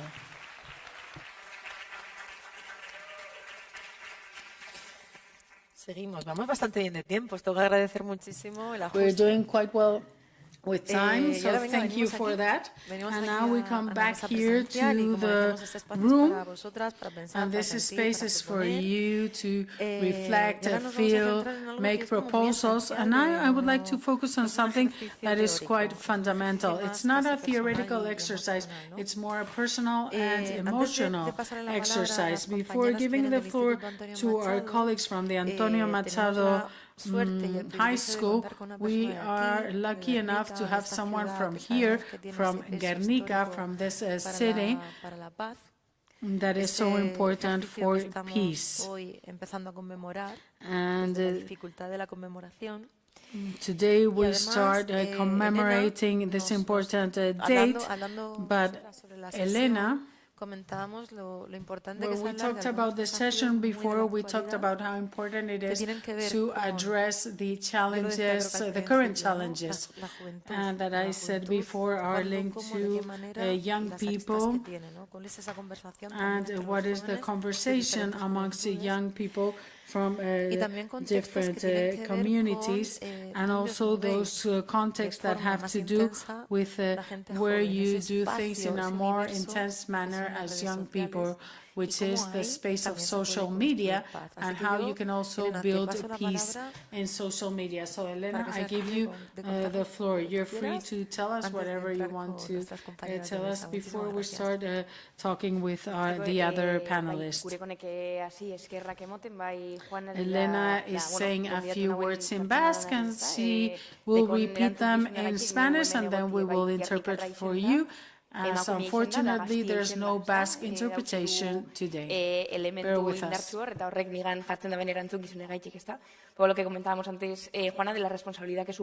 Yes, Juana, we talked before about responsibility. My responsibility not only because I'm from this town, but because I'm also a woman, a young woman. So on behalf of whom am I speaking? And I would like to go back to what we were saying before, and how sometimes we talked about youth as one and not the plural youths. Because when we saw who was going to be in this panel, we can see that we represent many different youths. The context of Sheila, Celia, Oriana, and Kimberly and Crescente is very different. We represent different youths, and I also see myself specifically as a young person and a teacher, and my responsibility is not the same as yours, but still we treat the youth in singular with all that this means. So this generated in me different feelings, sometimes opposite feelings. So taking this as the starting point, I would like to say that we are part of this youth that understands that we cannot all be global leaders like the 3 examples we had today, those leaders that want to change absolutely everything. First of all, we need to recognize that it's not a reality, but this opens up other doors and possibilities because we can all be change makers. We can be agents of change and we can all contribute in our own lives, whatever our age or the situation in which we live. Of course, context limits us, and we are not only addressing the young people in the way which they need. I believe that now there's a different or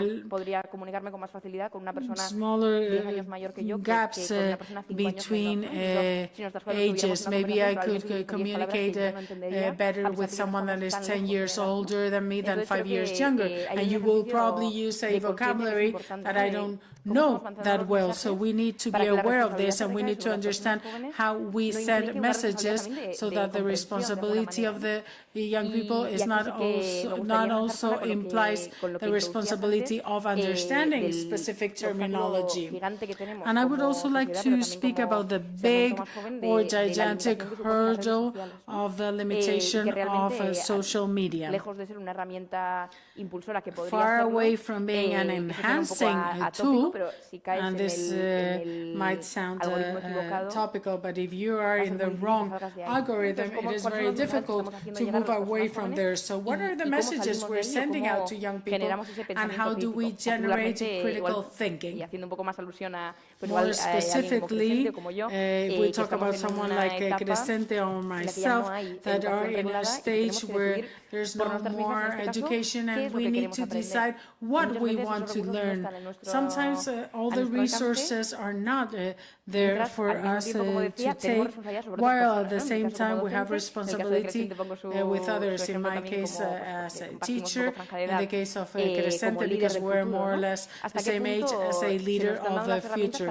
So are we given the tools to be able to break the barrier of algorithms? Because we belong to a generation in which you are scrolling in your screen and you see a very clear genocide or a recipe of pad thai in 1 second.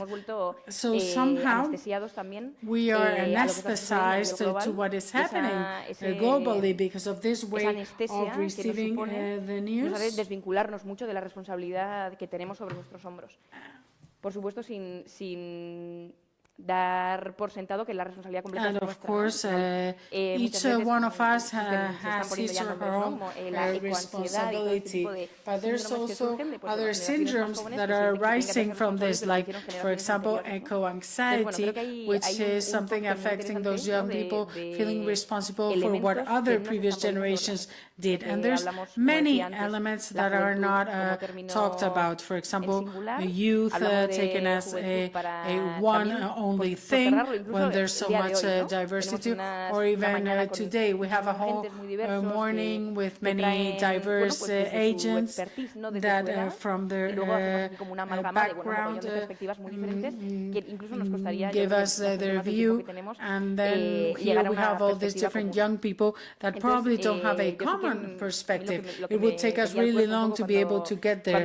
So when I saw that we were going to talk about young voices, I wanted to make sure that everyone understood that we are have many different voices. There's many different youth voices, and of course we have our responsibilities, but there are also limitations to these responsibilities.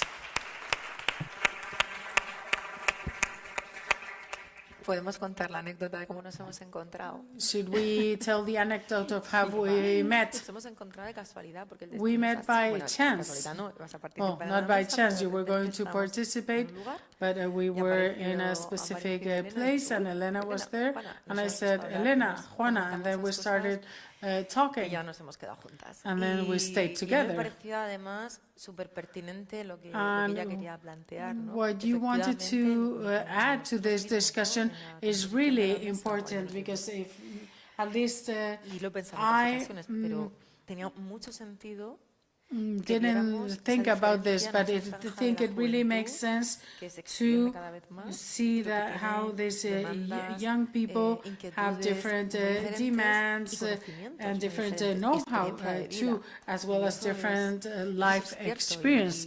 That is true.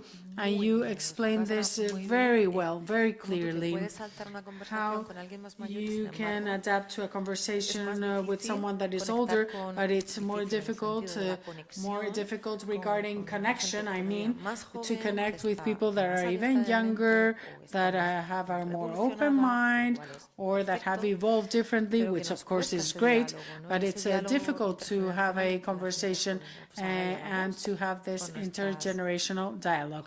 And now we go on to the young and very well educated and trained people that we've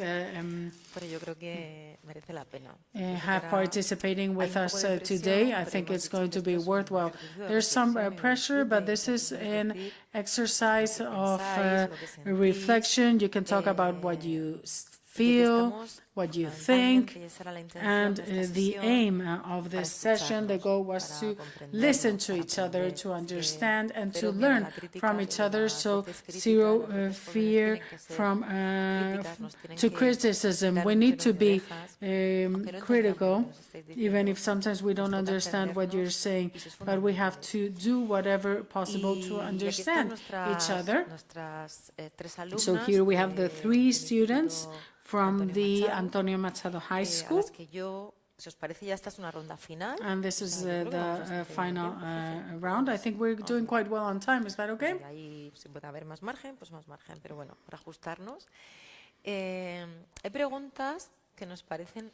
There are questions that seem to be obvious but aren't. And maybe many of you in the room have asked yourselves these questions or asked them in the past or have stopped asking this question. I must confess, when I was preparing the session with them, I asked myself, how long ago did I ask myself what peace means to me? Because it's not always easy to express. It's like saying I love you. You need to say it. You need to say the words. So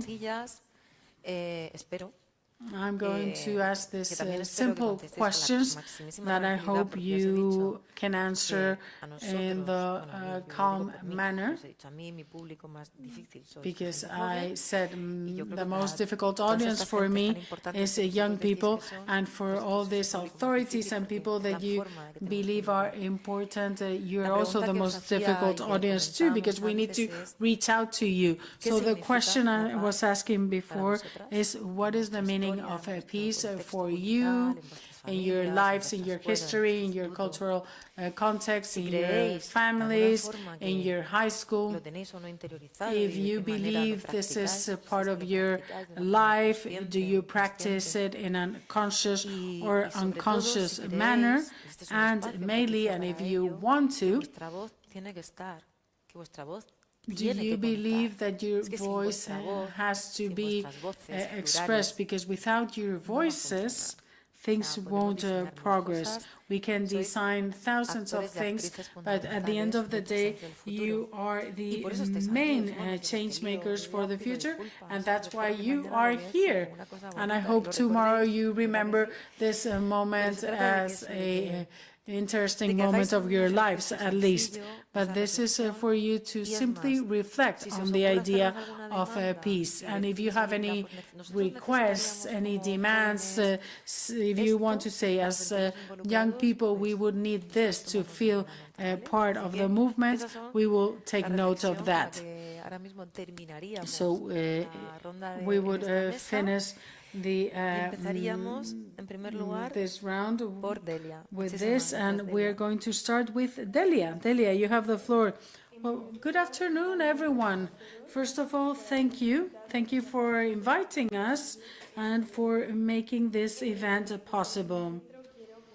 From our school, we would like to say thank you. For me, it's an honor to be here with people that fight for peace and in general terms that fight so that we can all coexist and respect each other. First of all, I would like to underline what you said regarding we can all be change makers. I think it represents our reality. A small action in your daily life is a change.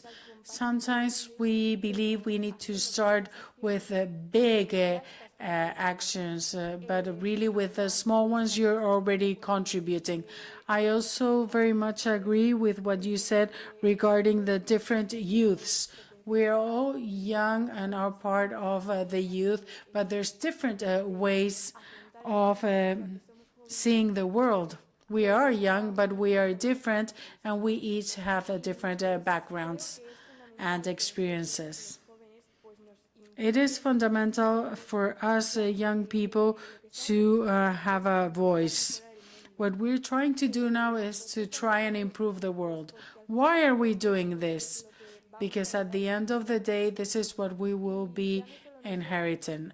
And not only us, but also our children and the children of our children and all those generations that will come after. So our ideas, our dreams also need to be taken into account, and we need to be able to know how to express them in the best way possible so that we can be understood. So what I think is that we can also present new takes or new perspectives, which perhaps are things that you cannot see in other civilizations because they've experienced other kinds of events. And for me, the peace is all about managing to coexist with everybody else. So let's have a round of applause for this young lady, please.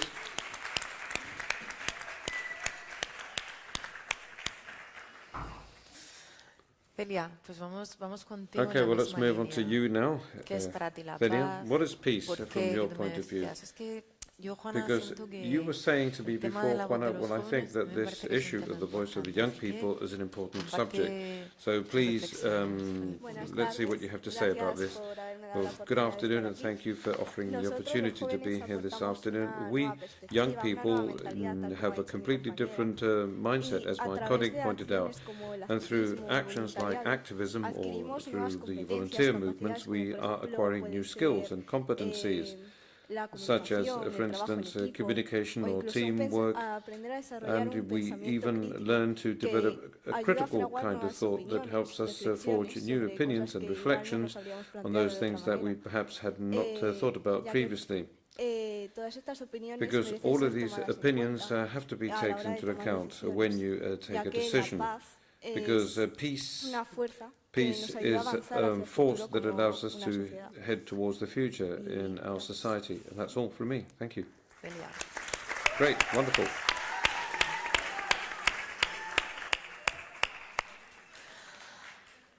Bueno, pues terminamos esta ronda con nuestra última participante del instituto, con Sheila. We're going to finish this with our last participant, with Sheila from high school, and she's going to explain what peace is from her perspective. Well, firstly, good afternoon, everybody. Muchas gracias por darnos la oportunidad de estar aquí, por invitarnos. For offering us the opportunity to be here. Yo considero que, what I consider, bueno, en referencia a lo que han hecho, that, well, as regards what my colleagues mentioned previously, for me, peace is all about the absence of a conflict la presencia de armonía, and the presence of harmony in countries as well as in society at large. For instance, at our high school, we have several mediator students in different terms.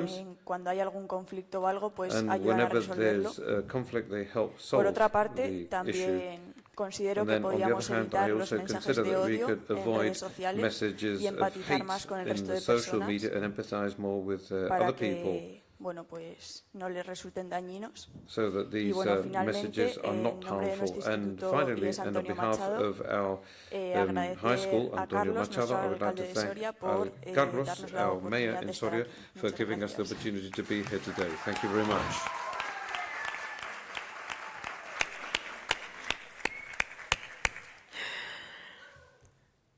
Por agradecerle por habernos metido en el lío. Many thanks for speaking. We have a few minutes left. ¿Sí? It's a question. Yes, we do. Just a little bit, okay? Lo que teníamos que hacer. Because we've already done what we're supposed to do. And now, well, it's a bit of a mess now, but it's just a minor mess, okay? And especially, well, it's this is for you three.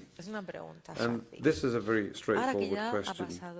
And now that this is over and done with, and now that you're no longer stressed, are you glad to have joined us on the panel discussion? Are you happy about that? Are you happy about your participation?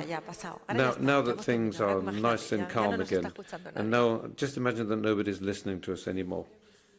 Yes, I think so, because after all, the fact that we can organize activities of this kind are initiatives that have a very good weight. It might seem otherwise, and they make us also think about what it is we are doing exactly, and what is it we want to do in the future. Because knowing what the past was like, and also knowing what's going on at this point in time, with all of the means that we know about, we can definitely make a contribution towards building a future that will be much better for everybody. And for me, the fact that we have opportunities of this kind is something incredible.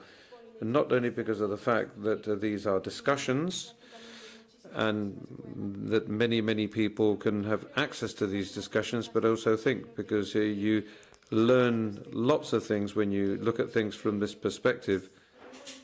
And it's very beautiful, and it's also very significant, because many times, and thanks to activities of this kind, we do is that we notice is that, yes, we can get things done. And I want to join a volunteer movement, by the way. But from my perspective, I think that all of this is incredible.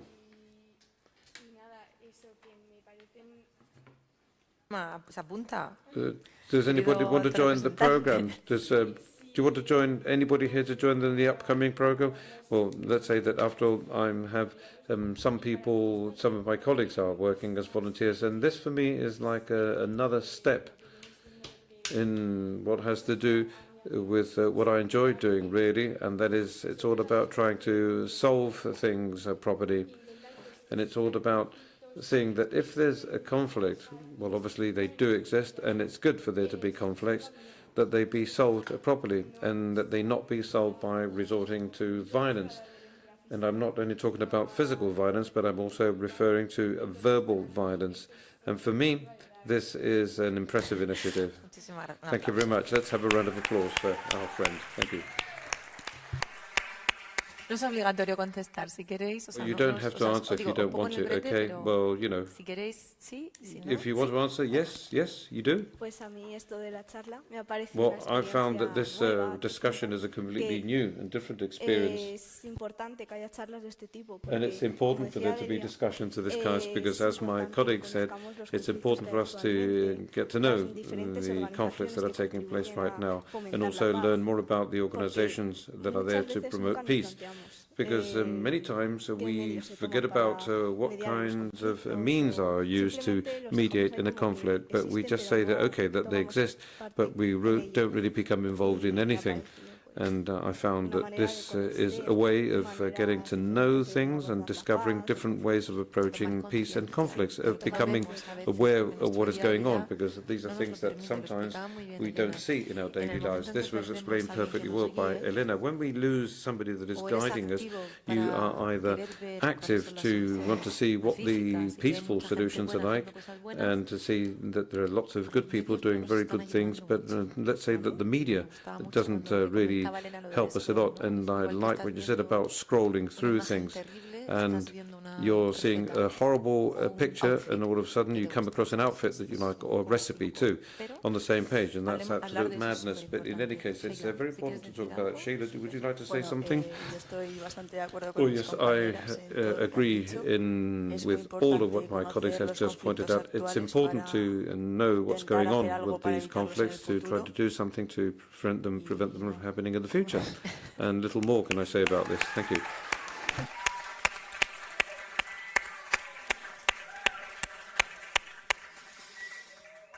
Bueno, pues hacer preguntas, sí. Questions, please, but do you have a microphone, please, so that we can hear what you have to say? Because otherwise we won't be able to hear you. So please raise your hand.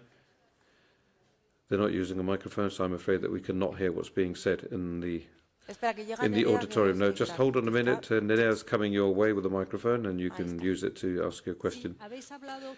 Yes. Yes, what you said, that at your high school there are mediators too, to solve conflicts, right? That you have 5, if I'm not mistaken, you have 5 mediators, or how many do you have? Well, quite a few, but in different forms. Well, it depends on the level of studies involved. Well, let's say that our high school is the Antonio Machado High School, and we have mediators at the secondary education level. And if there's any conflict, or if there's any difference of opinion, especially between students, what they do is intervene so that these conflicts can be solved as best as possible, or as peaceful and as friendly as possible. And I think that this is an initiative that should be adopted by all high schools. And this is done in 2nd, 3rd and 4th year of basic education. And how are these mediators appointed or chosen? Well, the people first volunteer for the position, and they become mediators. And what you do, well, with these volunteers, you work with them, and they receive a specific kind of training. First, they're given a presentation, and then they receive training, and that from that moment onwards, they can apply what they've learned to the conflicts, because it's not easy to deal with people like us. But after receiving the training, I think that they are totally able to deal with these situations. Okay, wonderful. Thank you very much for the answer. Thank you. Any more questions?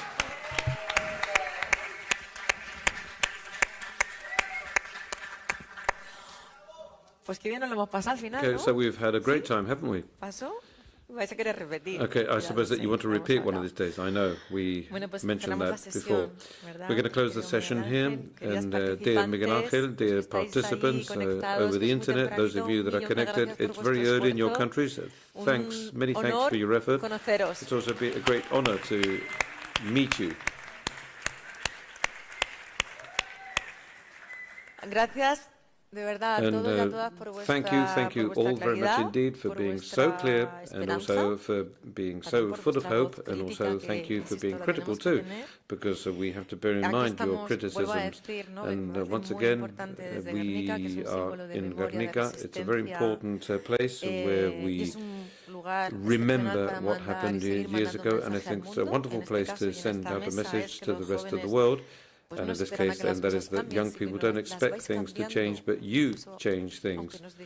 And even if you don't notice that you're changing things, but by the time you notice that you have changed things, you'll definitely see that it is worthwhile to put your stakes on peace and coexistence. And so don't forget about the algorithm that only produces despair, and that feels us very uncomfortable from the personal front. Of course, there is personal discomfort, but there's lots of hope, because there are lots of very good people doing good things too. Your teachers and your principal. Let's have a round of applause too for Mateo, Guillermo and Miguel Angel, please. Let's have a big round of applause for these 3 people. Otro aplauso que yo estoy obligada para decírselo al superalcalde de Soria, con su paz, igualdad y territorio. Let's have a big Carlos, round of applause for Carlos. Don't hide now, Carlos. This is for you, this applause. Y bueno, yo creo que lo que hemos And I compartido think ya a lo that what largo we del have día ya es la shared última today, sesión, well, ahora this is viene the la final session, proyección de because now we la have película, the no projection solamente en of the esta film, mesa, sino en not todas las only mesas on que han this sido panel, but súper also on the bonitas, previous súper panels that were super inspiradoras, donde beautiful, hemos aprendido super un montón y donde inspirational, una se and we've lleva learned a lot. una carga de And energía I'm positiva now going to enorme. leave with a tremendous amount of positive Siempre hay un energy, punto de esperanza, barra although ingenuidad, pero eso there's yo creo que no hay que always perderlo. Con los años parece que ingenuity se that you pierde. Yo con shouldn't 47 ya os lose, digo and I'm now que no lo he 47 perdido and I y no haven't lo pienso lost perder. my Y ahí ingenuity, tenemos and el I'm not ejemplo going to lose también it de nuestro either. Miguel Ángel. And here we have the Así que esto example ha of our sido, Miguel Ángel. esta Okay, sesión se llama un so grito por la paz, pero this es un is a grito call for sereno, peace, but it's a very pero firme quiet por call, la although paz. Así firm que call for peace muchísimas too. So gracias thank a you todos y a very todas. much to all of you people that have attended this session. Thank you.